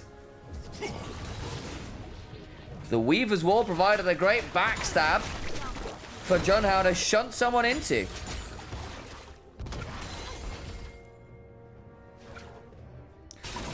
So they rush down the Atakan.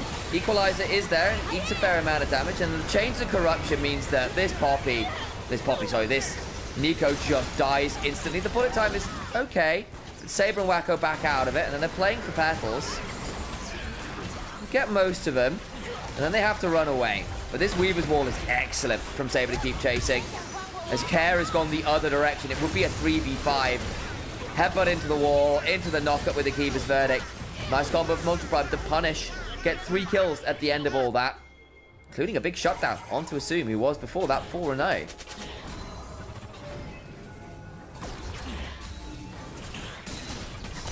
Bit of a fake comeback, maybe Judge Peanut, I don't disagree. FPX still in a great spot this game. It's just a nice feel-good moment.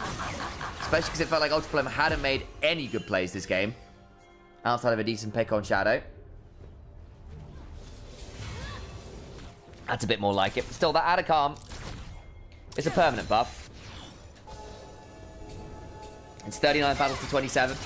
They get the amps on those dragons. Sheer going to step on forward just a little bit here.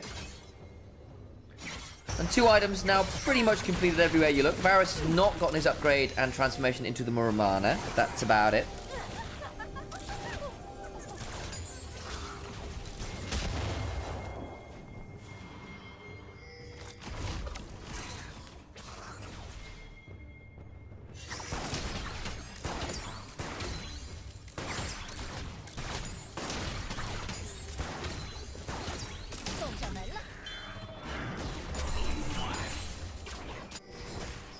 think for Ultra Prime at this point, you really want to get a second item on John Hao. You want to get this transformation done for Wacko. You'd like that first item completion for poor old Xiaoxia.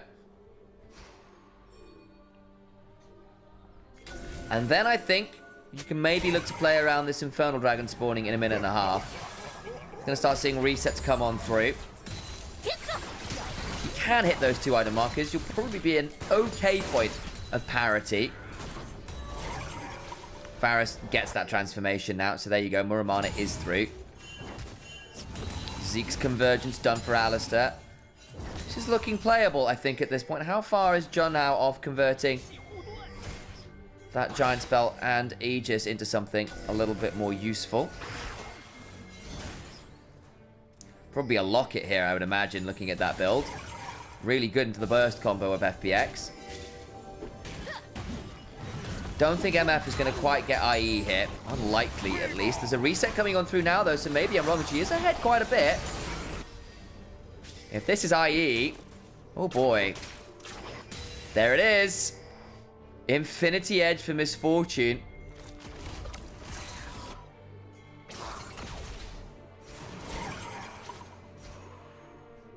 This gets interesting. 3k lead. Infinity Edge done. If this Misfortune ult hits big time, it's going to be nasty. Unending Despair done for Poppy. Should have caught a tank item in the grand scheme of things. But yeah, if this MF ult is good, youch. Hell, if MF gets to auto a few times, youch.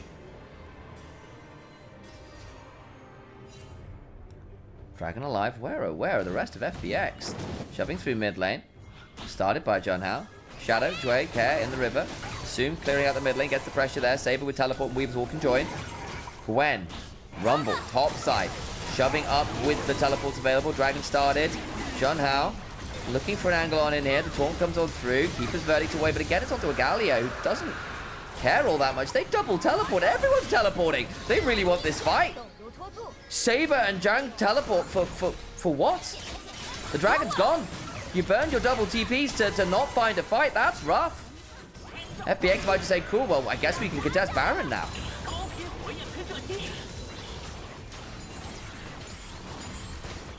That's Infinity Pilk for MF. Tomato. Rich Tomato. Your full name. Your legally given Christian Twitch name. How dare you give Infinity Pilk an actual name like that? That is awful.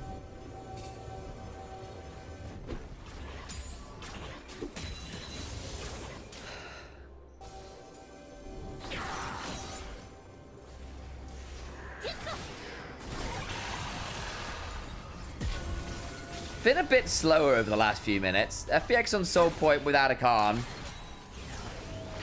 Yeah. Yeah, this is a rough space to be in.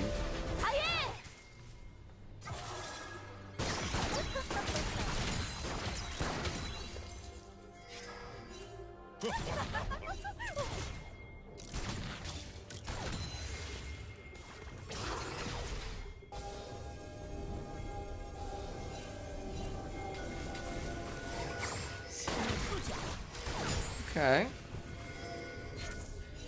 On to the rift we go.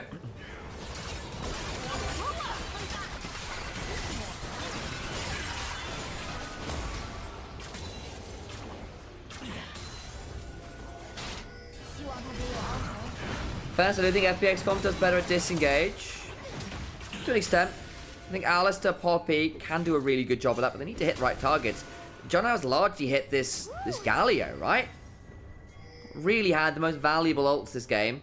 Aside from a decent combo that one time, one to assume it was probably already dead. That was just the single target knock up in space rather than the full disengage option.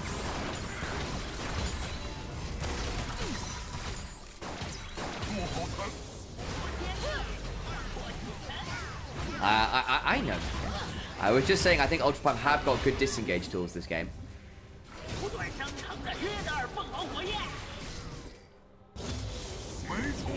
But they've still got tools to manage that, right? In the sense that you've got Galio can bring people back. W from Neferi can negate the Poppy ult. Gwen can W it too. So you need to wait quite carefully on cooldowns before you throw that ult if you want to get value out of it.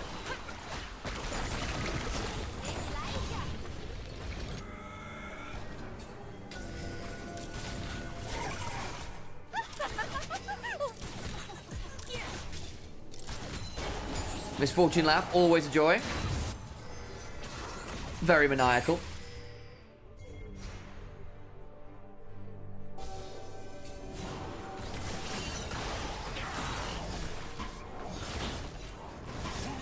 Shadow murders the Grom.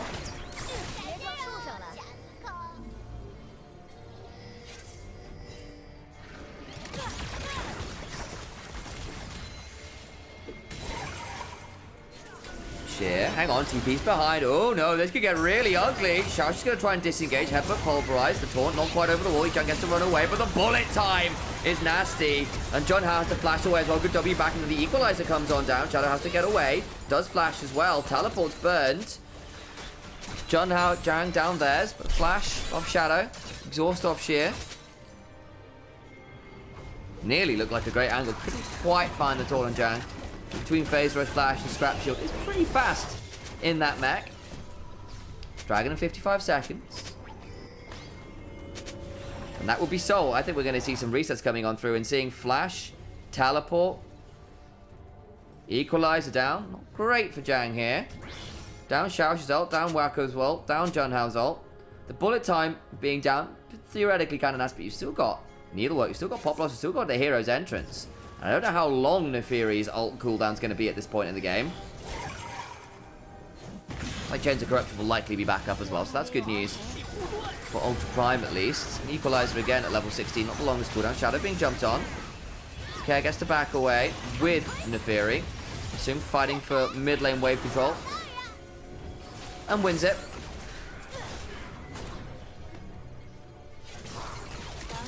There's Ultra Prime in the river first though.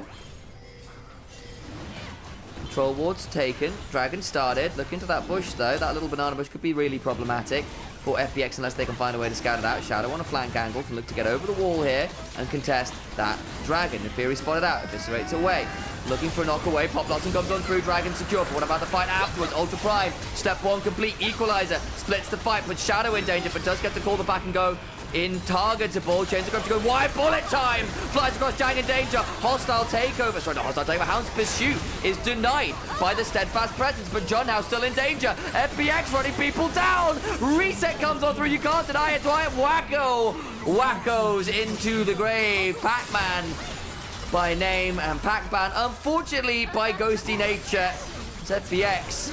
The spirit of mistakes made past. Punish that dragon fight.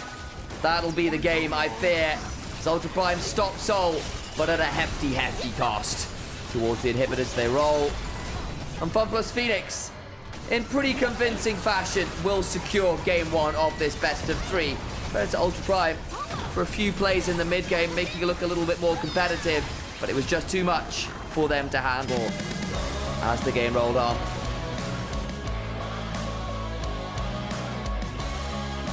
Shadow gets the Neferi. It's fearless. We won't be seeing it again. Zoom on a good Misfortune game as well.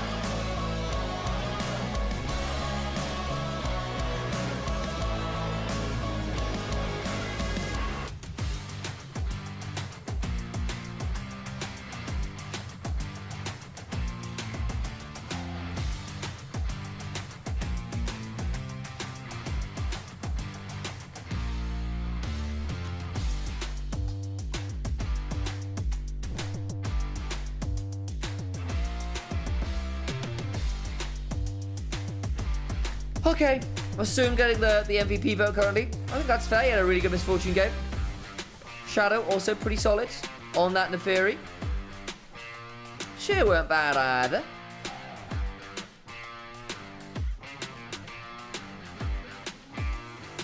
But GG guys. Hi, I'm Initialise for the record. A pleasure.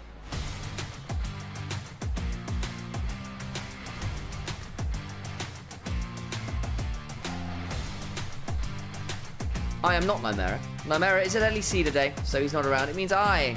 Turn this camera a bit. A bit more like it. There we go. I will be your caster for the day. Solo, I'm Nymaera's older brother. We started casting together back in 2020. And we do this now. You might be finding us on twitch.tv/Nymaera_. You might see us on the YouTube by a very similar name. Or you could be over on Anivia's YouTube too. And hello, Anivia's chat. Good to see you again, Lion Man and Emperor. Joe Javier as well. pleasure, guys. Sam, hi. Grumpy says as well. Thank you for looking after us all. It is very, very much appreciated. And yeah. Thank you for looking after us here on the channel. If you can throw a follow, if you can throw a subscription, if you've got that extra 5 quid or so, it makes a huge difference. I'm also in the title at Initialise Casts. So if you can, in fact, follow me, that would be lovely. Because I also do things. I'll probably be live after this as well for a bit. I'm casting G2 Hell this evening. It's always nice to try and build my own brand a little bit here as well. Because obviously, with the way co-streaming rights work, it's Alex who has them and I do not. But I can join him on his channel. So this is our way around it. Do the ayaya. Ayaya! How's that? Ayoyo. Ayaya. That whole scene from the anime is weird. It's the only scene I know from the anime. But there you go. Is it also one with the hello every Nyan cat monster thing? Cool.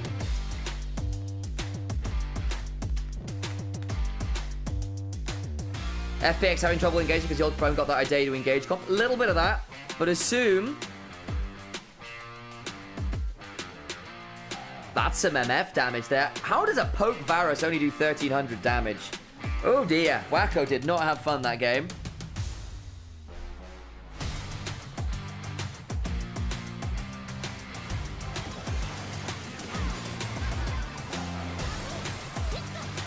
This was one where they went a little deep. There's a moment here as well where I assume they're going to show it in 4K, aren't they? Oh, guys, watch this. Flash R goes wide. Finally gets the kill. In fairness, it's not actually the worst R. That's the correct place to R because if you read the dodge and the Nefiri goes the other direction, you probably don't get the kill. So forcing you to step back away from safety towards your base is still the way you get the kill most guaranteed. So probably the correct skill shot. It just looks silly when he misses, having flash for it.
FPX just so keen, full of life, bloodthirsty, well, really great comp, nailed it. Yeah, it was good stuff from them. And I think like Shadow when he's on is a very different beast to Shadow when he's off. And like FPX needed leadership, Shadow can be that with care as well, actually following up really well with him. That mid jungle Joe is very willing to be quite aggressive, make plays. That's good news. And I think it's then giving Assume a better platform to work off, so he's looking better. I think we've also seen some really good games from Dwayne now as well. Dwayne's had a couple good games. I think Nico in the mid game got popped a little bit. We said that might happen from draft, but you know, earned a Nautilus MVP earlier, understandably. I think FPX aren't going to do that well in group attention, but I think they can make their way up there and certainly learn a lot and grow a lot, and I'll be excited to see exactly how far they can push. They're a solid middle-of-the-pack team if they're on this trajectory. Assume on the MF gets the MVP. It's a good game. It's a good MF angle. And the bullet times were good times.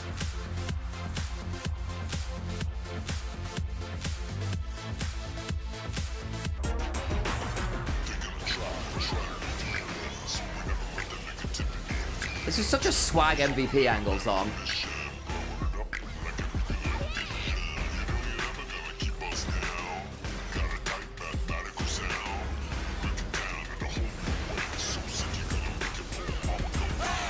Solid MFK, I think, although I think a support cast did more to keep him safe. Yeah, I agree. That's kind of my point. It's just some really good bullet time angles.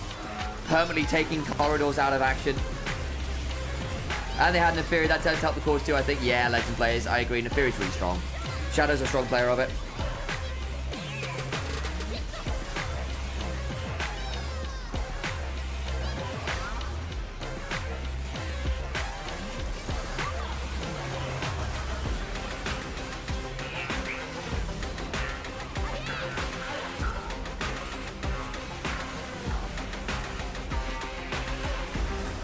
Youch. Why are people recommending school days in chat? What? I mean, psycho ending to that show. Lots of bot lane votes. One for top lane. Fair enough. She had a good moment too.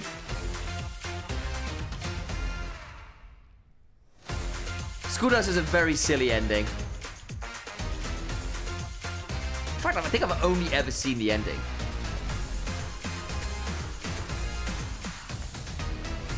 Still, Ball Run will be announced any day now, and the anime will be over forever. Wow. You want a misery? I gave you misery. That's true. Corpse Party, another one if you want to cry a lot. That show is very silly.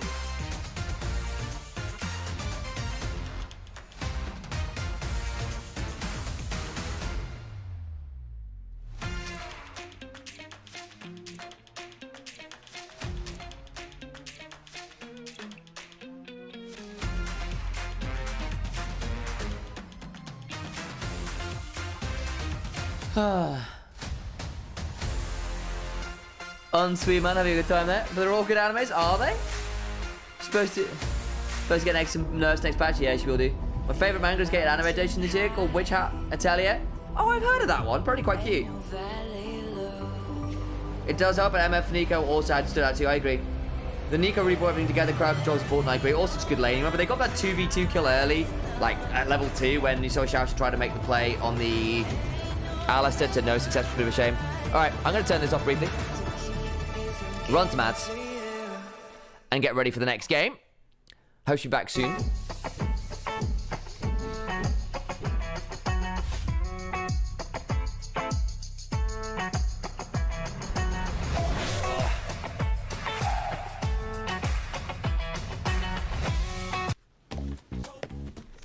把生活玩出新意，自由自在，灵感随行。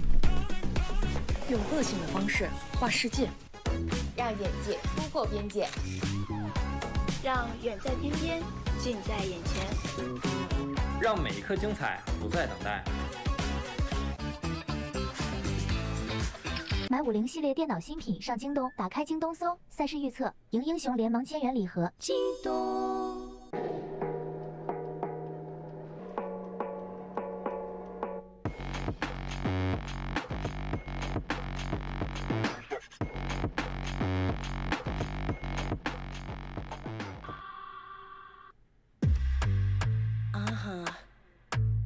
That's right. Let's go. Eat it up. Ow. I ate that, yeah, I slayed that. Keep shining, big fat paycheck. What you gonna do when I come through? Woke up feeling fresh, brand new. Insta up a new pic. Moving through with my click. Looking fine, looking thick. Oh, my girl's looking sick. Watching how I talk. Watching how I walk. Watching how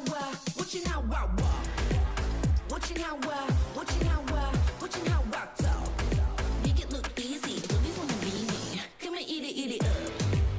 Come and eat it. Come and eat it. Come and eat it up. Come and eat it. Come and eat it. Come and eat it up. Dum da dee da dum da da dee da dum da dee da. 来FAN Plus 这一段时间后，这里的气氛还是挺融洽的。然后教练也是改我们的问题，就是让我们沟通再细一点。这几天比赛打下来，和队伍的磨合还是不错的吧。就是感觉我们欠缺的就是前中期打架沟通，可能还有的地方没做更好。这个版本不能换线嘛，对我来说的话，肯定是比换线的时候会让我舒服一点。然后我跟辅助也认识了很久，也打过了1个多赛季吧，就配合还算不错。就比赛比较近嘛，然后也比较严峻，就是我感觉只要我们按照今天打 NIP 最后一场的那种沟通方式和那种打法，就应该都能赢下来。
we head back towards draft, I have acquired sustenance in the form of Dahl.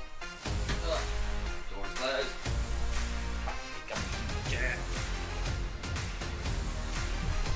Hello, dearest viewers. Did you miss me? Thanks for following. Welcome back. I'm glad to be here. My favourite in the new world. Oh, my so Promare's Anime Studio Trigger is absolutely beautiful. Ooh, lots of discussions on this stuff. How are we doing over in Anivia's chat? Hello there. It's gonna be 3 maps, you reckon, Dennis? Okay. Hello, YouTube as well. Oh. Alrighty then. Let's lock in for draft. I'll quickly say hello. Hi. But we have got Jace Corky Band, Wukong Kaiser Band, Skarner again. Decidedly absent. Sejuani Band away from FPX. Bit of a Shadow special.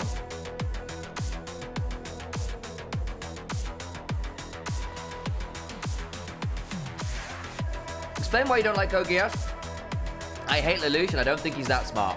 I think he's fake smart and a dick. I can't root for him. I got about halfway through and went, I don't actually want to root for you.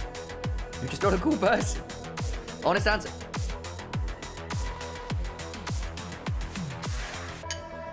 So I've got a fake smart asshole as my main character. You're not remotely charismatic as far as I'm concerned.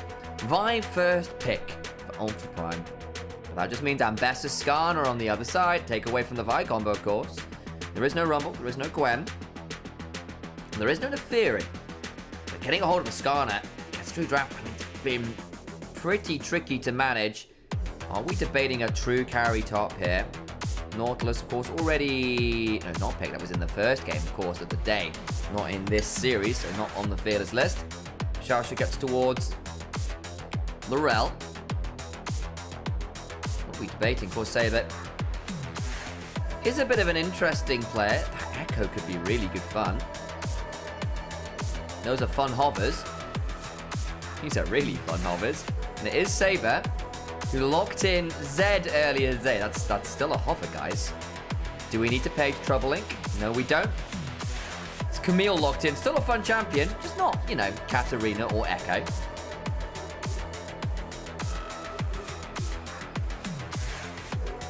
Well, for Vi, I mean, yeah, it's a pretty interesting choice. Friendship ended with Zam. This is the Kogias slander, isn't it? Sorry about that. Who roots for Lelouch? Yeah.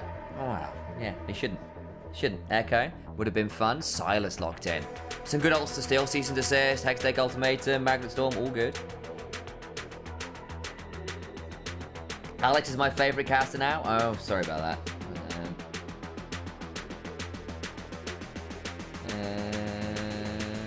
Who roots for Lelouch? CC's where it's at. CC's pretty great, to be fair. That's true. So if your main character's unlikable, I have issues with that. It's not my favorite. Especially when, like, there are characters you like to dislike. I just didn't like to dislike Lelouch. Anyway, I've got to move on to the draft today. Conversations about Kogias can wait. Ziggs banned away from the combo. Very good with the Vi and the Rel and the Camille, because everyone gets locked into a specific location and regrets being there. Braum ban away. Good against the Rel. Already lost the Alistair. I think a Nautilus ban might make some sense here too. Can't use the MF, but there is an Aurora angle, of course, because you do need some AP somewhere, probably. Aurora, very good with the vibe, at least in the LPL.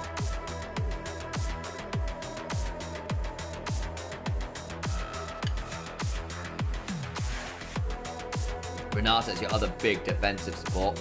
The anti-dive tools there would have been quite annoying.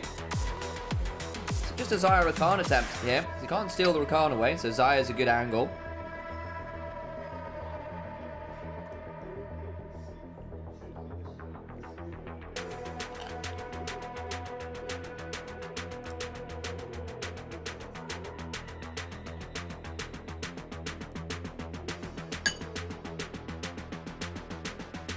Wacko onto Ezreal. Taking a Kali here as well. Saber is a melee player. You've already got the Camille, you've already got the Vi, you need some AP somewhere. Look to dance around people here. Not going to be the easiest. Of course, you can play into the side because you can steal your perfect execution still. Alright, Saber. Show me what you've got. There are going to be a lot of tools here to make your life quite challenging. But you've also got a lot of other threats. It's not just you diving. It's not just you buying cooldowns. So if you can pick your moment, theoretically, assuming you're not miles and miles behind the game, they'll have some options to get involved. A lot of very slippery champions. A lot of high damage champions from Ultra. Bit more of a team fight, folks, from FPX. Rakan Skarner followed up with by the Ancestor ult, by Silas stealing something.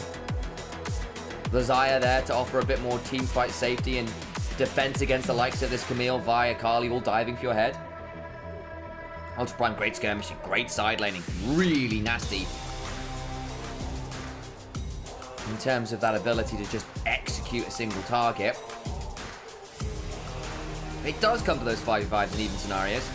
Easier to play out for my money for FPX. A lot of ability to outplay from FPX, but they're going to need to. Sorry, from Ultra Prime, I apologise. Not that it's not there for FPX, you know.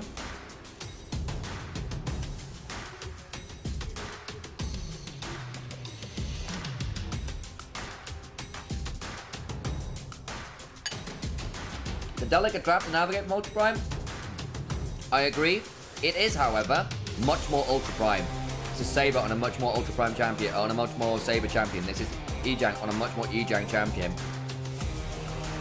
Might not be easy. I'll argue it's more, at least in terms of the individual champions, more comfortable. Whether that'll be enough to come out trumps against the good-looking FPX within the context of this little mini tournament. That's a different matter. 欢迎来到英雄联盟。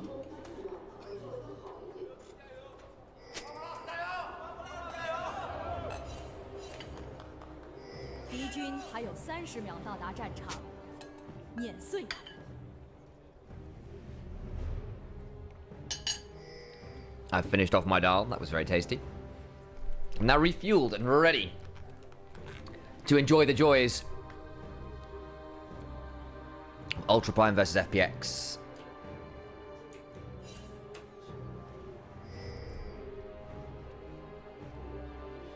A lot of synergy going on. Project Vi, Project Akali. Program Camille. Did we get Pulsefire Ezreal to go with it all? Ultra Prime Jayo, says Ocean Salts in chat.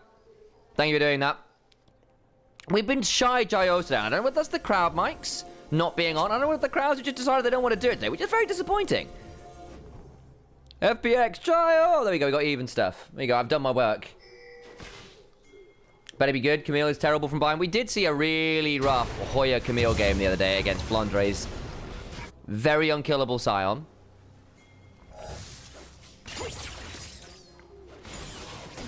Was pretty miserable. Lane swaps did her in a bit. Kind of lots of early mid-game resets that screwed out the lane assignments.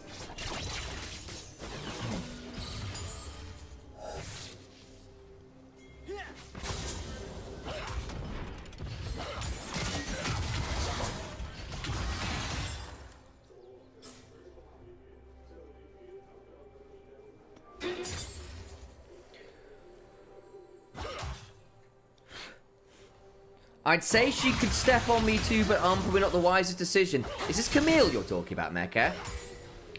You're a bolder man than I. To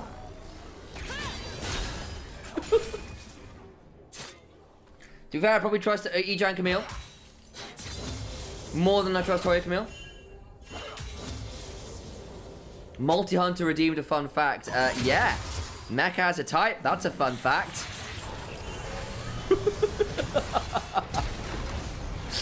Actual fun fact. Flash from Saber comes across. Nice gank in from Shadow. You want Evelyn to release Who Wants to Eat You? Yeah, that's true. You know, like, again, takes one to know one. High Fashion Evil is a hell of a vibe. That's all I'm saying.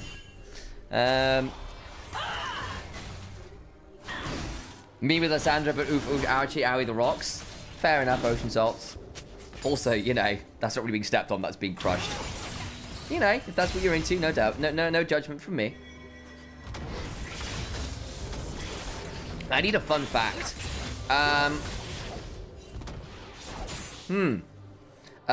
Fun fact. Rella's apparently now 30.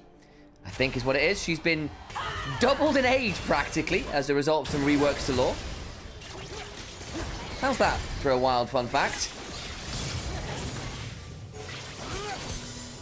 Xiaoshe eats an ignite. Wacko throws down some Qs.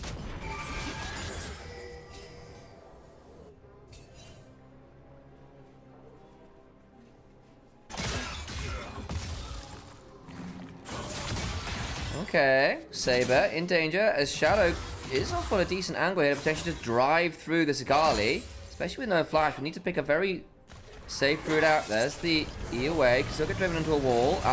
Walks back into it, can't escape. That's going to be a death. Nice combo from Care and Shadow. Shadow's been playing a lot through mid over the last few days. Drops a bit of wave to do it. Damage is done. Stacks on the Dark Seal. Return gank does wonders, and Junhao not really able to come and defend.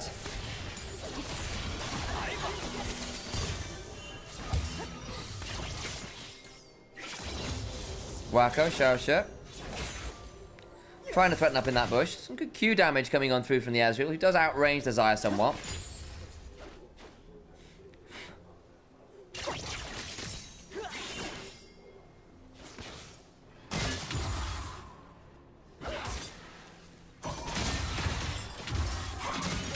Okay.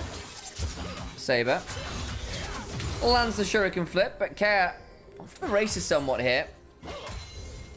Does have the teleport to work with in the way that Saber doesn't right now. Suspect this next reset, after that kill he's picked up, should be pretty significant.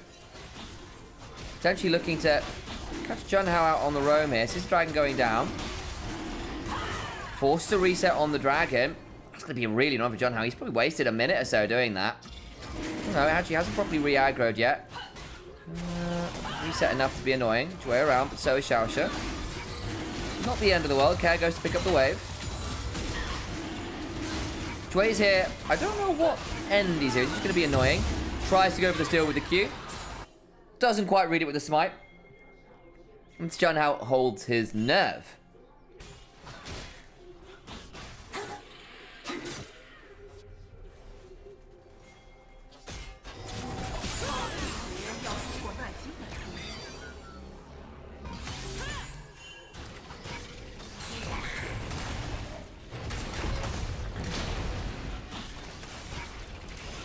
Shadow takes the grubs.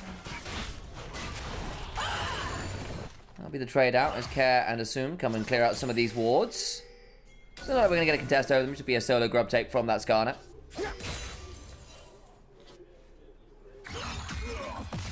Oh man, we could ban this Skarner, chap. We could also not, you know, makes it hard for us a little bit. Saber, nice. Slip away.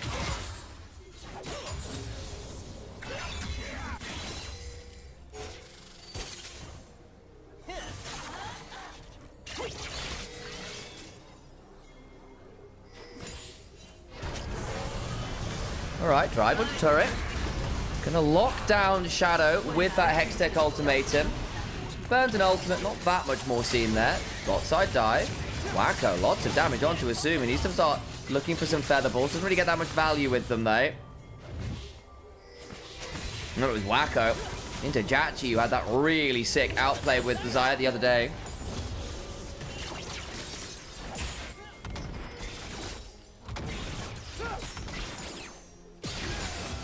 Shot barrage, doesn't tag Assume.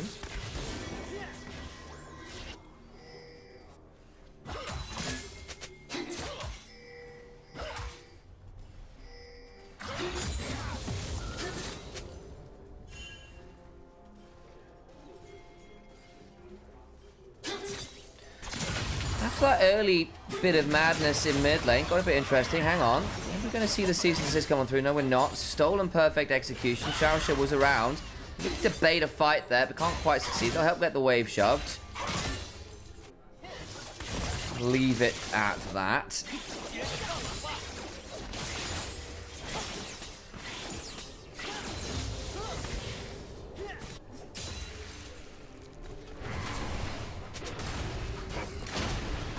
Been a relatively slow early game here, all things said and done. Outside of that gank mid, that much to be seen here. Well, repeat gank mid. It's also one that blew the flash, one that got the kill. It's got on the Silas ahead of curve, though, which is good. Especially considering he sometimes has a bit of a weird early state to the game until he can get involved in those skirmishes, an item or two to rotate through some of those cooldowns.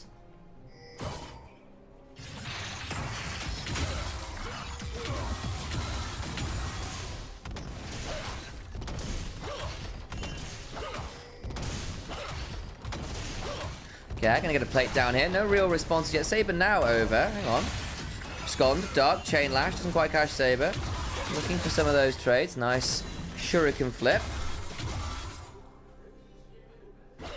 Gone for the Doran's Ring here. Well, both of them. No Doran's Shield. Kind of aware that they don't necessarily need the sustain. Hang on. Just spotted the Vi. Needs to be aware, does care, of a potential angle of that cease and desist. Won't happen here, though.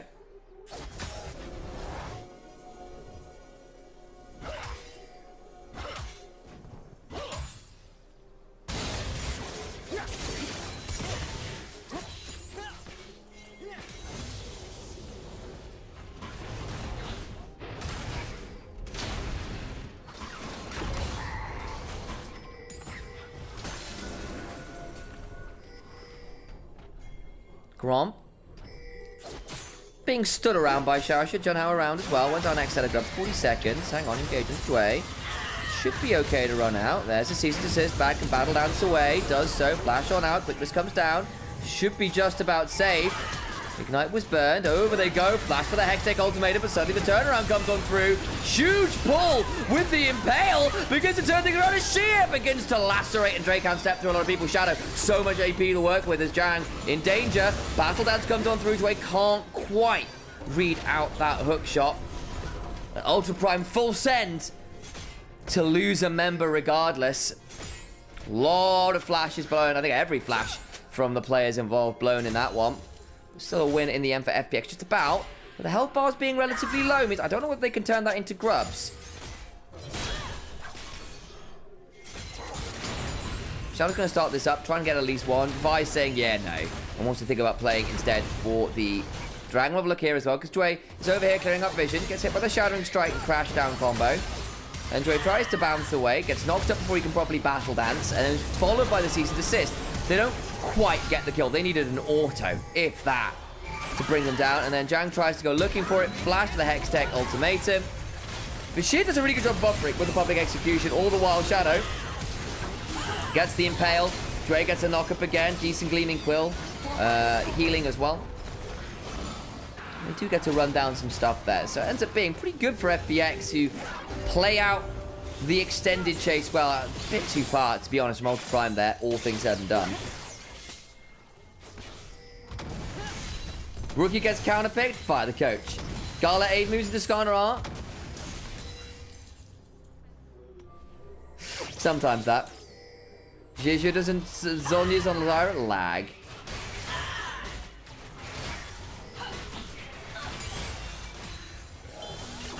That's what it is.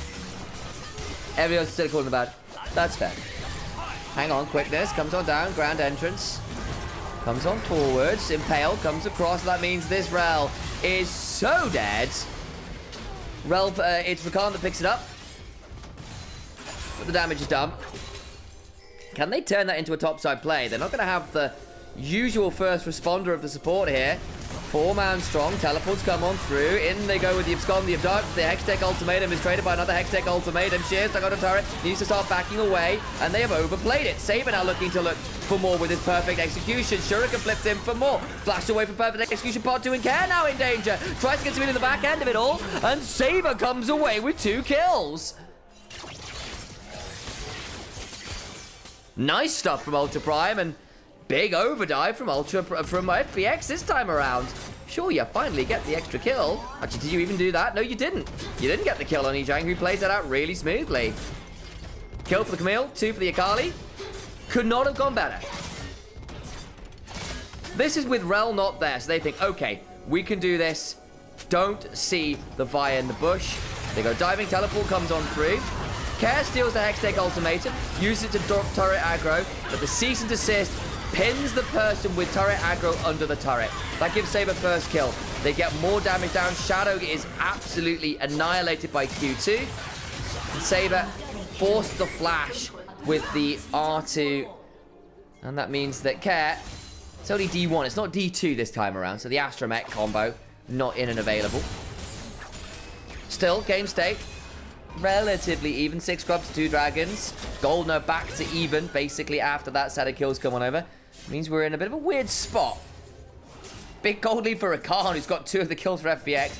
Not the best, but might get towards one of those critical support items. Things like the Locket, or your Mikhails, or your Redemptions. All good and available. Looking like with the Armor Null Magic Mantle in inventory. Might well be something like that Locket. We'll track. Whereas on the other side, this Akali, who got ganked twice early, died for first blood, now has 5 stacks on the Dark Seal, now has the Riftmaker, a slower build, but one that can be really problematic, and Saber is a specialist on these melee champions. And he's in a really good position now to potentially be really, really threatening. Wacko. Arcane shifting away.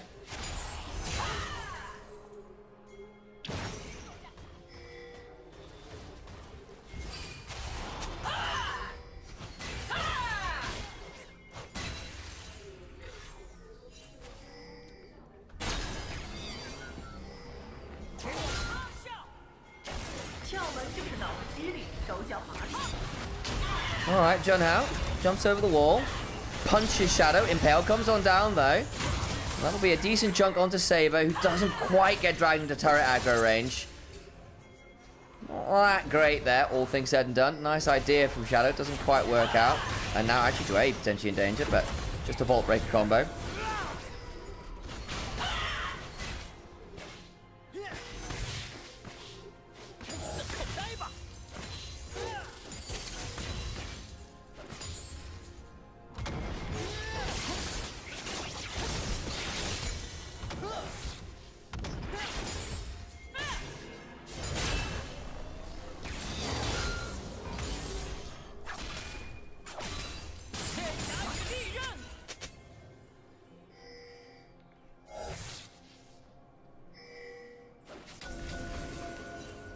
Will those 2 kills going to Rakan haunt them?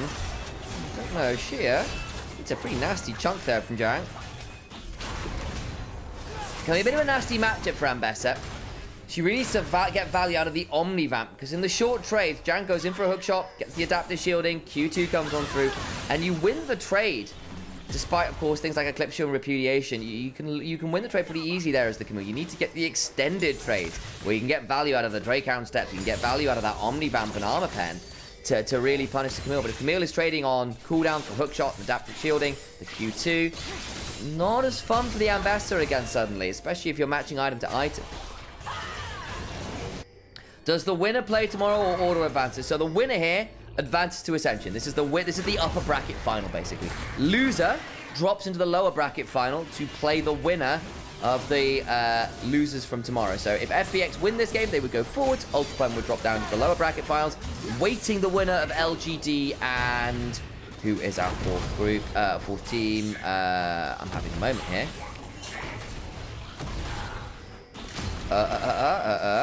LGD and who else did we see today? Oh no, bad brain. Not anyone's legend. No. They're already up in heaven. Not hating this game is going. Oh, I agree.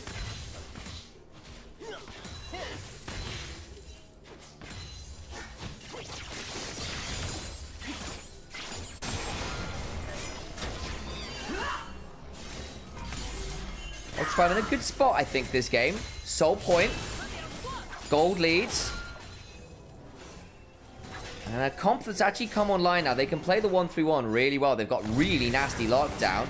And they give FPX overplay the counter engage from the Vi, the Akali, the Camille. Lots of ability to jump on people who've gone too deep and punish them for it. WE, thank you very much. It was WE. There you go. So yes, WE versus LGD. Loser of that is immediately Nirvana. But the winner goes on to a final best of 3, which will decide the final team to go to Ascension and the final team to go towards Nirvana. So this is basically upper bracket finals, is all I'm saying here.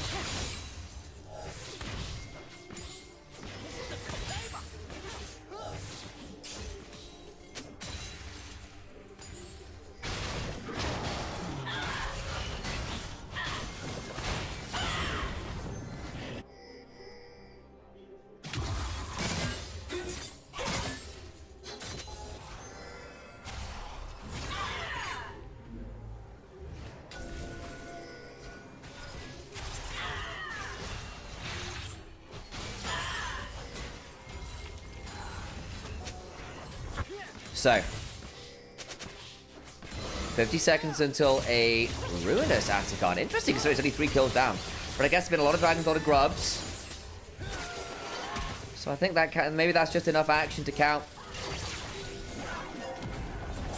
for a Ruinous game, rather than Voracious. Alright, TES. What's TES? Top Esports. But first, I don't hate TES. I mean, they had a bad tournament, guys, but they've had a really good regular season both times around. We'll see how they do.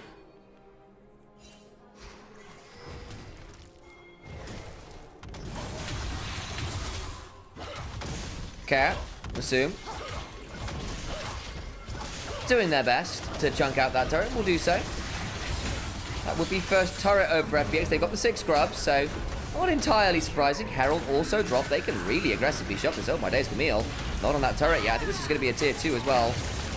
I don't want to overplay for it, so they back off. Shasha looking for potential angle. Teleport behind from the Camille.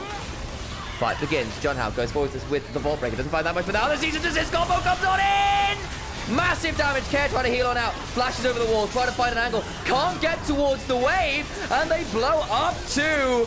They lose Saber on the back end of it, but I think the damage is many ways done to the flash Q. Comes on through for John Howe. The Vault Breaker shatters the piggy bank.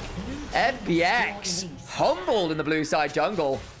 As the full send works out for Ultra Prime, they can head over towards the Atacon. And the Rel goes in. 5 follows. Camille and Akali all dive in. And there is no one right now on FPX who can deal with the full onslaught.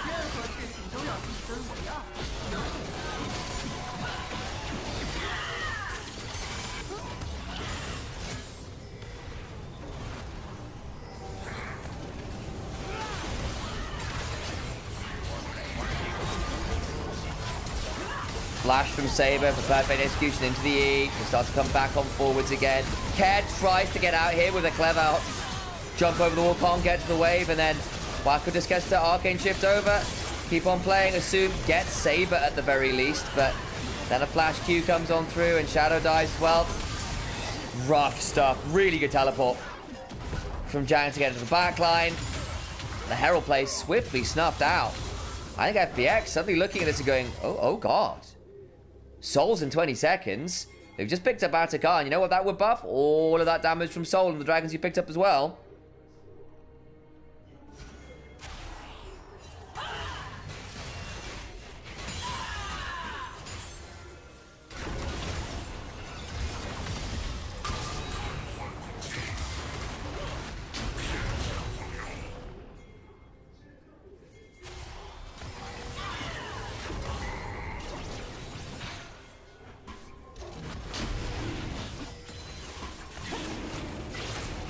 Dragon started. Soul for Ultra Prime. Jang on a flank. Vault Breaker over the wall. In they go! Assume tries to survive for a moment or two. They do kill off the Rel. Shadow trying to run around the backside. They've gone very deep. Wonderful feather pull, but the damage so much from Wako. Saber looking for more. Lands another shurikens. The 5-point strike does what they need to. Care and Sheer just about live, but to what end? Farside alteration spot Sheer disappearing away. The dragon's still up. They're still hunting for this Ambessa. The turret shot comes on through. Repudiation there. Will get out alive. It ends up being a 3 for 3. The problem is the health bars are non-existent for FPX, and they don't have the teleports. This will surely be Dragon. Care pushes out the way, but the damage is done. It was a great fight from Assume, though. Feather pull there. Fantastic. But it's still going to be Soul. True Shot Barrage trying to catch out Care. Doesn't quite. Slightly off angle.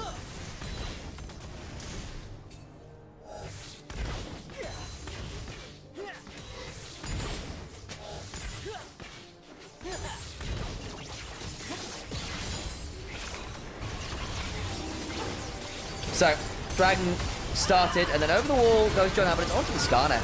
And then Assume gets a wonderful set of feathers. Gets a flash in a second or two as people keep diving for him. And Shadow drives one into the wall. The feather pull through everyone. Really, really nice. The problem is, Wacko is untouched. Saber gets a wonderful public execution as well. It's another look in there for the E auto Q. Can't quite get the solo laners as well. But Care and Sheer gotta be counting their lucky stars. They didn't fall there too, and it's still not a great win. It's an even fight, but they lose Soul. They don't get the full miracle they needed. What do you do now as FPX? Maybe look towards the next game. You're not miles behind in the goal, but I think Infernal Soul, when you've got 4 damage carries and 4 very dangerous damage carries, scary to deal with. Maybe you can scale to a 3rd item on Assume. Look for a team fight where you catch out the Akali and the Camille with the ult from Shadow. That might be it. Skarner can always be a bit of a flip.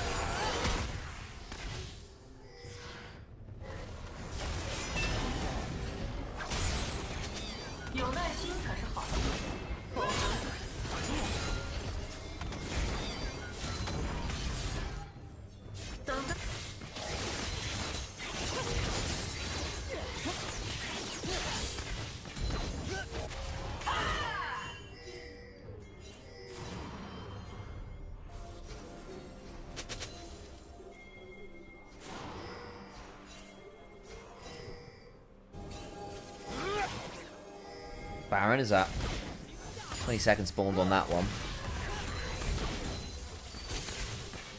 With Prime, with the Soul. Start to pick up some of these turrets. They will need to go on forward. Shadow lurking for the Impale. Forces a flash or two there. Not bad. They get it off both Yijang and Vi there. Didn't quite see.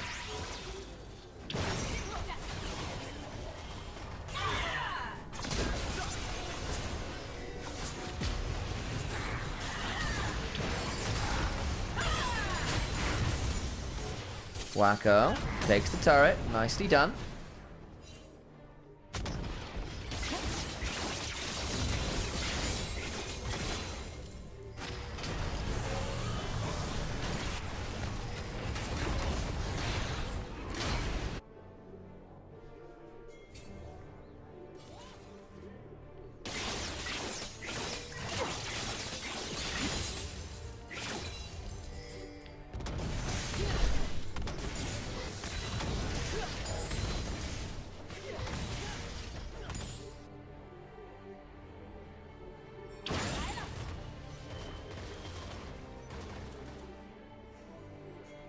Slow down again, just a touch.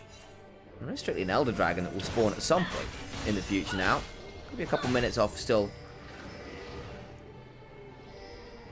That one ward, making sure the FPX know the Baron's not being started. There you go, just walked over it again. John has going to start it off. They're going to have an idea because they've got that ward there. Clutch one from FPX. Maybe going to need to come over and contest this. Shadow with Flash, with the tunnel. More than able to get into this pit here. Turning around now, Sharsha goes to the backside. The Featherstorm comes on down. As soon chunks out though. Into the backside goes Saber. Looking to pick off multiple people. They go 1-for-1 right now, but importantly, Care is the one that falls. Saber trying to trade on out of Sheer. So scary, but not scary enough. As Jan goes flying onto the back line with the hook shot and a flash to secure some more. Now they go towards the Baron. G-Gem. A wonderful Camille flank. Saber starts things off as well, following up on the Rel. The Akali Camille finding great angles in this game. Let's have a look again, because Shaosha goes forwards and starts things off. It's a good ultimate initially from Jue, but that true shot barrage chunks out Assume. Apologies, and then Saber flash for R1 on that perfect execution. Over the wall goes Junhao, chunking out Assume and getting that one too. And Sheer tries, but he's already lost his mid. He's already lost his bot lane.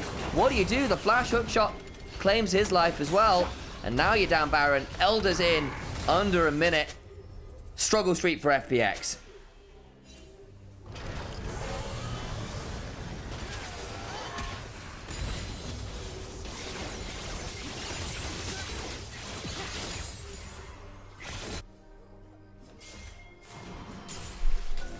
collapsing. I talk about the first stand stuff. We've got Elder Dragon happening soon.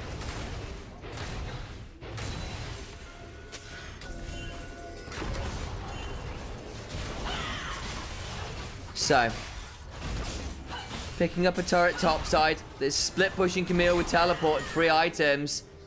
Egen, very strong.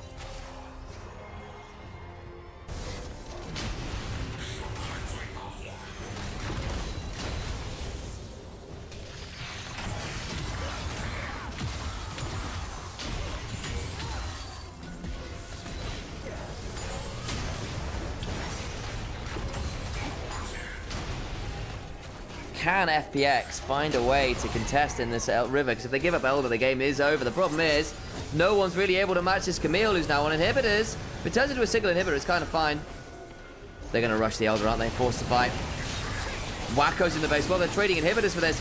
They might be even willing to give up the Elder in order to end the game. Oh, no. Can they just interrupt the backs now? That might be all they need to do.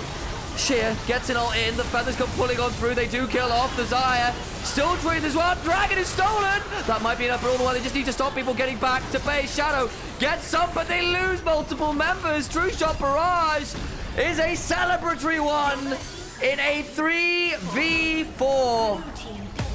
The game's still won for Ultra Prime. They bring us to a series decider.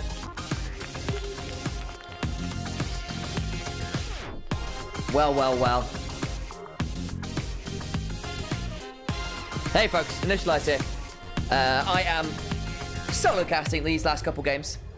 As Alex is not available. He is over doing it. LEC today, having some fun with that one. It leaves us to hold down the fort here. I am Nymaera's older brother. We cast together for many, many years at this point. You may have seen me on such things as the LEC, NLC, and EMEA Masters, a few other shows as well. And we now co-stream LPL here on this channel, also on the YouTube, also on Anivia's channel. So thank you for coming and saying hello to us all. If you can, please consider liking, please consider commenting. If you see any clips you like, consider sharing them on socials, on Reddit, that kind of thing. It makes a huge difference for us in terms of getting the word out there, so we can keep this community growing best we can. And if you do have that extra $5 or whatever it is to subscribe, consider that on the Twitch as well. Really helps support us in terms of our ability to keep doing this on a regular basis. And thank you all for the support we've got today as well. We are at a really cool point in the subscribers. That makes a massive difference to us. I'm also in the titles on a personal level. If you can follow me on YouTube, on Twitch and stuff as well, makes a huge difference in terms of me being able to get my own value out of branding stuff as well. So thank you very much. Spiel over. Saber, great game. Egen, good game. I thought that comp was going to be hard to execute, but I did say, you know, feels more like Ultra Prime's players playing the champions they love, though. And I actually hit this point where after that tier 1 dive where you saw how it was supposed to work. Oh my days, Rel, Vi, Camille, and Akali all coming in from wildly different angles, and there's just not enough ways to disengage it.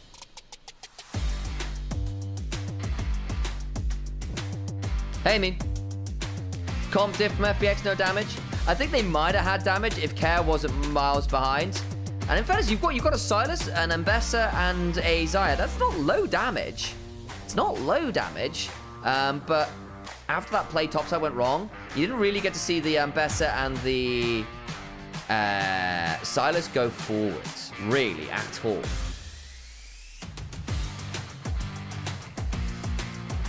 So I think Ambessa and Silas are fine damage dealers. They just didn't get to do it, and I think the rapidity of the collapse from Ultra Prime proved a bit too much in the long run. It's what you get when you just lose dragons. Yeah, especially when you got the grubs and then what? Get 1 turret, 2 max. Didn't really get to play around it. Then they made that Herald play and got collapsed on and absolutely annihilated in the blue side jungle. Just better team fighting, honestly, from Ultra Prime. When it starts going wrong, it starts really going wrong. Saber, what a game on that Akali. Care really struggled to find a way to impact on this Silas. Really struggled. That is a fantastic, fantastic Akali angle.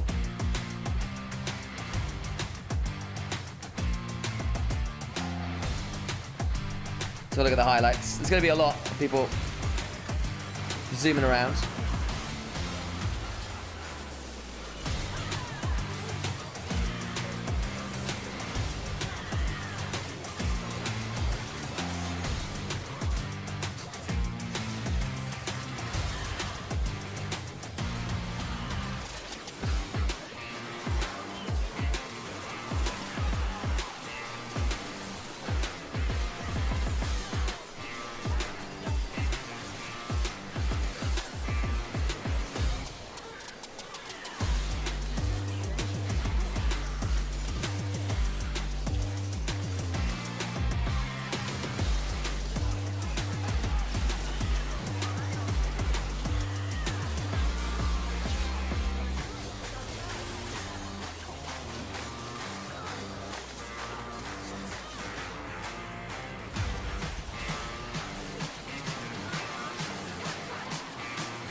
camera back. We'll do that one. Hello. Ignoring Dragon's insta-loss timer. Like, if you're going to do grubs, you need to get value out of it.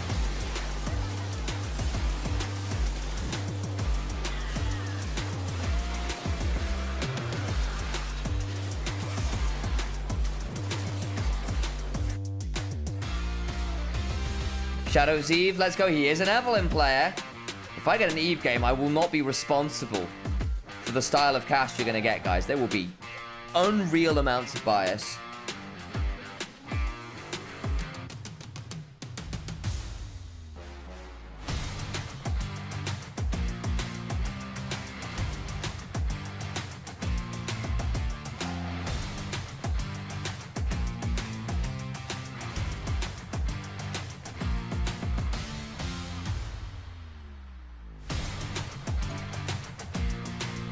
Oh, okay, guys. All right. I'm going to go get myself a cup of tea, something like that. Ready to go for the next game. We'll see who the MVP... Tell me who the MVP is, guys. I'll put some ads on as well.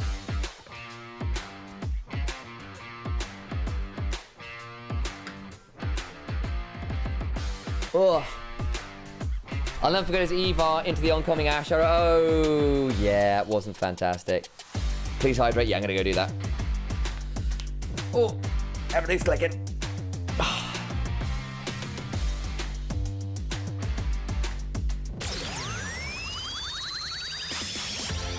Ooh, Echan got it. Intro, Echan got it. Good for him. I thought it was going to be Saber. I feel like Saber might have been robbed a little bit there. There were some good moments from the Camille. Some really good, like, ults and E's. But I think I would have gone Saber. I mean, Saber had the slip up early. I wonder what's the split is.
X11H 领耀 QD Mini LED 电视，纯净画质，细节尽显，细腻光影，丰富明暗细节，典藏级影像体验。TCL 皇冠战马，更受中国电竞用户喜欢的能量饮料，更受年轻人喜欢的中国能量饮料。中国电竞，当然有我，有能量，当然战马。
ruin.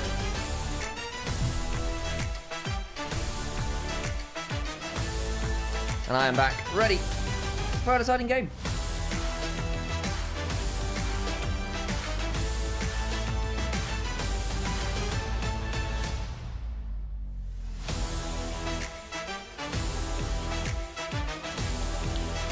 Fan of the dress? Sancho, do you like Diet Pilk or Pilk Max? I don't know. Why are we back on this? Oh no. Pilk Cherry Vanilla? Oh, Ice Pandora. I was great about just coming out the last couple of days. Still hate it. Okay. The outfits are always great, in fairness.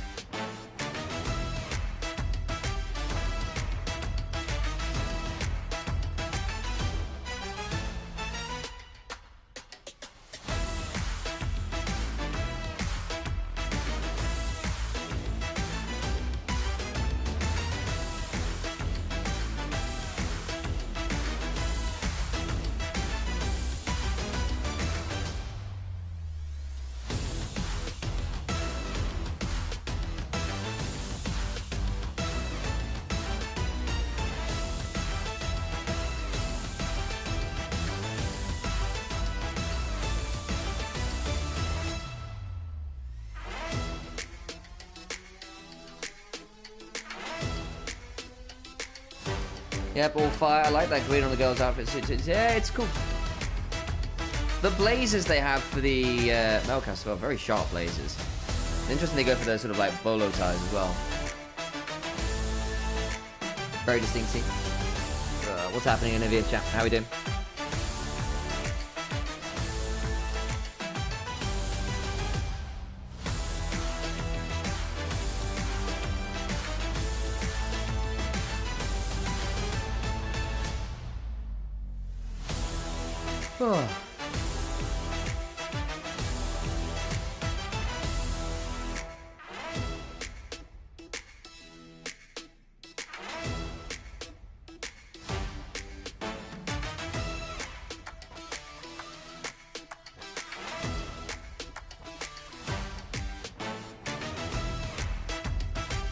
Seen that arcane art book, man. Mine is still delayed. Oh, it'll be there one day, I believe.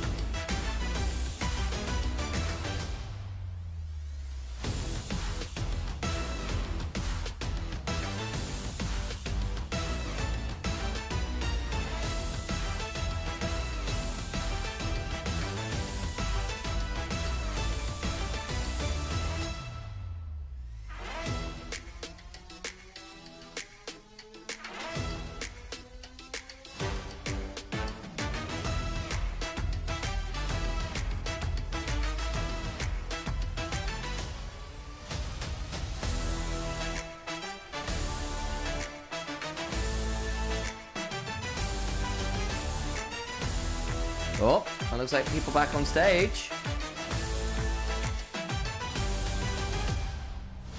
Yeah.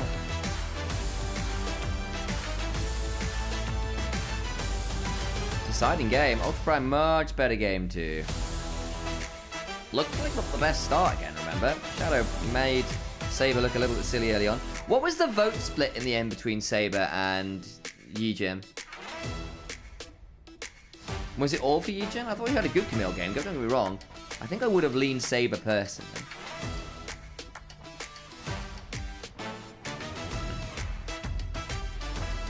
Three for Saber, 4 for Yijin. Ooh, close, but draft is upon us, so I must disappear briefly from the screen. Sorry for that, folks. FPX back on blue, Ultra Prime on red, as earned by, of course, side selector stuff for game 1, making some serious differences. Kaiser, Wukong ban. John Howe, big Wukong player, of course. And then we're seeing the Jace, the Maokai on the other side. Jax goes away. You want to get that one up to Yijin?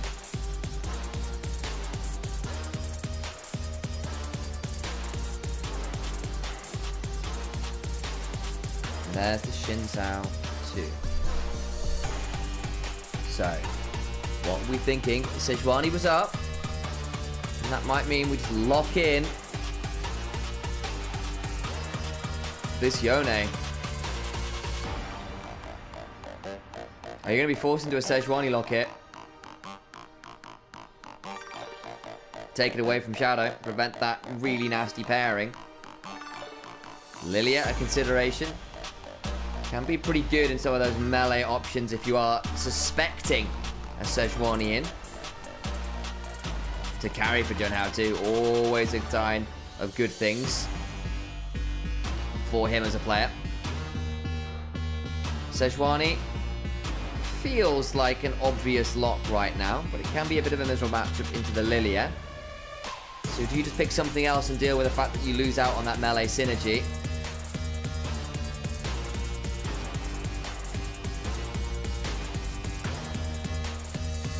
Okay, locked. Expecting another melee option now to pair up with that Sejuani top side. Needs some AP somewhere. Cannon. Quite that, but it's still a big teamfight AoE ultimate. Can bully out the Renekton range versus melee. He tries to go forward, you just stun him, and he just goes, well, that sucked. Gets that AP you need in spades. Sejuani has some. Yone gets a little bit from his every other auto. Just a little bit built into the kit. Makes him quite hard to itemize against the result.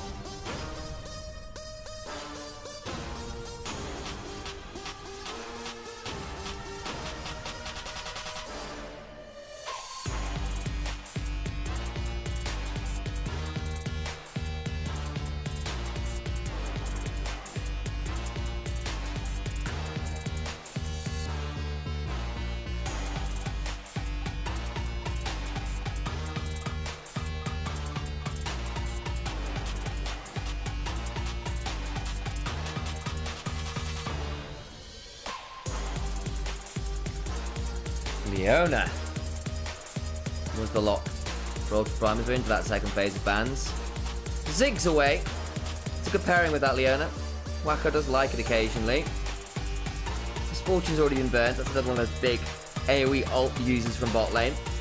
Ashe still up. Not been considered really so far. Jhin, another consideration too. Kalista away.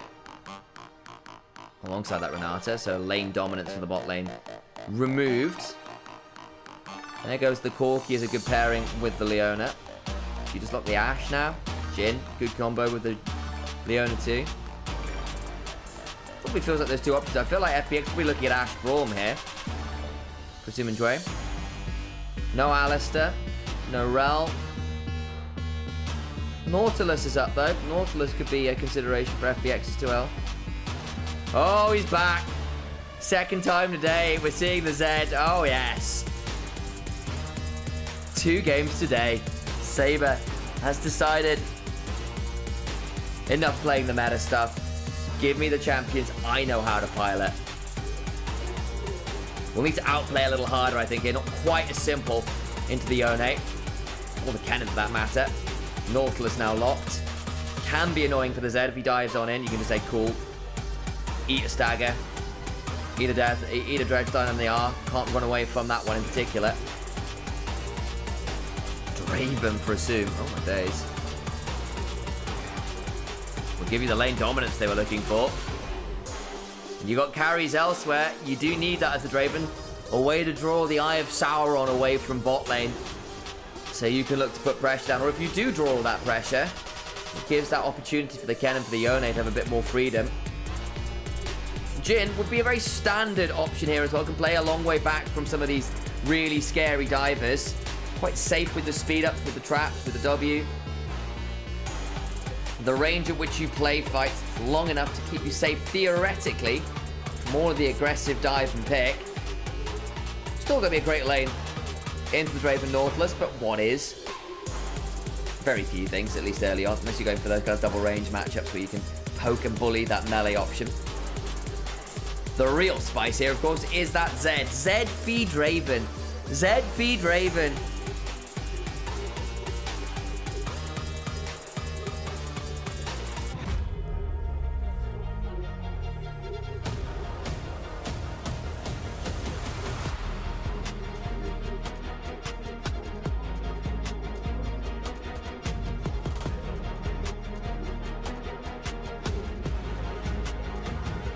Thank you all for the follows again. It is much appreciated.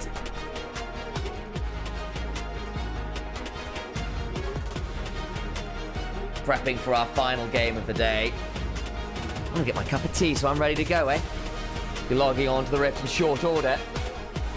Get yourself seated, folks. It's gonna be an exciting one.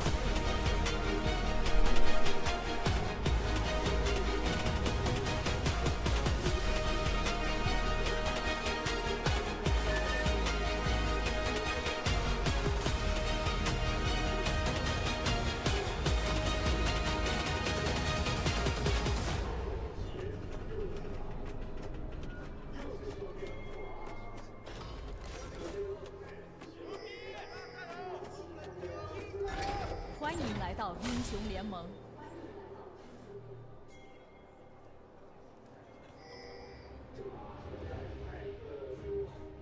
敌军还有30秒到达战场，碾碎他们。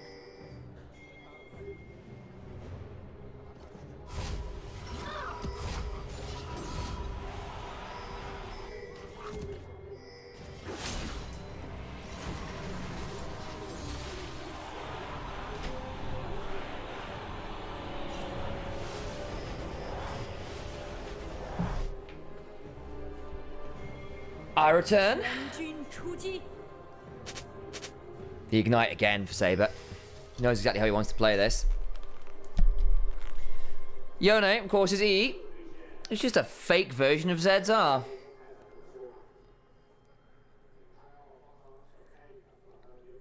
So, you can threaten the Draven. I don't believe you can cleanse Deathmark anymore. Remove that interaction, if I recall correctly. Used to be a thing where you just end up just rushing QSS and suddenly Zed couldn't press R anymore. UP with a fun draft here.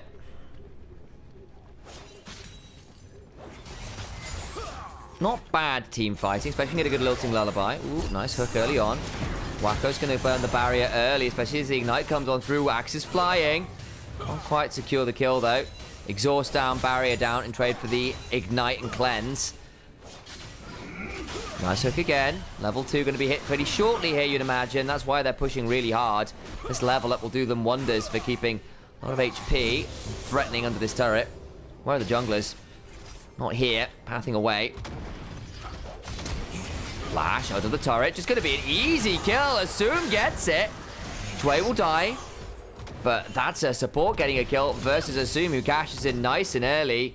2 CS. That's it for Wacko. He's going to get it back here for a refill potion, and that's it. He's on a ward. He's on a ward. Careful, careful, careful. This could go wrong yet. Hang on. Assume's now in danger. Not going to go any further. Don't have the Ignite or anything, so Assume going to blood rush away. Wave's in a bit of a weird spot here for the Draven, who does need to get this reset off. Should have a longsword on back, I would imagine. Could look for boots here as well. Longsword it is. No pot, though. No, it does get it. Gets a pot and the control ward as well, so much better first back now. Let's have a look at the replay. I think it's just Dway landing a really good hook here. Slides it past the Leona onto the Jhin. Very good. Cleanses the exhaust. Ignite comes on down, and at this point, Wacko is in a really dicey situation, especially as the level 2 is going to come on through. Top side, Renekton in danger of being solo killed. Gets a heal with the Call the Meek. They're waiting for this wave to get crashed in. TP's away from the lane. Oh, Yijin not having a fun time now in this lane. Sheer getting a really good advantage in that one. Junhao now bot side, remember. To burn a fair amount to get that play onto the Jhin. Picks up most of this wave now. Can theoretically look to back now and get a better back themselves. Match that longsword. At least make that bot lane not as atrocious as it was. Gone for the boots instead, and the armor. Looks like it'll be a steel caps option for this Draven. Don't blame him. He's got to deal with the Yone. The Draven. Even things like the Sejuani get a few autos weaved in when they're trying to use the Winter's Wrath.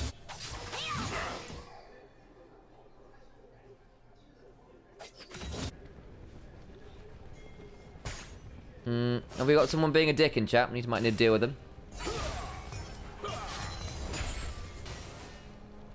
Yeah, maybe chill a little, Kratos. Banter's one thing, being rude's another.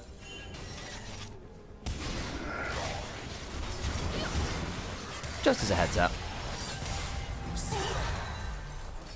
Okay.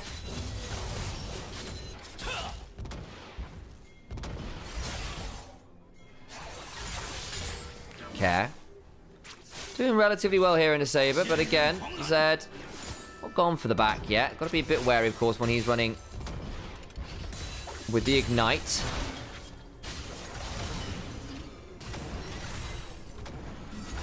Dway landing all the hooks. He got an MVP on the Nautilus first thing today.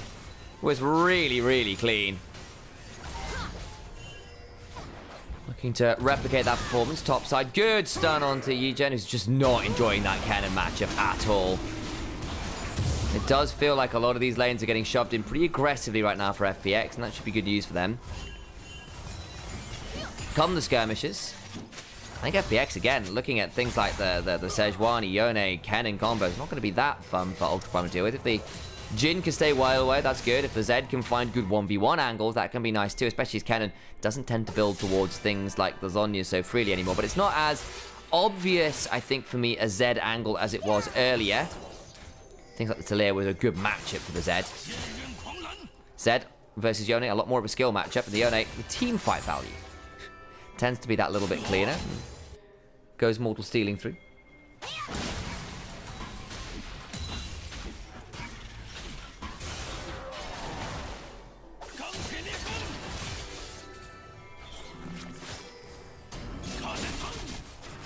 Dway in mid lane. Helping shove this one as Grubs has started. And will be swiftly claimed by Shadow as well by the looks of it. Be interesting how the Lilia works out later on, because again, you've got 3.5 melees in the fact that the Kennen tends to end up in melee relatively often when he's looking to do his big ults. Draven as well, not the longest range AD carry. Lilia could theoretically punish that in the right scenarios.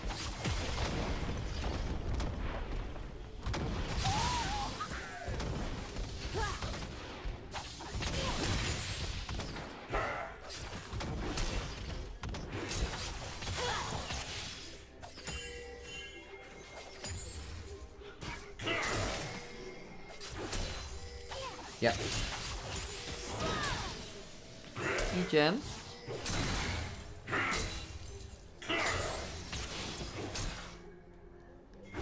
All right.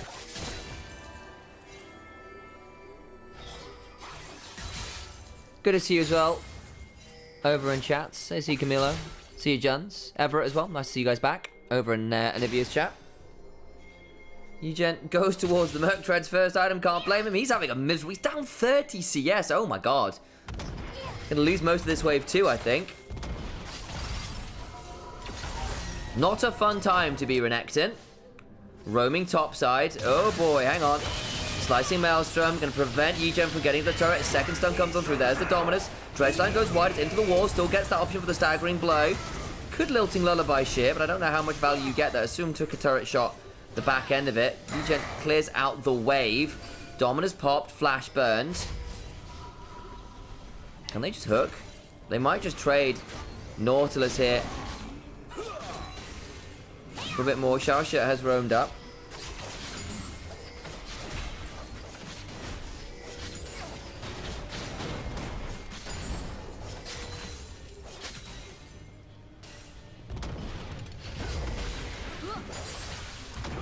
Shadow, level 6. This could be a really ugly TP. Oh boy, hang on. Glacial Prison lands, it's onto the Leona. Exhaust comes on down onto Sheer. Not the best target. Permafrost in, big heal is good. Shadow has to back away. Dway also had to knock it out, but they get the kill on the Renekton and the left Shasha in danger. Sheer probably wants to take the aggro, does so. Heated up turret is balanced beautifully by Ultra Prime. No teleport or roam from Saber because he's got that ignite.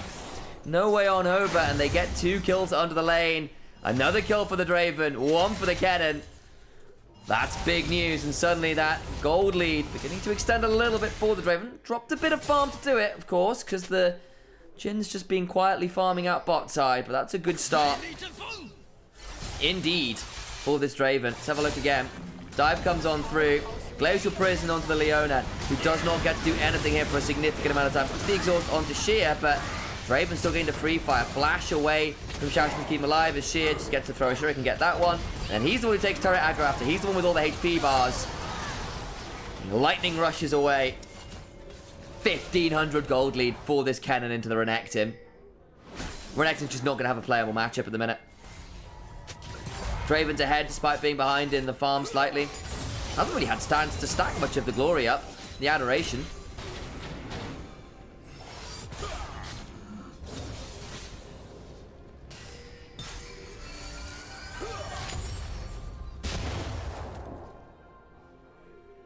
Saber left that wave in mid-roam top. Would have been a quadrup? Could have been, to be honest. Yeah, there could have been some serious shadow slashing happening for a lot of DPS. Especially with that Contempt for the Weak passive. Man, Sheer is strong right now. He is the gold lead for FPX.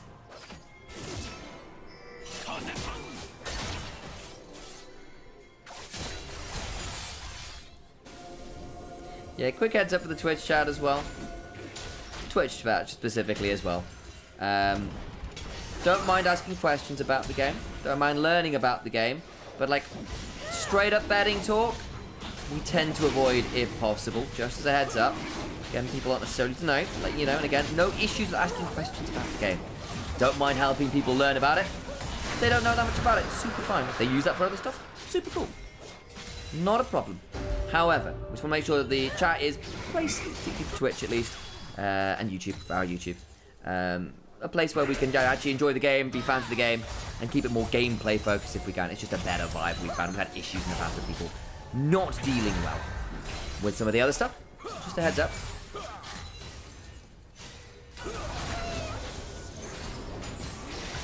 Alright.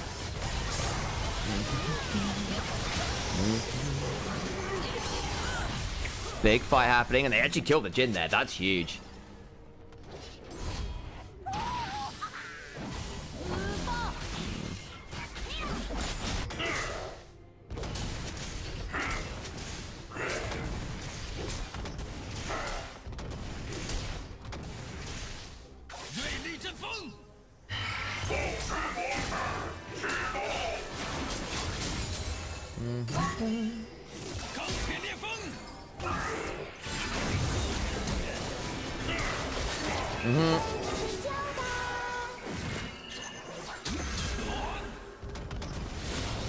There we go.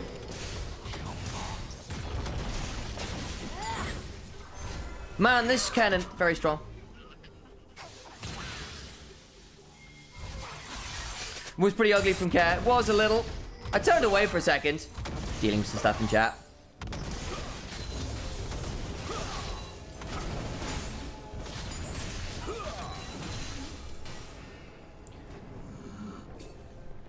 Did get the kill, as we said, but it wasn't very evenly done. Still, up a decent amount here.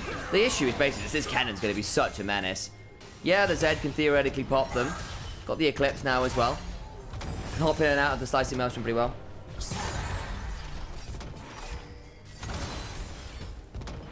Alright, Kratos. I'm sorry, dude. You've been a bit of a dick. I think it's time for you to go. Yeah, been warned 3 times. We asked you to avoid the betting talk. You're just being a dick to people in chat. We don't need you around.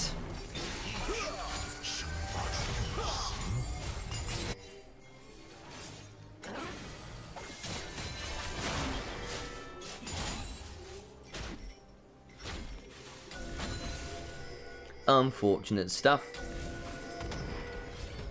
What happened last game? Well, we saw a Saber pop off. This time around, though, it's looking much more like FPX. Nice kill under the turret. This poor Renekton is looking more and more like a gecko. Cannot cut his own tail, though. Save his life. Turret will fall. He had 6 scrubs, too. Oh, boy, FPX.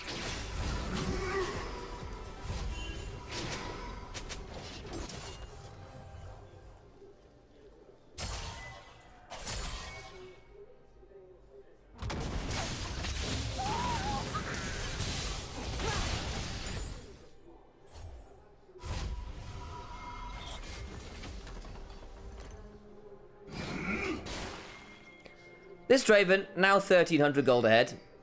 This cannon, 2,000 gold ahead. This Renekton is, what, level 10? Only just ticked over? It's looking rough. It's looking rough. 4,000 gold on some very scary snowballs. It's not just a Draven, right? It's also this cannon. I don't think you've got great ways to deal with the cannon this game, unless you land a really good Leona ult. The Renekton who's supposed to try and survive it hasn't. At all.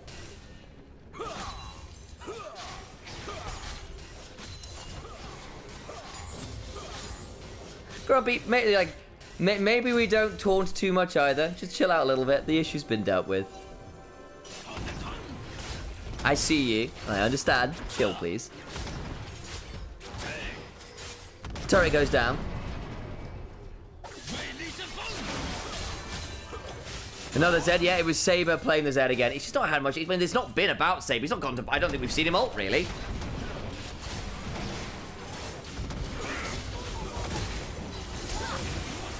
Not been an easy time.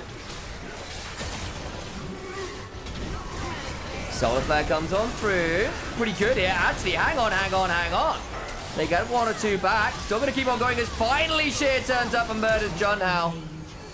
Ends up being a 2 for 2. Oh, wait, could potentially look for something more here. Wacko doesn't have the damage there at the minute. They get the tier 2 and a 2 for 2. There's lots of people who don't have the shutdowns, which is kind of nice, I suppose. Not the cleanest from FPX there. But the damage is done.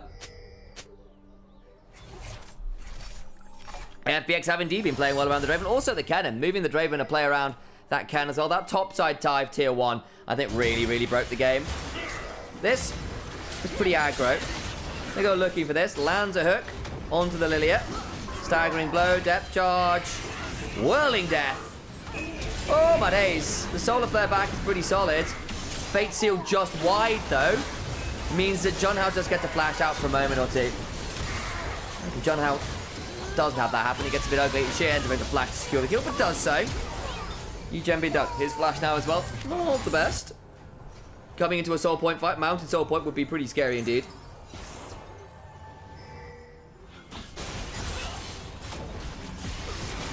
There we go. Pull away from that turret. Mid tier 1 under siege. 5,000-ish gold bind, 4.5. If we round down a little. Mountain Dragon. Could be started right now for FPX.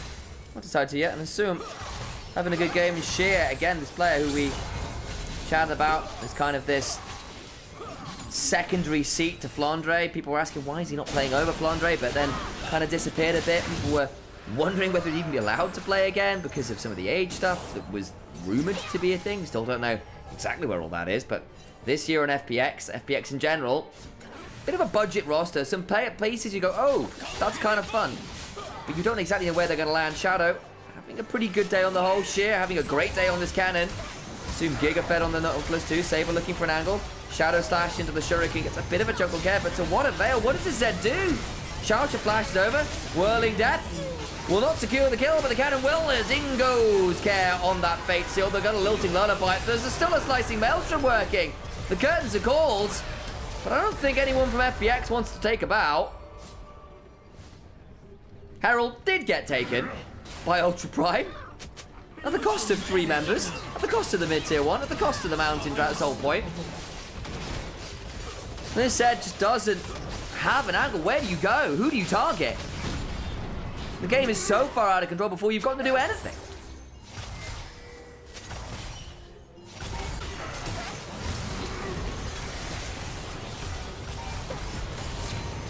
Shaosha goes forward, gets permafrosted, tries to flash on out here out of the Whirling Death, and then Fate Sealed into a cannon rocket belt, does what they need to do. And Saber's caught in a really awkward position. Ting goes in, they try to Lilting Lullaby. The Death Mark comes on through, and immediately knocked up by Care. Nice, he's still caught the Slicing Maelstrom. It's a 5-0-2 cannon, oh my god. Draven's not exactly weak here, gets to go collect a second? Yeesh. It's a pretty squishy comp, all things said and done, especially because this Renekton's not gotten to build towards anything resembling resists. Still trying to build towards Stride Breaker, for God's sake. There is no one right now who deals with a Collector. Saber will At least get this Herald charge top, try and claim a bounty. There's a bit of that to work with.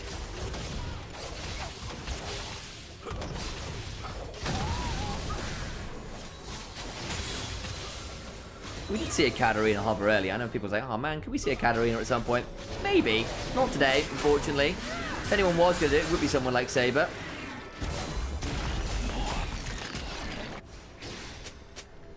Does get that charge into the tier 2. Bit of gold back. Gets the Serpent's Fang. Has done that a lot right now. The Draven with the Bloodthirster shield. The lockets around. Care often gets one from his Spirit Cleave. So I can see some of the angle there. Shadow goes on in. Does backstep that Deadly Flourish.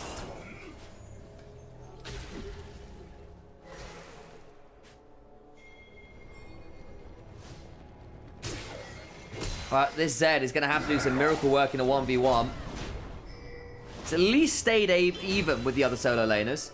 Farming alright, got into those 2 items. Only died the once, which is nice considering the game state. Problem is as well, 2 of your 4 kills from Prime are onto this bloody Leona. And that's fine, all getting towards the locket, but your Jhin, long way off relevance. The Lilia at least is strong-ish, but would love that Rift Maker sometime soon. Maybe an angle there. Sure, it can sting a little.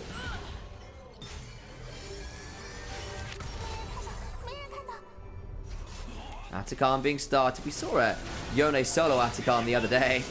Ultra Prime may be forced to come and fight. They have very little control over this tri-brush, and going through that, when you got a Nautilus, a Draven ult, the Yone ult, Kennen somewhere, waiting. Gonna have to try and go through the top lane instead, a slightly broader avenue to come and contest. Junhao has flash, could theoretically come on down, taken by Sejuani. Now the blood battle's out to Fate Seal! Comes on through! Wacko flash around, trying to buy some time with all the other side. Sheer slicing Maelstrom and brings down the Renekton. Does get the Draven, does the Zed, but it is a poor secondary option. On the other side, Shadow in a 1 versus 3, buying a lot of time. Saber gets the Eclipse shield, but they'll lose another Drew edge line just wide. Living Shadow is swift enough there from Saber. You get 1. You got the Draven. Congratulations. Important shutdown. The Saber gets up, but that is the only silver lining you get. You still lose 3. You still lose the Atacon. You still lose the blood petals. It's about as bad as it gets there. Shadow still survived going that far forwards. That's hilarious. Love a look again. Because Tway initially finds a bit of an angle here. The Whirling Death alongside the Glacial Prison, alongside the Fate Seal. The exhaust is decent.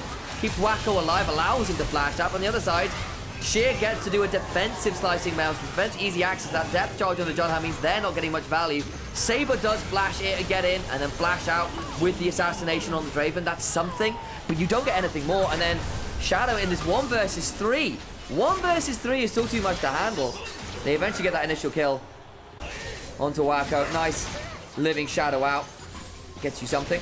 QSS now picked up before the Draven. Allows him to CC or get out of things like the Lilting Lullaby. The CC from Leona, of course, has gone cleanse as well. So more ability to stand and deliver in that front line with the 2 items completed.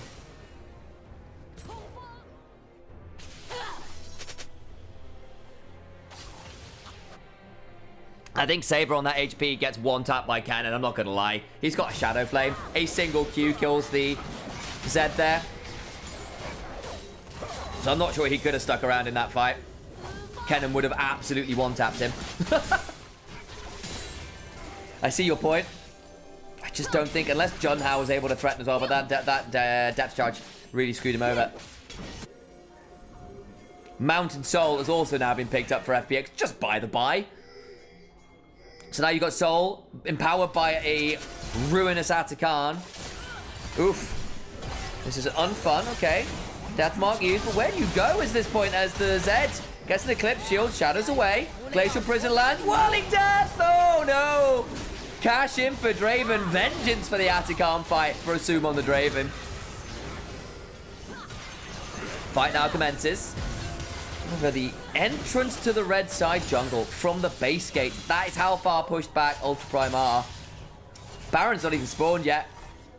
9k gold lead. Oh god.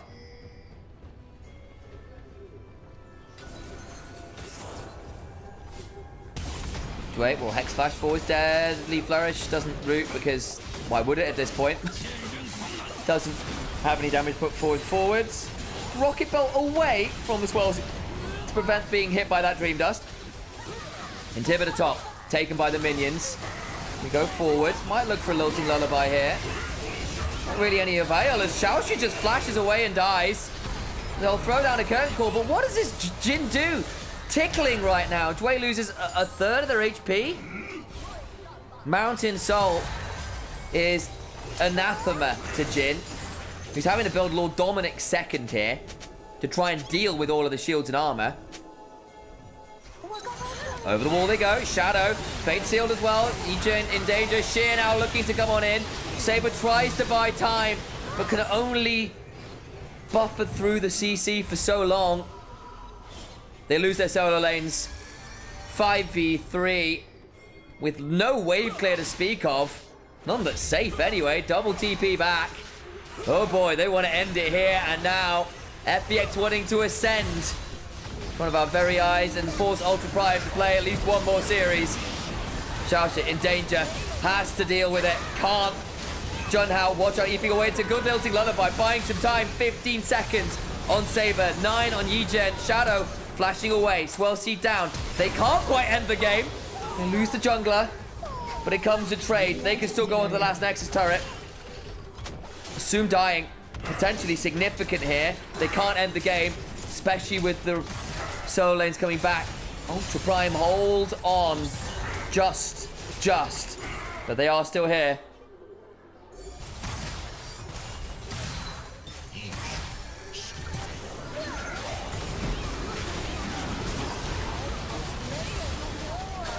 So what happens to Assume?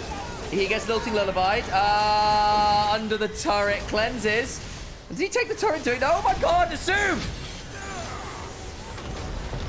I wondered how he died. I was pretty watching Shadow. That was a bit of a silly death, Assume. I'm not going to lie to you.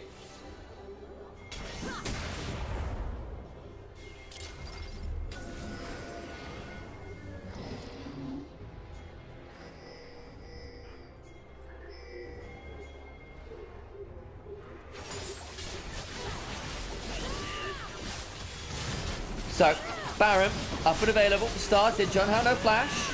No blast cone. This will be a very challenging steal from red side especially. Taken down. Flash. Straight on through to the slicing maelstrom. It's over. Category 5. It is indeed Typhoon from the top lane. A quadra kill for Sheer. The cannon absolutely brutalized the lane. He'll brutalize the last fight of the game as well. 5.4k ahead individually. And he will be taking them up to the stratosphere where those slicing maelstroms were fulminating in the first place. They lost game 2, but Ultra Prime ran out of power for game 3. And the Phoenixes rise from the ashes and will not be heading towards Nirvana. Ultra Prime forced to play another. They'll be looking at taking on the winners, LGD and WE, tomorrow.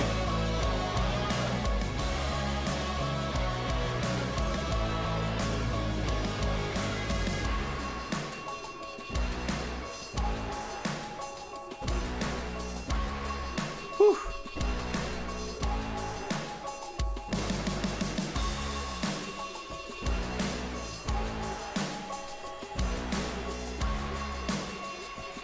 Let's have a wait around and see who the MVP is. Hi, Initialise here. Glad to have you all in here. I'll be streaming a little bit after this as well. So I'll raid over to myself. Self-raid. If we do this one. Got G2 Hell this evening as well. LEC's on as well. It's been a good day of League. Good day of League. FPX on your screens. Not a bad day from them either. I think Ultra Prime. They went for some fun stuff in draft. It just didn't work out from the laning phase. Draven got early kills. Kennen got early leads. There's no way of matching.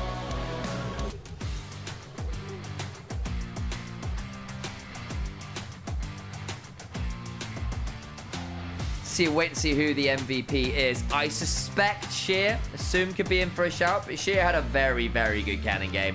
Wrecked the lane, snowballed the team fights, massive individual lead, didn't die. It's a great cannon game. Thanks for coming and hanging out. Of course, we are live on 3 locations at once. Twitch.tv/Nymaera_. over on the YouTube by pretty much the same name.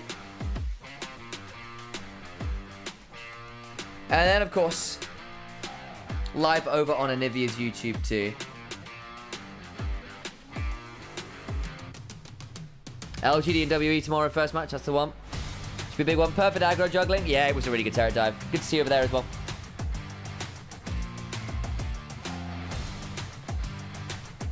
But soon gets to the better zoom in on that tower death. Yeah, it was pretty silly. It's pretty silly.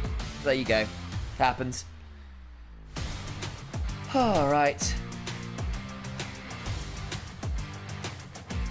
See who the MVP is. Tell you what, I'll get my stream running so we're good to go and raid at the moment that MVP is done. Probably do some League, maybe some Marvel Rivals as well. Don't know. See how we're feeling.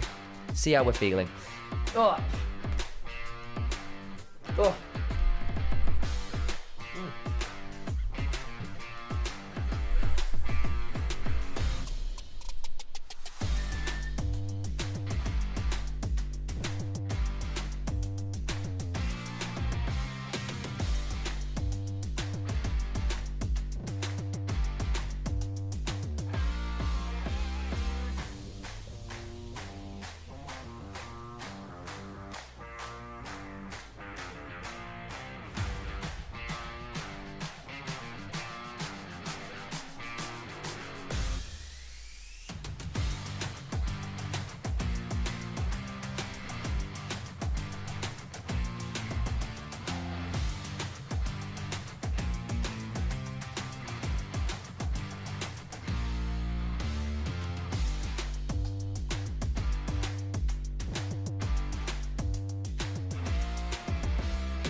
Have the MVP? I'm assuming it's Sheer. Was it Sheer? Was it? It was. I'm assuming Sheer.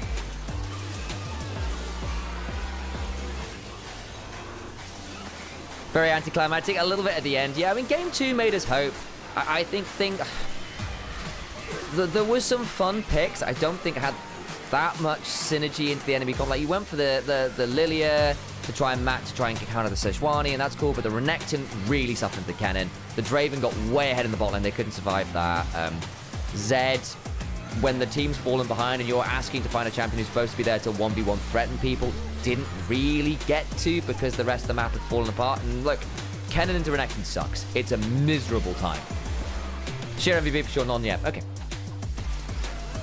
Last little shout out. Thank you again for all the support again today. It means a huge deal. If you have got that ability to follow myself and Alex on the Twitch, on the YouTube, throw like, comment, say things on socials, makes a huge difference in terms of our ability to keep doing what we're doing here, basically. And all of that support, where possible, makes a huge difference to us, and thank you very much for that. If you have got that ability to throw a sub on Twitch, throw a donation where you can, follow me on Twitch, hell, sub to me on Twitch if you can. Always loved and appreciated to those who can support, and, you know, we're happy about people like Grumpy and Mecha and stuff really, really helping out in here. At last, not been around today, but obviously thrown a lot of subs at us, you know, 1,000 kites. Lots of people been really, really supportive of us, and it makes a massive difference, and I want to say thank you again. Does make a huge deal, as I said, but spiel over for now. His impales are made of sadness. It wasn't fantastic yet. We'll be late for the raid. No worries. Thanks for the cast. No worries. Play of the game. What a surprise, folks. It was Shia, 12-0 and 6, 5.5k ahead. Yeah. Yeah. 33% of the damage. It's just a good cannon game, guys. It's a good cannon game. All right. Folks, I am going to leave it here. We'll stop the YouTube. Goodbye, Nymaera YouTube. Pleasure looking after us again. Love you seeing you, Hans. Love you seeing Man H. Adam P as well.